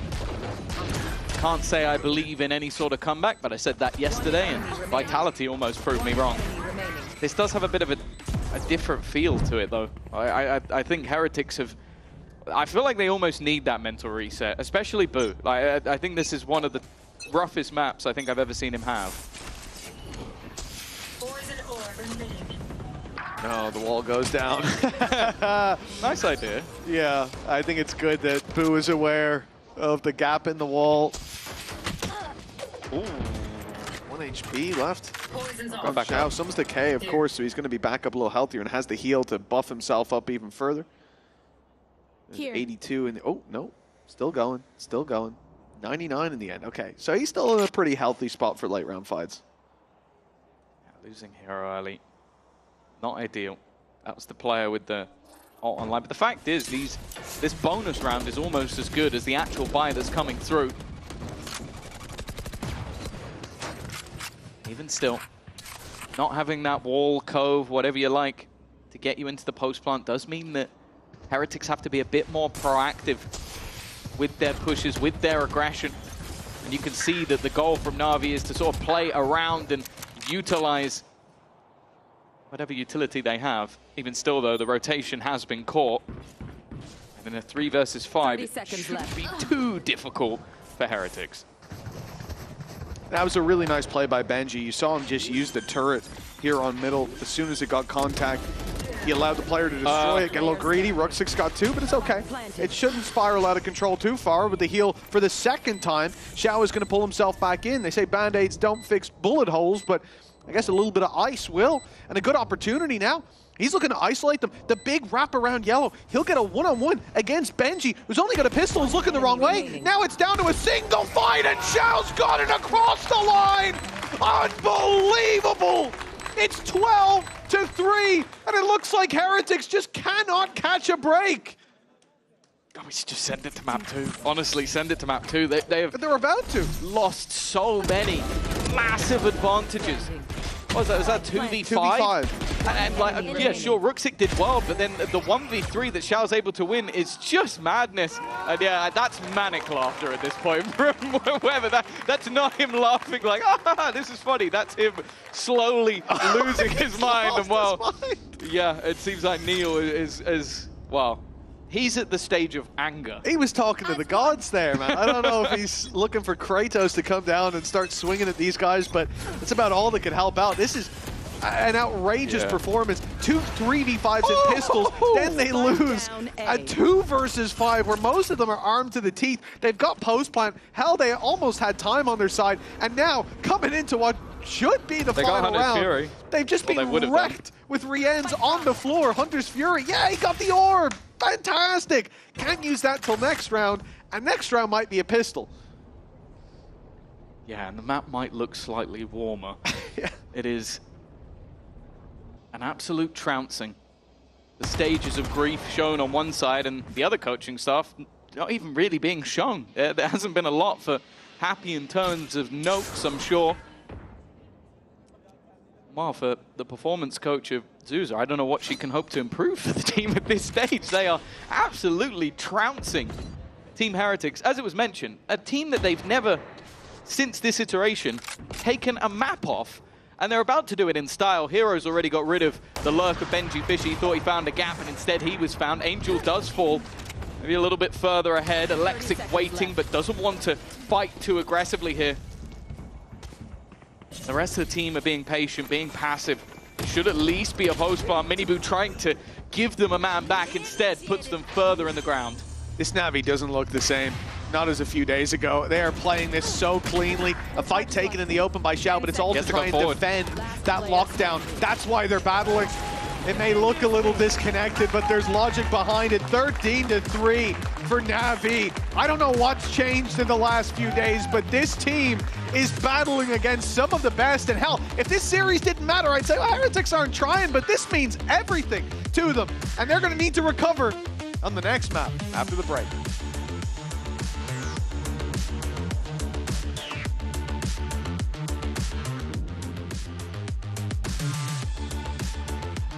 What the? He just sped. Bro, I'm like, what? It's a train?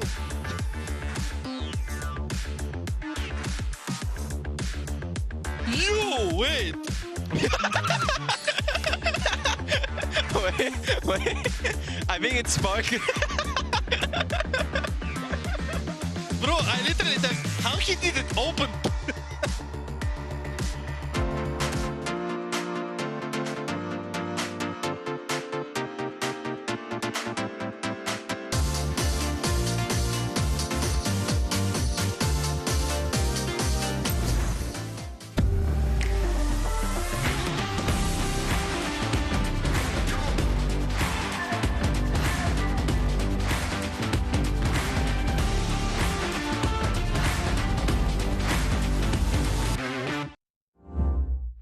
Your body knows.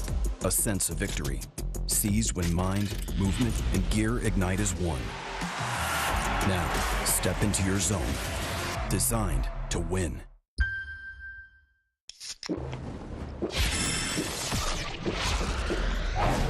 Red Bull gives you wings.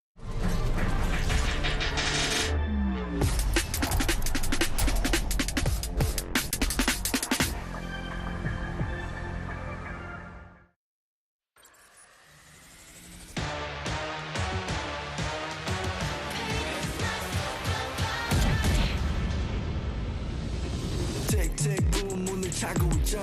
이건 데자부 이미 와본 걸까.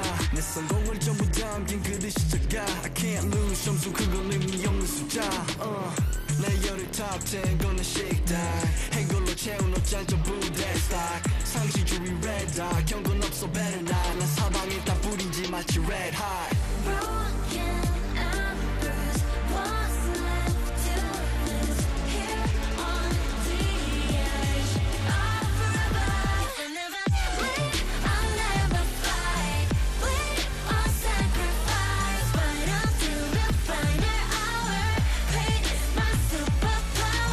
Keep my head up high.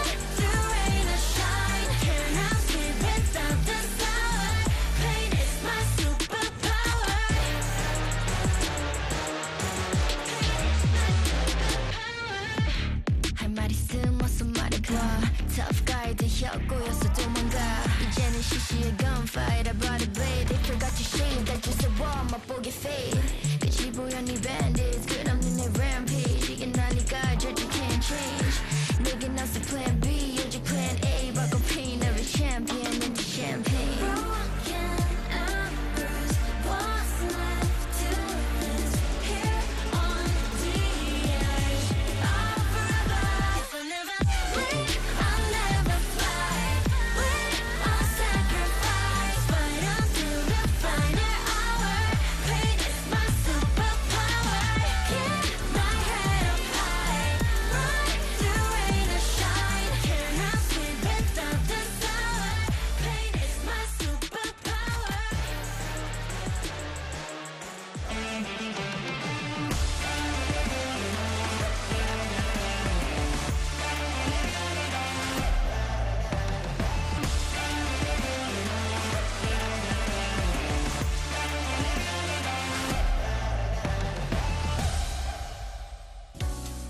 It's been a long time coming, but Na'Vi have finally taken a map off of this team, Heretics team. I am your host, Singsu, and I'm back here with Flyer and Billy.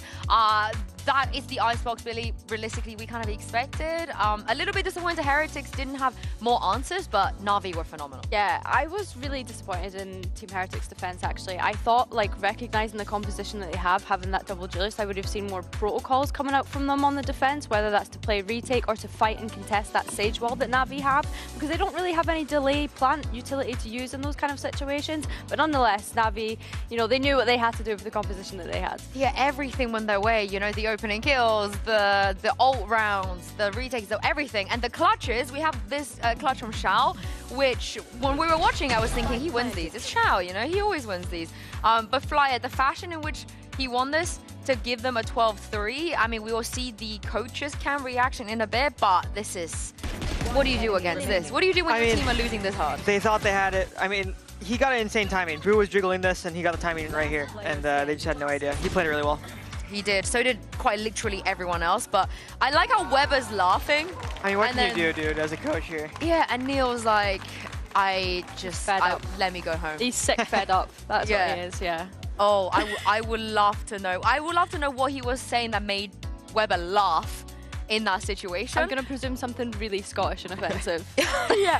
What I was not laughing at, though, was Hero and Ruxik. We speak about them so much. And Flyer, I'm gonna look ahead even more because we know Hero and Ruxik are good. Yep. If they make champs, do you think they can be this good globally? I think so. I mean, dude, if you watch Ruxik play, he plays so confident. Like, I feel like if you bring him on a champion stage, he could play just like this. And Hero showcased it as well last year at Champs, so I believe in both of them. What is it about them that you like so much? Dude, they're so confident. I think that if you put them just like by themselves on anywhere on the map and they're to fight 5 people, they take 3 to the grave every time. And I just think they're so strong individually. Yeah, I think as well, Team Heretics were almost kind of fearing Ruxik's presence throughout this map as well, because Ruxik was just able to get so much mid control time and time again through those lurks, and it's not something that we've never seen from Na'Vi before. You know, they do this on Icebox, so they knew to expect that, but they didn't have any sort of punishment for it. They didn't even want to face check it because they knew it was Ruxik that was coming up on that mid. And then as we look ahead to Haven, we know that Ruxik and Hero are exceptional on that map too. Yeah, I just think it's so funny that people sort of miss out on the fact that this is also a Turkish duo.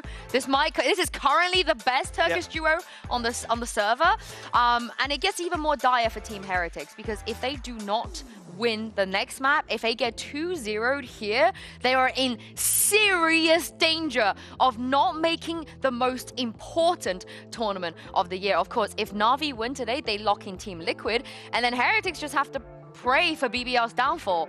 And I don't think anyone can pray for their downfall right now. So they have to win. But the good news is it's Haven. The good news is at this point, Flyer, everyone else has moved on from this comp. People don't like it anymore, but they are just the best. Do you still think it has legs for them? I mean, for them, it's a completely different story. Watching the game yesterday of Na'Vi play as well, I really feel like Na'Vi does not play the comp to the full potential that they have on defense. I think that Heretics is going to abuse them with double duelist. Yeah, the Yoru ISO. I mean, it's Heretics playground at this point. They're 12-2 on it this year. Like, it's the map that we expect them to absolutely dominate on. So yeah, Na'Vi are going to have to look to find some answers to that, considering there's so much footage on Team Heretics Haven at this point as well. So hopefully that will give them a kind of insight into how to play. Yeah, I think even at this point, there's enough footage for Na'Vi's Haven as well. I think we pretty much talked that to death yesterday, but just for a refresher, Flyer, on the attack, what would you like to see Na'Vi do? I mean, the same as always I was speaking about. I just like the comp abusing B. I like the comp when it abuses the exec with the mollies on CT, and I like the comp when you do double lurks on it. And on defense? On defense, I like denying Garage versus the double duelist, and I like fighting A with the Neon. Okay, I mean, very easy game plans. They executed it yesterday, and Billy, no changes. What about Heretics? What would you like to see them do? What would I like to see Heretics do? I don't really think I am the one that should be advising Heretics. I think that they've got it spot on. At this point, I think like they need a win, honestly, Billy. I'm not worried. I'm genuinely not worried. I think given how flawless their Haven has been so far throughout this year, this should be the map that they've definitely got it in the bag to take us to that third map of Bind. I think for me, Alexic is going to be feeling the pressure having two duelists to go up against, if anything, especially considering he's the, you know, the recent addition to Na'Vi this year. And to be fair to him, he has got off to a great start in playoffs so far. Yeah, well, Flyer, Yoru ISO, what's the win con? I mean, you can see when the game starts that Boo's going to play A-Shore a lot, and I think it's what you need to do against the Viper. They know how to play the map. They do that in general anyway. They're the one double duelist team that will put the Omen on A. I think it's super, super strong with this comp. They understand the win conditions against the Viper. I think that it's going to come down to form in the end. Yeah, on the attack side, I'm such a big fan of Mini Boo's Yoru. He has so many different looks and layers. He can trick them with it. He can push spawn with it. He can pretty much get them an entire site with it, depending on how he feels. I want Na'Vi to be aware of that a little bit, but at the same time, I don't want them to be aware of it because we want to see a map 3, and we don't want to see a world where a team like Team Heretics get eliminated, Mitch and Tom, this early on.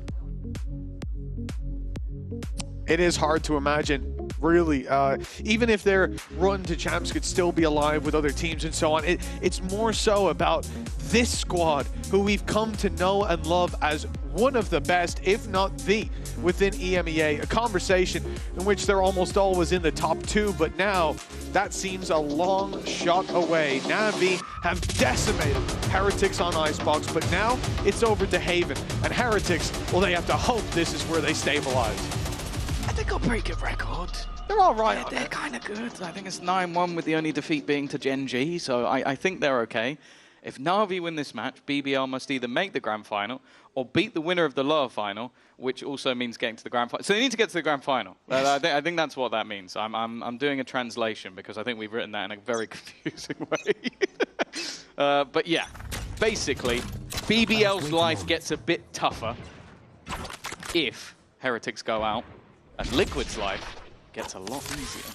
As they don't have any pressure, they will have made it to Champions. For Heretics, their life will be hanging in the balance. Nonetheless, this is the map where we expect Heretics to perform. Starting out on the defense, but I'll be honest with you, they've been very good at both sides of this map in the past, and I'm much more looking at Na'Vi, who did manage to have a spectacular performance versus Vitality, but let's be real, Heretics are a different beast. Especially, yeah, on this map. That's it. There's not many teams in the world that even would dare to face them.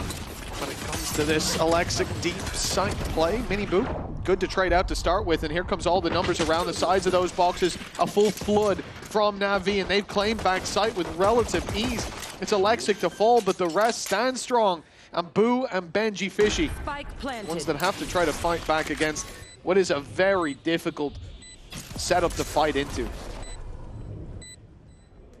Definitely not the start they were looking for, but then again, they've had advantages in the pistols. Okay, Rooksik has just turned on his wall hack, spamming through, him almost caught with a gun change, but luckily he's got Xiao to back him up.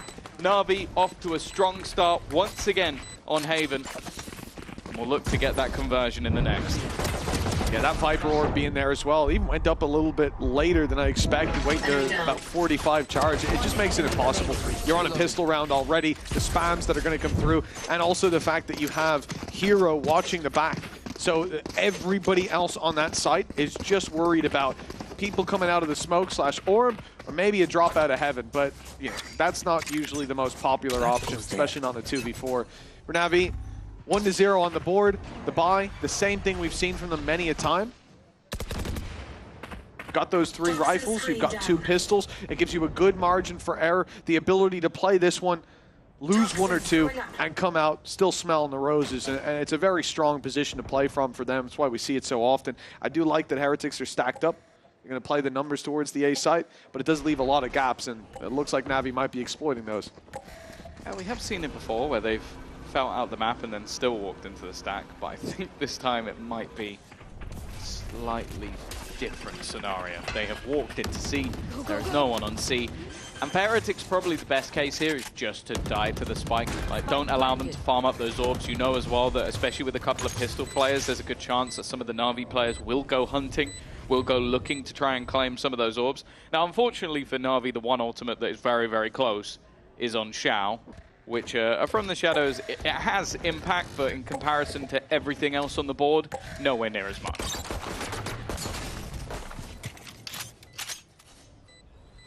This is all about containment for Heretics.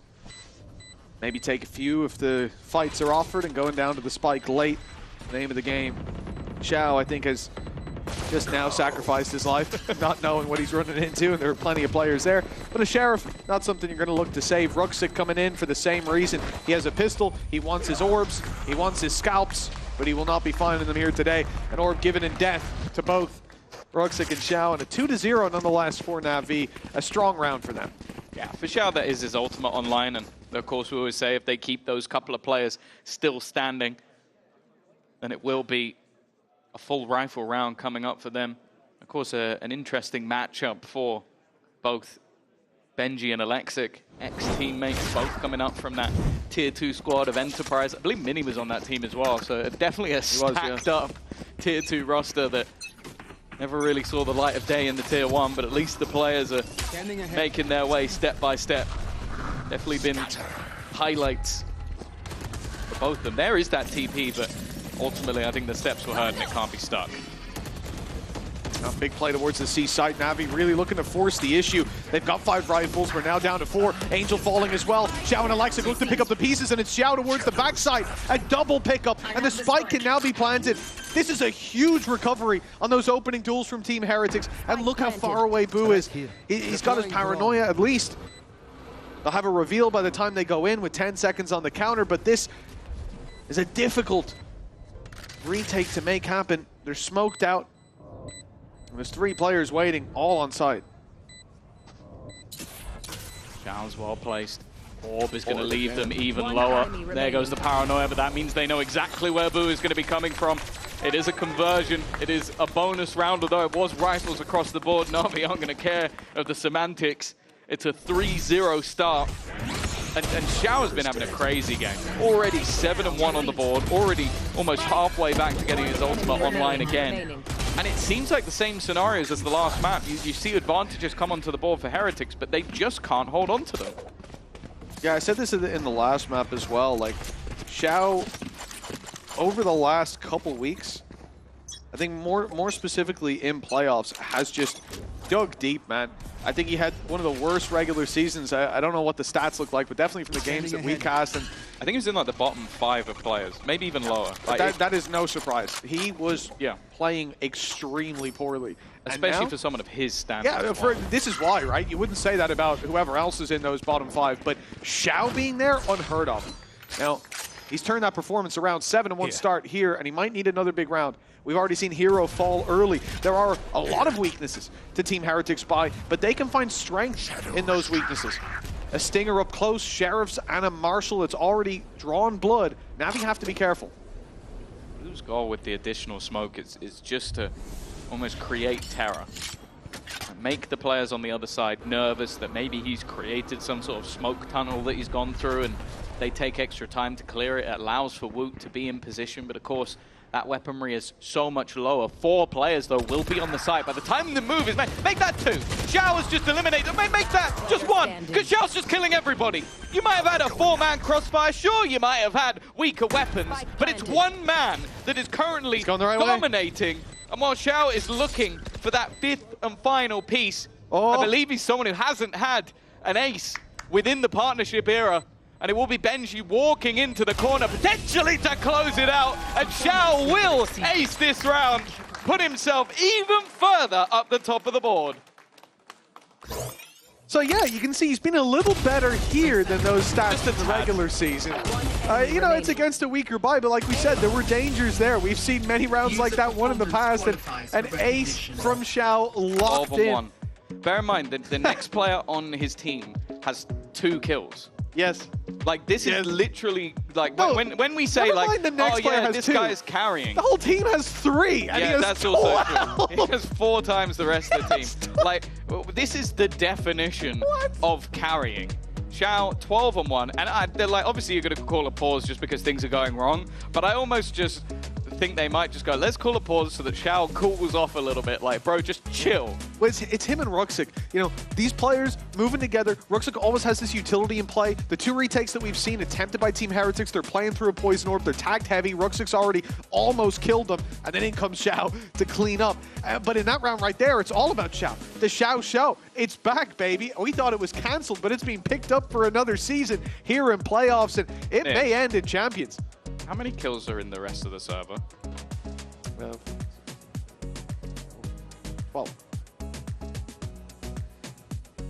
And how many kills does he have? 12. It's kind of mad. He is the server at this point. And yes, as the Toasty, when we get back into the game, we'll show you. Because we had this this board brought up throughout, I think it was the regular season, of like how many aces people 11? had and who hadn't had any. And that was Xiao's very first. Is it 11? Placing stock. 11. Oh, it is 11. We actually have more. I can't count. Yeah, you can't. It's tough. At least you never studied math. Anyway, we'll see if this pause has made a difference. Benji under pressure already. God, Xiao's still going! What does this man have for breakfast? What's he have for lunch? What's he have for dinner? I need to know the full routine, because Xiao is a different gravy right now. We know what the source is at least. Boo and Woot. Fight anyone else. Anyone other than Xiao. I don't care that he's low. He's got his ult again, by the way. He is mortal. He's not in God mode. There's a chance. Xiao's gone down. I barely believe my eyes. God is dead. Now it's down to the other 3 to pick up the pieces. What can man do? Electric and Angel. No. It's going to be a round for Team Heretics. As nobody else seems capable of carrying the mantle. Then Xiao dropped for just a moment. 4-1 at last. Such outrageous. What is going on in this game? Either Xiao kills everyone or they lose. That's insane. Not everyone, not 80% of them. They can sometimes pick up that last guy. Okay. Well, 14-2 wasn't enough to keep it flawless. From the remaining players, a solid retake. Boo doing well. And I think that's important as well. The last map was horrific from him. Like, he just had a rough time from start to finish. He's now onto the board. Similar fashion to the last map. Around that maybe they shouldn't have won, but around that they've stolen nonetheless. Ultimates coming up. Economy not in too bad a state. My camera is destroyed. This has to be where Heretics start to build into this matchup, because otherwise they're just feeling boomed. And Na'Vi, they're going to do the same again. Clearly feeling like they made a mistake, so they're going to continue in this direction. And they, well, initially lost the battles, but the trades were there. Rien's heard reloading back left. They know he's there. The paranoia is perfect, but he failed to convert on that kill. Angel just about surviving, and then he's pulled into a 1v1 with Woot, leaving Ruxic in the same position outside. Well, 1v2 more so. He'll win his first fight, but he needs a little bit more. Knows where one player is at least. Does he have a read, though? Oh, he might not need it. Adjusts onto Boo, and it's all Woot. He has an idea. He's watching the right spot, the swing from Ruxic into the crosshair, but now the pit will be used. It's dispensed. The shorty's out. He's dodging the bullets, hoping the RNG goes his way. And Look is on his side, at least to start. That jump not heard. And he knows now the defuse isn't being stuck. Sneaks into the corner, shorty in hand. It's a clean round from Ruxic. And another round for Na'Vi. Yeah, Red Bull clutch, and one that, again, just, we have to highlight him just in every single series that he plays. It started off so well, Miniboo with a double, putting it down to just one man, and then it's just the moves in the moment, using the Viper's Pit to give himself an opportunity. And he's taken it home. And while the frustration continuing to build for the Heretics coaching staff, 5-1 down. This is the map that they have been utterly dominant on every single game they've played. I think it was only Vitality that managed to hit double digits when they played it in the regular season. GX only managed 3 rounds total. Just look at the buy, Mitch, that's come back up. It's a little miserable, isn't it? Pistols, single rifle, not counting the sniper. Even then, it's the third best sniper in the game. Fourth, I suppose, if we consider Chambers' ult. It's a specialty. For Heretics, a big gamble towards this A site. And I think Na'Vi have been quite good, especially on the previous map, of feeling out that space and choosing the right point to hit. This is awful. Somehow that fight doesn't go the way of Woot, as he's a little too patient, not expecting the player to literally be looking the other way. A nice conversion from Alexic to keep that man advantage in their favor. It's now a much tougher spot with the C site. 30 seconds left. Noted as open. 3 players almost building into a retake on the B site when the retake isn't even here, and they've got so many angles to check along the way. The smoke to create further shrouding, and Angel just waiting on the other side of it. They've at least managed to get a gun or two along the way, but Hero seems to have already noted Boo, and although Rians has managed to find one, anything more is going to be tough. They've got no reason to fight him. Yeah, no reason to give up the advantages.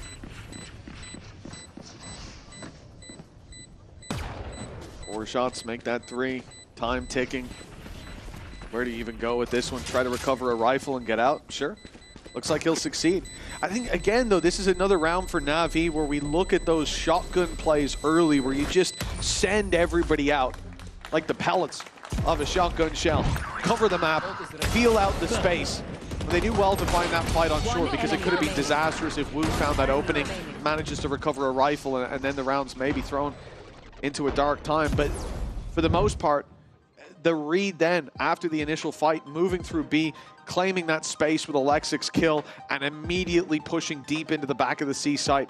Na'Vi have done a great job when Heretics stack up of reading the stack early and getting ahead of it, finding the gap and exploiting it. And I think, again, I have to say, night and day performance, not just from players like Xiao to the regular season, but as a team, the way they're moving, this looks like there's been some big changes in how they look at the game behind the scenes.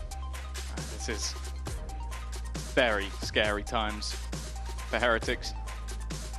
Sure, they've always been stellar on the attack, but you talk about their last 3 matches, a 10-2 defense, a 6-1 defense, an 8-4 defense. Like, they have always thrived on this side of the map. We saw the stats about their retake percentage being above 50% as well.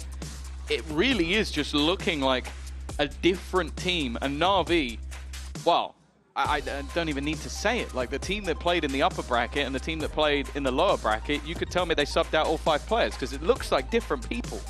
Everybody's had their moments, their step up. Xiao is currently running the server.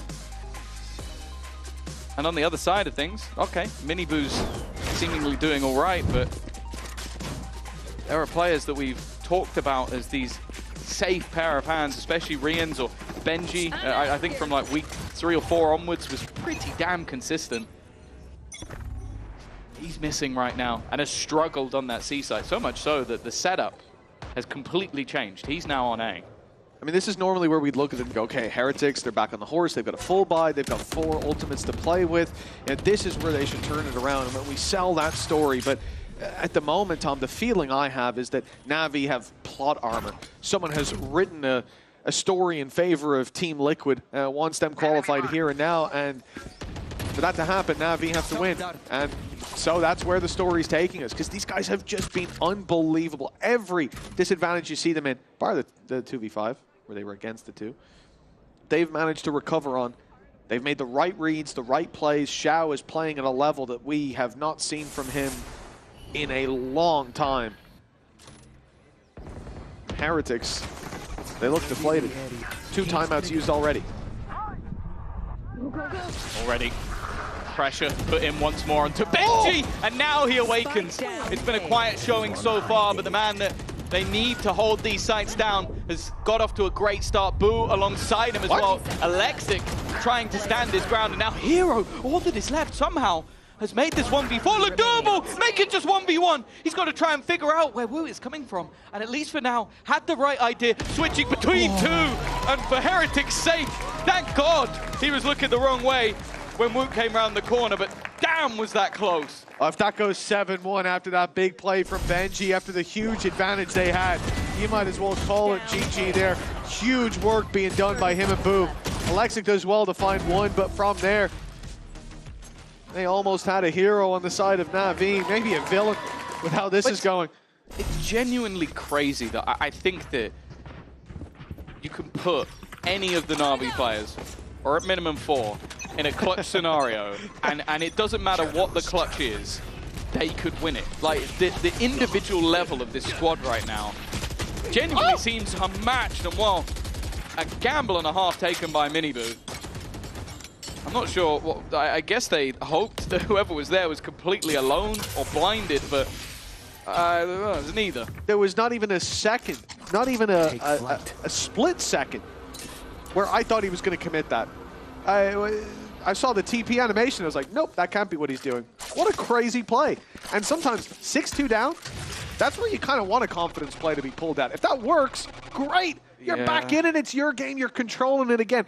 If it doesn't work and you lose the round. Well, this round is a big one for them as well, because only one player survived in the last because of what Hero managed to do. So their economy is completely in the bin if they lose this one. And once again, Benji's going to be under pressure in the corner.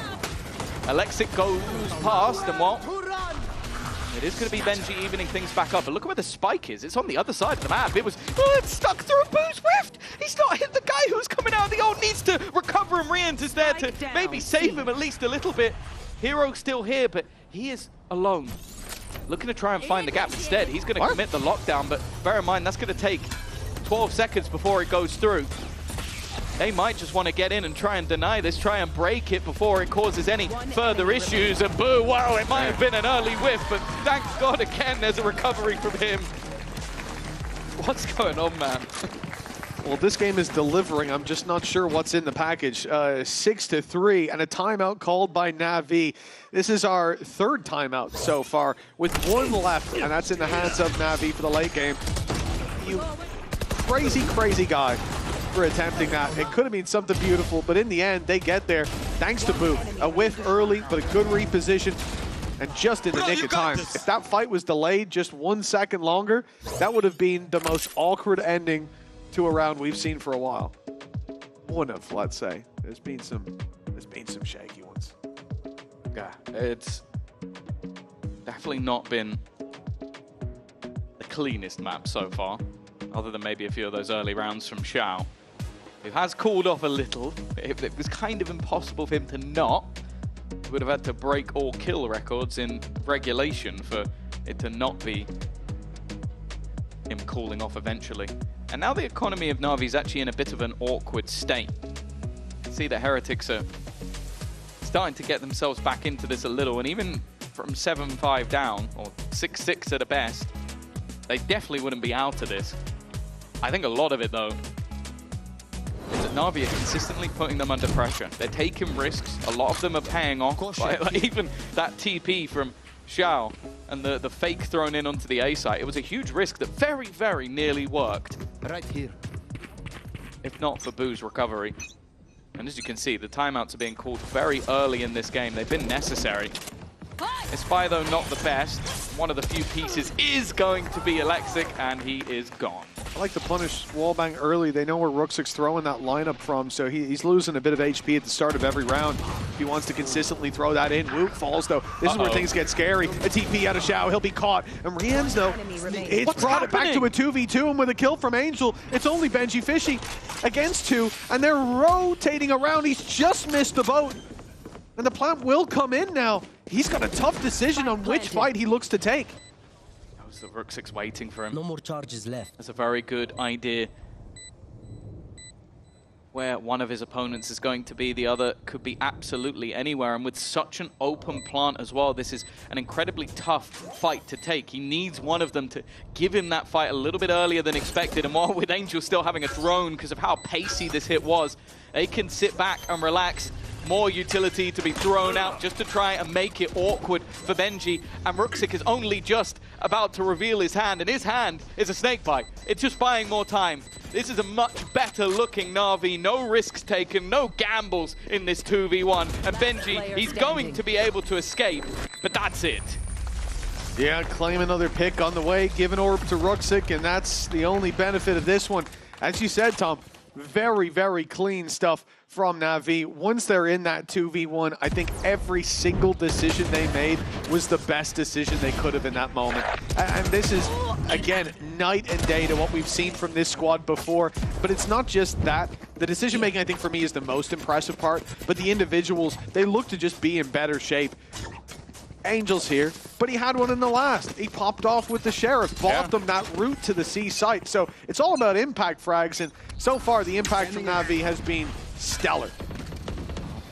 It's not a reset this time. The Heretics had been a one and done over the last couple of maps, and because of that, never really got any second chances. This is their second chance. Dimensional Drift online, ultimates fairly far away, other than maybe Viper's Pit, but even still, I think Ruxic would almost have to end the round to get it, or claim an orb or two along the way.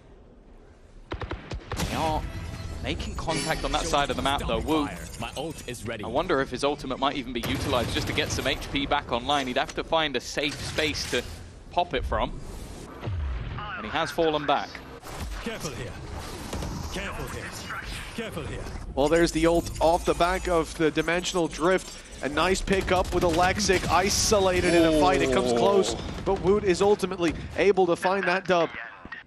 Come on out of the ultimate for the 5 versus 3. Na'Vi being picked apart piece by piece. Hero has claimed a little bit of space, but it's space they're conscious they've given up.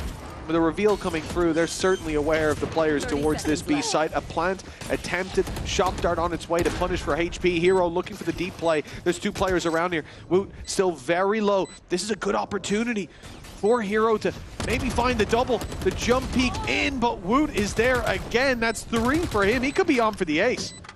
Still? No, he's not. A few low players, but it will have to be an Angel 1v5. That would definitely be a nail into the coffin of Heretics if they were to lose this round. He's already going to get himself a quick double. Both of those players incredibly low, but Benji is there to make sure that that does not go any further. A 4th round for Heretics, and considering the spot they were in, it's getting better at least, but I'm sure they'll want that 5th. Oh, without a doubt. I mean, it was a very slow start from this squad, and ending up at a 7-5 scoreline, that definitely convinces you that you're back on the beaten path. I'm starting to shoot now. I can feel it, so keep it up.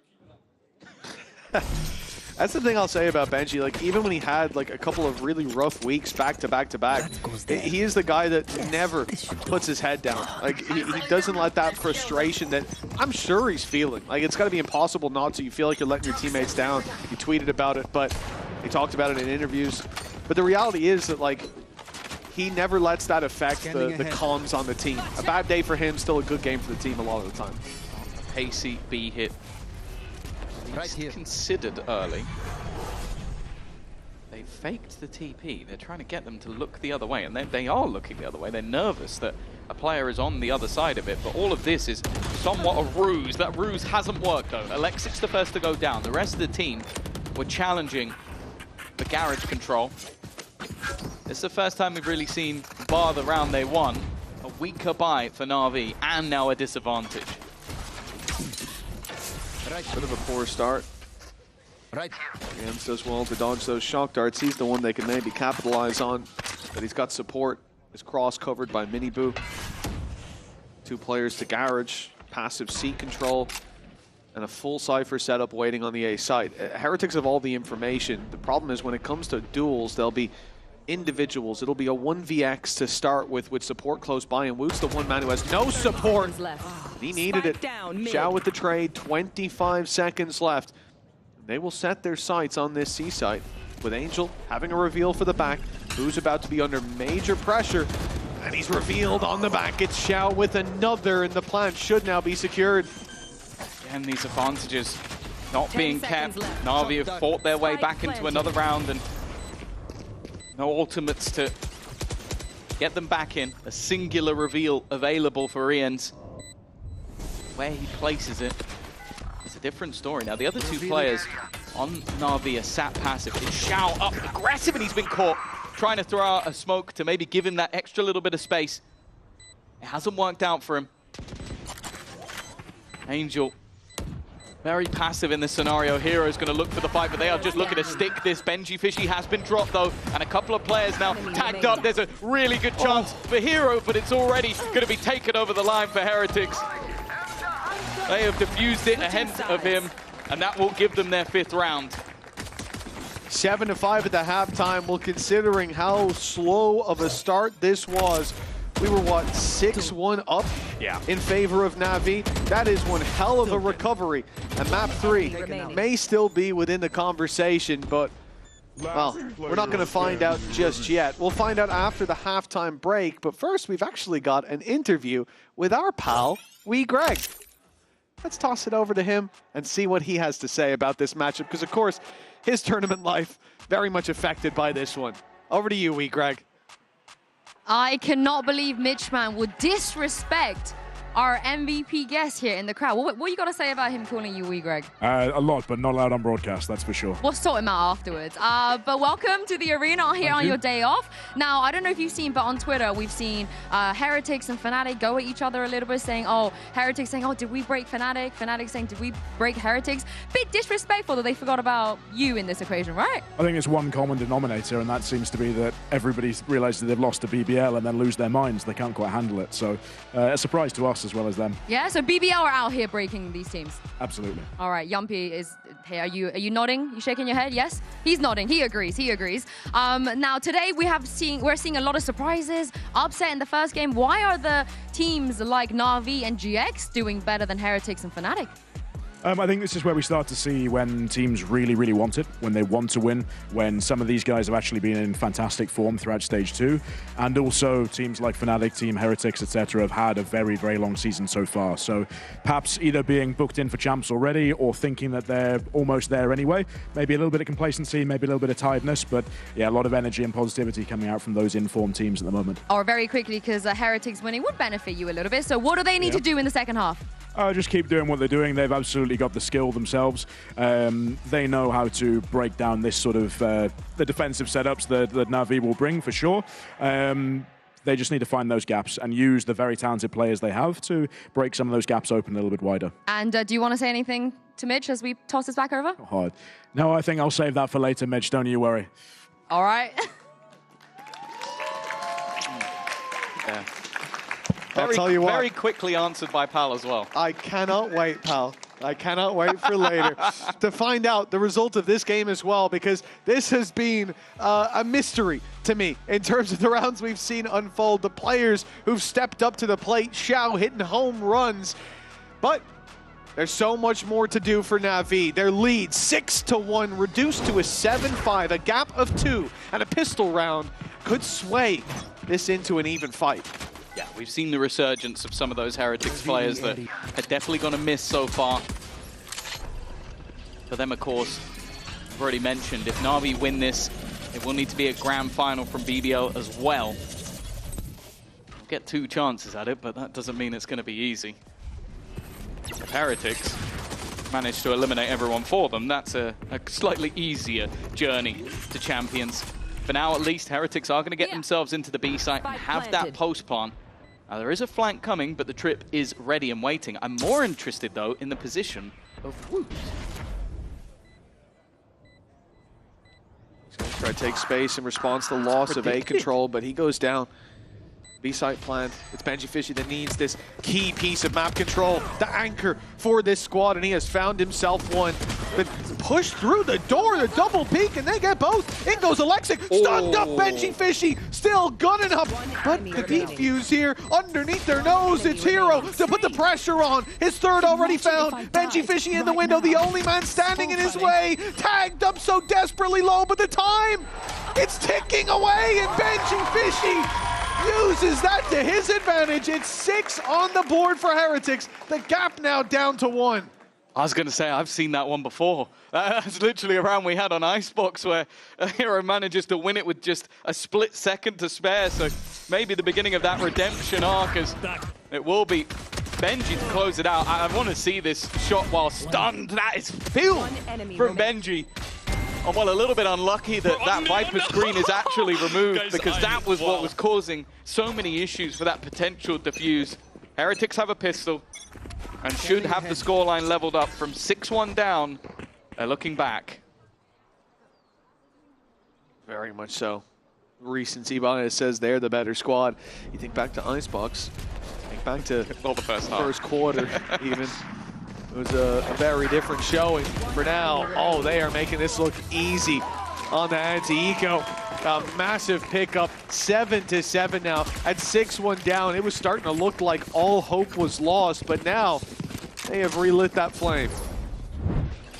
I'm starting to feel a little bit of deja vu. We got to cast them during their EWC Grand Final, and it was a horrible, horrible start to the game. And we saw that resilience that has grown over time for this squad. We always talked about the sort of the chokes they had. The fact that when it counted the most, sometimes Heretics will go missing. Well, it does seem like they are better at building themselves back up into games, but we also saw this from Na'Vi yesterday. Let a hefty lead slip, but then something switched. It's happened a lot earlier this time, but I don't want to count out the mental resilience of this squad as well. Gotta go. And the fact that, of course, they did dominate their own map choice, and this will only be to take us to a third. Now with a buy of their own. Hero just waiting on a pixel angle. He's going to be put under pressure, but did at least have himself the nano to slow them down. Yeah, I like this, putting the nano in a basically unchallengeable position unless the shot comes through. The door guarding it. The armor that it's gifted at the start of the round. Heretics, though, they only wanted to push that player back to remove any sight lines over Garage. And now, knowing that there's a gap, they'll look towards the B site, hoping that Na'Vi were looking to plug that gap, but Alexic was left behind, holding on the angle, taking himself a triple, and sending the rest into the waiting arms of Ruxic. Such a reliable player in these moments, and that's the spike under his control, but he goes down to Benji. The timing here, though, is everything, and Xiao ready and waiting. Puts this in Navi's favor again. An important round for Na'Vi. A comfortable bonus round victory, and Alexic individually looking stellar. Maybe having a bit of a quieter game so far, but that's definitely something to ignite the afterburners. So he will basically win them that round. Obviously that, as said, it was the bonus. Heretics are still going to come in with a buy. No ultimates available just yet, but Rien's is pretty close. Eyes up. Although the same can be said on the other side for the likes of Hero. Maybe Alexic if he can find another multi-frag. Early shock dart, of course, used. The fact is, it's just a brawl. An absolute battle in the early stages of the round. That's gone wonderfully for Hero. Oh, the road to recovery, though, it has its perils. Benji Fishing proving to be one of them, but only a single kill found. The spike holder of Boo. Hero's on 8 HP. Alexic 89. They don't even make a full health bar between them. There's a chance for Boo to make this happen. And it would certainly put the wind back in their sails, as these past few rounds have. The problem is a loss here, 9-7, and the economy drained on that attack side. The problem for me as well is the amount of utility that Na'Vi still have left. Yeah. Like, you're talking about the stun still available. They still have the wall that can go up for Alexic, but more importantly, you've got the drone and the recon. So there's so much to... Oh, okay, hello! That's cheeky! Here's the drone, catches Angel. That was the one full HP player. Now he's in with a real chance. He's also removed all that remaining utility, but the timing here is going to be everything. Swing him together. Well, there was a moment that Boo made me believe that was as ballsy as it gets. I know. But even still, Na'Vi recover. I know we're not going to get the replay with Angel's mic, but God, I wish we could. He must have been jump scared to a point that all he could bear is more than the water? More than water? More than the water? Yeah, I think so. I think when you pop that drone, you see Boo materialize in front of you. That was some horror movie stuff there. Yep, we had to mute it. Look, we most of that as well. But understandably, he's a little shaken seeing that demon come from the shadows. Reality is, though, for Heretics, losing out that clutch, close as it may have been, stylish as Boo's pick was, it doesn't matter. Their economy is trash. And they look to make up for this with a deep fight up against Xiao. Outlaw in hand, the shield, the enemy of the Outlaw. He'll get one, but now the real pressure applied. Benji doesn't know. Doesn't know that Xiao was there just moments ago, looked the wrong way, and both Omens are just performing Houdini-level magic tricks to confuse the hell out of their opponents. And then Ruxic just runs in with an Odin. Another early start from the side of Na'Vi that's starting to look stellar. Benji, he knows that there's a decent chance that he's been locked in from behind. The trip has been clipped, but even still, the weaponry is at a severe disadvantage. And for Benji to get close enough, wow, that'd have to be a pretty severe error. It's an in-zone flawless for Na'Vi. Just 3 rounds away from sending Heretics out of the playoffs, but not out of champs contention just yet. And more importantly, keeping themselves in the tournament and sending Liquid to champs. I love that replay as well. You see Angel pop a drone, someone TP in front of him, and he's like, not again! I'm not falling for that twice. Gets his revenge this time at least. The old dogs learned some new tricks, and now it's 10-7. 3-round gap, and 3 rounds for Na'Vi to indeed eliminate Team Heretics from this playoff run. As we said, not from champs just yet. Team Liquid can still help them out. Qualify them on the points. Oh, this is one of the better buys from the side of Heretics. Dimensional Drift, Hunter's Fury available. Minibu's actually stuck this. He's got in behind them, holding on to Heaven Control. He can pop flashes out. He's just trying to make sure everything's clear. And when you look at what's available for Na'Vi, you understand why they're not fighting this too much. They have a Hunter's Fury that they're going to put in immediately, but I think it might be just a little bit too late. And Wu, he's caught the perfect timing. Angel and Utility out has been a bit of a burden for him so far. A beautiful double. And while the second that lockdown's put into play, but now Alexa comes in from behind. This is both of the Sovas have gone down while in their ultimate, and that lockdown hasn't gone. This leaves them trapped. They're going to try and escape this one, and Benji's gone forward. The remaining 2 stuck in the corner, but even while stunned up, they managed to find the kill onto Alexic. That's an important one, and all this time, the clock has been ticking. Xiao is just trying to stick it within the smoke. A second rifle needed for the spam. He's sticking it in front of him! How has Xiao got away with that? The smoke didn't even fully cover the spike. It narrows down the angle for you. Those shots grazing his cape, but not taking the man himself. That's outrageous. We see here that the trap wire was broken behind, and they commit the Hunter's Fury, because of course they have to at that point with the lockdown to play against. But perplexing that there's not more cover for him there. I mean, they just sent Brienne's down the river Styx and not even a paddle. 11-7. Na'Vi 2 away. Economy full invest from Team Heretics. Ultis put into the previous, but still some here. Oh, hello. He's in the void. Oh, Xiao has been caught. Maybe not the man you want to catch, and that's exactly why this man has not been missing. He's even been caught from an angle where they can't punish him. He's outside. Nice shot from Minibu. Needs a little bit more though. Alexic goes back in for the fight, and he's already managed to catch one. Keeps the advantage for Na'Vi. Ruxic selling the idea that there could be someone coming in from behind. In fact, Boo starts to look in that direction. Ruxic gets one, the trade's back, and it comes down to just Rien's. He is the clutch king, but he's called upon once more. First is not quite going to plan, and Ruxic will be there to close it. Plenty of time for this defusal. Na'Vi are now 1 away from sending Heretics out. These teams have played 4 times in the last 2 years. Every single battle at 2-0. And it looks like history might be repeating itself again at 2-0 on the board. And I'd say most people came into today going, yep, 2-0, locked in, easy peasy. I don't think anybody out there would have thought it would be Na'Vi winning 2-0. If they take it soon, they won't even give Heretics enough rounds to win one map if you combine them. The thing I have to ask is, at this stage, whose pick'ems are still going? No one's. If there's anybody, you've got multiple accounts. Yeah. I will not believe that it's legit, because we could be seeing Fnatic and Heretics going out in the same day. Ruxic has already taken out Boot. Bear in mind, they have a weak buy. Ruxic is still going. He's looking to put the nail in the coffin. The man who's been superb all the way through wants to end it with an ace. See you later, Heretics. It is Na'Vi that go marching on in the playoffs.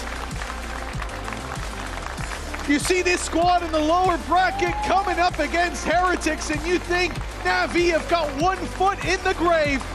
But that was only to seal the coffin of Team Heretics in playoffs. The Champions dream still alive for both of these teams. Na'Vi can take it themselves. They can do it by making it all the way to the grand final. Top 2 is what they need. For Heretics, it's out of their control, out of their hands. They may be in VCT Champions Paris, but for now, all they can do is wait and see. Well, a wise man once said, what is going on? Fnatic and Heretics out in the same day. Liquid, in the process, will be making it to Champions in maybe the weirdest way possible. They wouldn't have been expecting it from that. And well, for Heretics, after a flawless group stage once again, the playoffs have been a miss. As said, their journey not over. If Liquid makes the final, that will put them into Champions. And honestly, with how Liquid have been playing, you wouldn't bet against it, but with how this playoffs has gone, you've got to be sweating a little bit, because teams like GX and more importantly, a team like Na'Vi, they are making that run look doable. They took their map 13-3, went into Haven. By the way, no EMEA teams over the last few months or in quite a while have been able to beat them on that map. They just did it in dominant fashion. In the playoff stage, or at least in the lower bracket, they're hitting different. Well, we've finally seen the return of the Xiao Show. Plenty of games where he had his impact, where he started to up the level, but here today, oh my goodness, an unbelievable performance from the whole team. Na'Vi shaking up EMEA and still set for that grand final appearance. We'll see if they can make it there. For now, it's time to go to the post plan. We've got Ruxic and Hero joining the squad. One enemy remaining.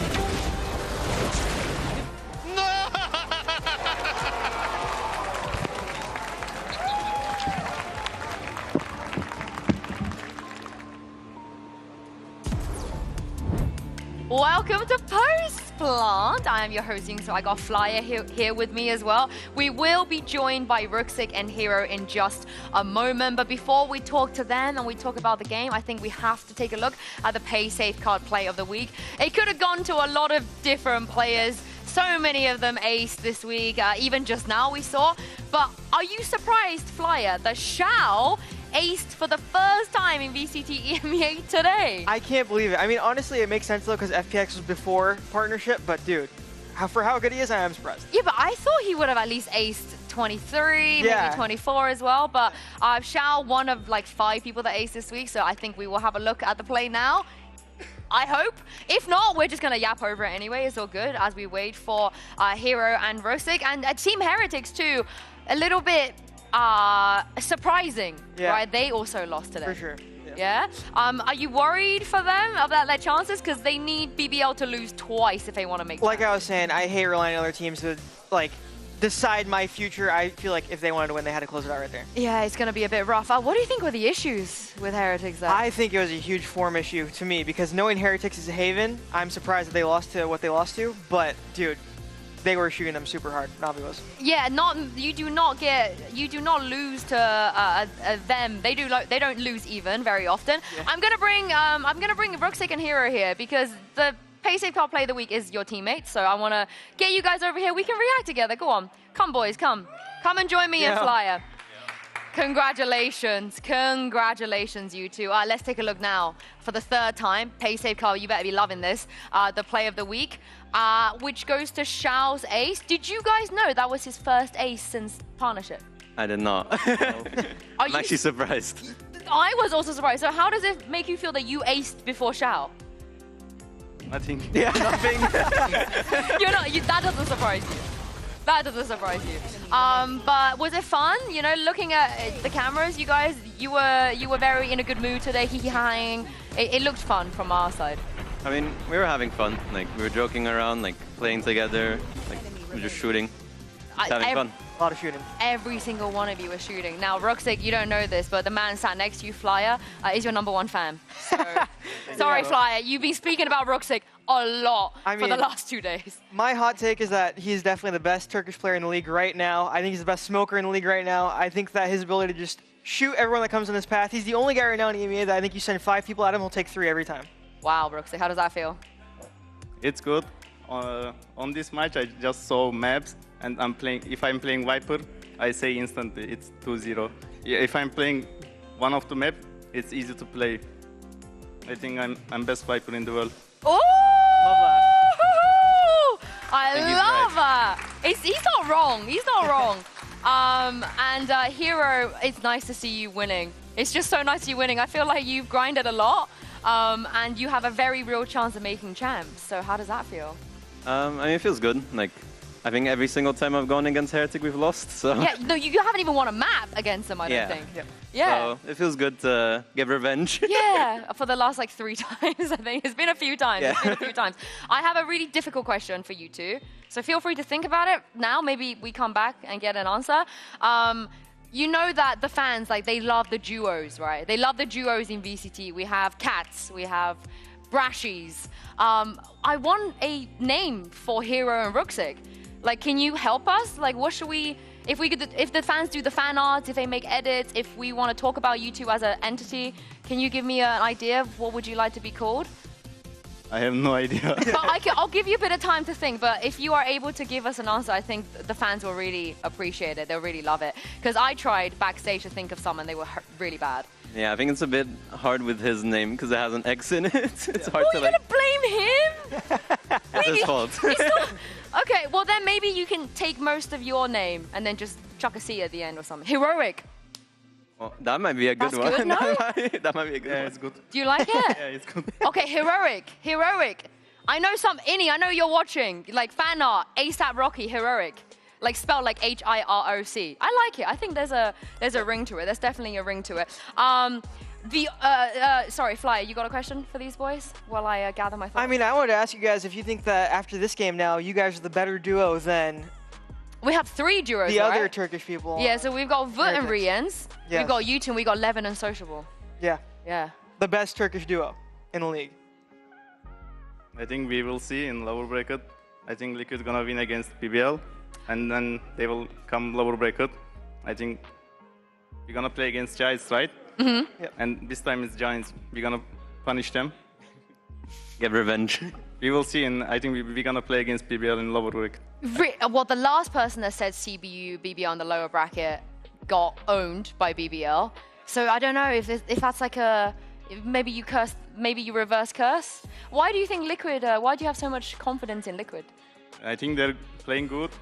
They're all 5 shooting good, and they will win against PBL probably. Oh, do you agree, Flyer? You think Liquid a favorite? I mean, I think they are the favorite, but I wouldn't count BBL out. I had BBL making the final, so I don't know. I think maybe it's a hot take. It is a hot take. It is a hot take. And for you, Hero, what is different between you last year at this time compared to you this year? I think I'm a lot more comfortable now. Like, I've kind of found my place, I would say, and like, I think since then I've gotten like a lot more confidence. Like, I've been working on myself like a lot and like trying to improve like whatever I can, and I think it's working out. Yeah, you seem to have there's something good about you going to champs, right? Like you having to go to champs is a nice little feeling. Now, Flyer told us that you trialed for Koi. He was very complimentary about your trial. So what was that? What was that process like? Do you remember? I mean, there were quite a few teams, so I don't fully remember, but I think they went well. Yeah. Yeah? Is there a reason why you chose Na'Vi in the end? I just looked at the roster. I think like all the different rosters that I could have chosen from, and I think Na'Vi was my go-to. What was it about Na'Vi that convinced you when you saw the roster? Was Ruxic already on the team yet, or? Yeah, like Ruxic was one of the people, and I mean I saw Unk, like he has a lot of I'm the kidding, older one. I'm kidding, yeah. He has a lot of experience, and I wanted to learn from him and like like play with him and see like how it is. Does he know what Unk means? I hope so, because I've been calling him Unk like You call for a long Angel time. Unk to his face? Yeah. Oh wow. Okay, what about you, Ruxic? Are you calling him Unk? I'm calling him Dedem. Oh. In Turkish we call him Dede. Oh, that's really sweet. That's very sweet. And what about you, Ruxic? What convinced you to join Na'Vi? What was your reason? Because it was a good decision. Yeah. I just look roster. It was looking good. Hero, Xiao, Angel, even Koala is good. I think he's still playing good. I think best of your player for me. But we decided to bench him. But Na'Vi is a good org, and roster was good. I choose Na'Vi because of this. Good decision, Fly. You know, sometimes it's these sort of decisions like that. And do you believe in Na'Vi, Fly? I know we've got them in front of you, so... I mean, they were the ones that knocked me out, so it'd be nice if they just won everything, and then I could say I lost to the winners, you know? Okay, I mean, anything you want. I mean, he's supporting you, and you knocked him out. Anything you want to say to Fly, a hero, you know, you got the blessing. Thank you. I think you're a really nice guy. It was a pleasure going against you and playing with you. Oh, today has just been so wholesome. It's been so wholesome, and I'm going to ruin it by showing you two a very funny clip featuring Ruxic and our loving uncle, your IGL, Angel. Now, we had a delay to start game. Here, if you take a look at the screen, we couldn't start game on time, and you know, Twitch chat was really mad at the casters because not just Ruxic, but Angel, both of you spill water on stage at the same time. Have you never used this water bottle before? What was going on? No, it's because I think this is new. Like they had sparkling water in their cup, and I think when they opened it, yeah. You're bougie like that. Your choice. You like the sparkling water. You wanted it. Yeah, we choose purposely, but I don't know. We just spell on the stage. But I've never seen you do this before. Like, how is it possible that you just did this today? Or do you normally do this? We just don't see it. We wasn't drinking sparkling water. We decided today sparkling water drink, and it's first time. It's because of this. Oh, it's a buff? I don't know. Maybe. I mean, we played really good, so maybe. You drink sparkling water, Flyer? I can't believe anyone drinks it, to be honest with you. I think it's disgusting. I think we should start drinking sparkling water. I'm not gonna lie, I don't think I'm making the swap, ever. Yeah, but look at the way Ruxic played today. I'll sit on the analyst desk still. Oh my god, he loves it. He loves being here. He loves being here. Also, Ruxic, the Odin on Haven. We don't see it a lot anymore. We used to see it a long time ago from a lot of players. So what was the reason for the Odin today? It's no reason. I was playing on Prax Odin sometimes if I good economy, and I choose take Odin again. It's good gun. Just spamming. How many maps do you play Odin on right now in the map pool? Just one, I think. Just that one? Yeah. Oh, but isn't that like a really, because you expect Corrode, you expect Lotus, you know, Haven not so popular anymore. On Haven with Viper, I'm playing like a rotation, but other maps, I think it's Corrode. I'm just anchoring the side. Because of this, I can't play Odin. Oh, you like the Odin? Sometimes, if I kill people, good. I love the Odin. You like the Odin? When I kill people with it. What is this fight? Are we 3 for 3? Are you? I love the Odin. Yeah, I love the Odin. I love the Odin. I'm a noob though, so you know it works for me. It works for me. We also heard it from your teammate Xiao previous week that he said he loves being a veteran because he doesn't always have to try as hard because you guys are there to sort of carry him a little bit. But it seems like he's been carrying at playoffs. He's had some really good maps. So what are your thoughts on, you know, your role being youngster, so you have to carry, but also sometimes you just let Xiao do the Xiao show? I mean, it's good. Like, we get our like little spotlight and like we show what we can do and like what we can like just make plays and like what we can do. And then if we don't, Xiao's there. Yeah, he's pretty reliable, right? You know, he wins the clutches. If you're watching him, he wins. Let's take a look at the bracket because we have the craziest results I think we've ever seen in a playoffs bracket in EMEA because it's BPL versus Team Liquid in the upper bracket and Giant X versus Na'Vi in the lowers. We have a lot of different storylines. You know, GX, I think this is the furthest they've ever made. Na'Vi, once upon a time, before all three of your time, you know, before all of you guys joined us in EMEA, Na'Vi always made finals, always made top 3. So do you guys feel any pressure to sort of return to glory, Ruxic? Because it's been a long time since we've seen Na'Vi in a final. I don't care pressure. I'm just playing my game. But you want to win. Yeah, of course. You want to win. I've seen the trophy. I'm not going to leak anything, but you'll want to win. Yep. Trust me. And what about you here? I mean, like, I don't really feel any pressure about it either. Like, it's just we're gonna play our own game and like we'll see what happens. What is that? What does that mean? What is the Na'Vi game? What's your game plan? I mean, just like I would say like slow and like just taking our time and just letting Unk just lead us around a bit. Like, just go somewhere. Oh my goodness, I can't get over that. You call him that. Flyer, any more questions for Ruxic and Hero?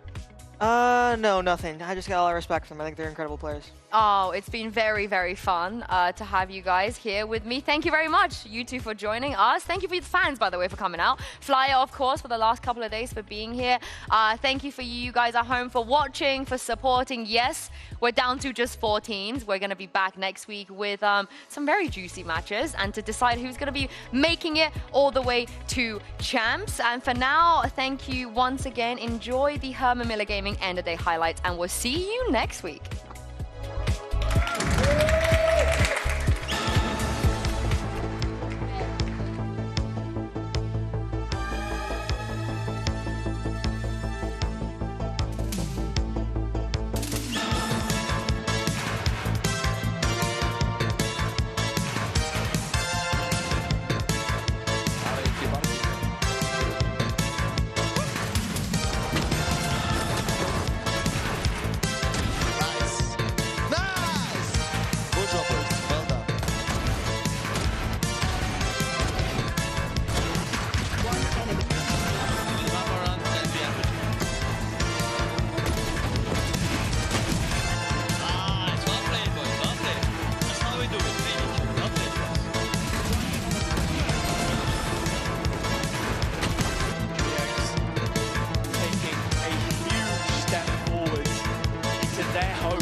What happened, bro? Nice! Nice, please! Nice! I'm an idiot.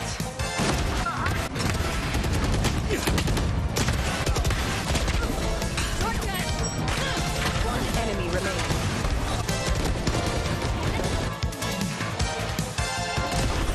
And it'll be Giant X to knock Fnatic out in a 2-all fashion. Kings of EMEA have been toppled.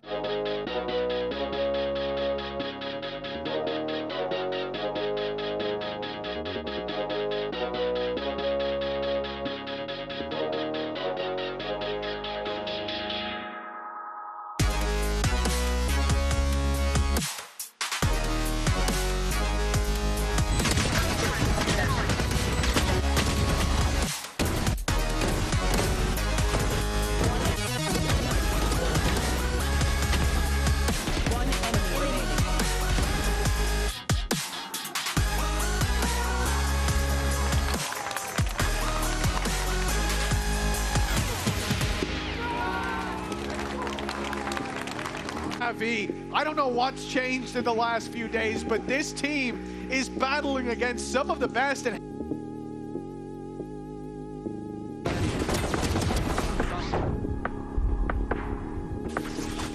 One enemy remaining. Spike down. C. Enemy remaining.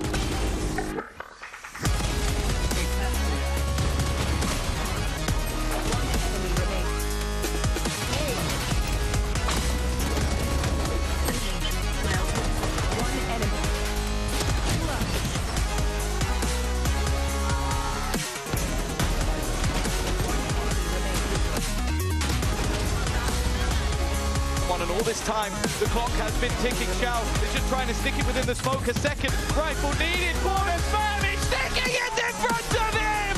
How has Xiao got away with that? They have a weak fire. Ruxic is still going. He's looking to put the nail in the coffin. The man who's been superb all the way through wants to end it with an ace!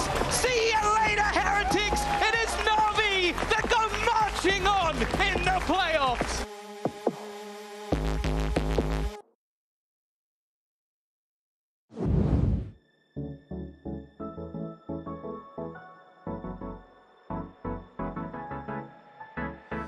Let's do something crazy, get a bit wild today, cause we don't do this every day and we deserve it. Life is so amazing, nothing is in our way. Baby, let's fly away. Do you feel it? Is your heart rushing the way my heart's rushing when you take it all in? Baby, this is where we come alive. Do you feel it? Take the world by storm, 'cause you and I can't believe it took so long to realize what makes us come alive. Oh, what makes us come alive?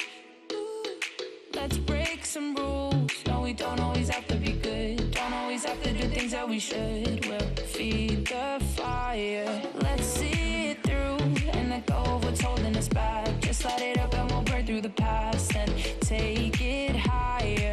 Is your heart rushing the way my heart's rushing when you take it all in? Baby, this is where we come alive. Do you feel it? Take the world by storm, just you and I.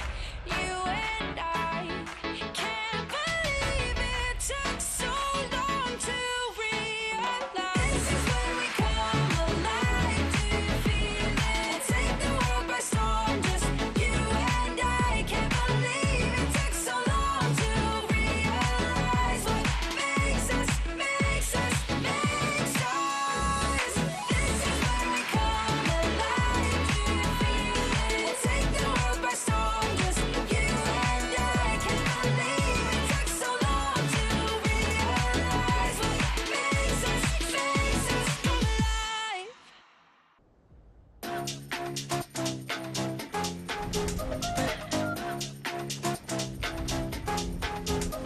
나의 속도가 돈이라면 벤섬이 더 세게 괴롭혀봐 나를 rain on me 다가서면 뱅뱅 전부 걸어 게임처럼 너의 곡을 떨굴 때는 dance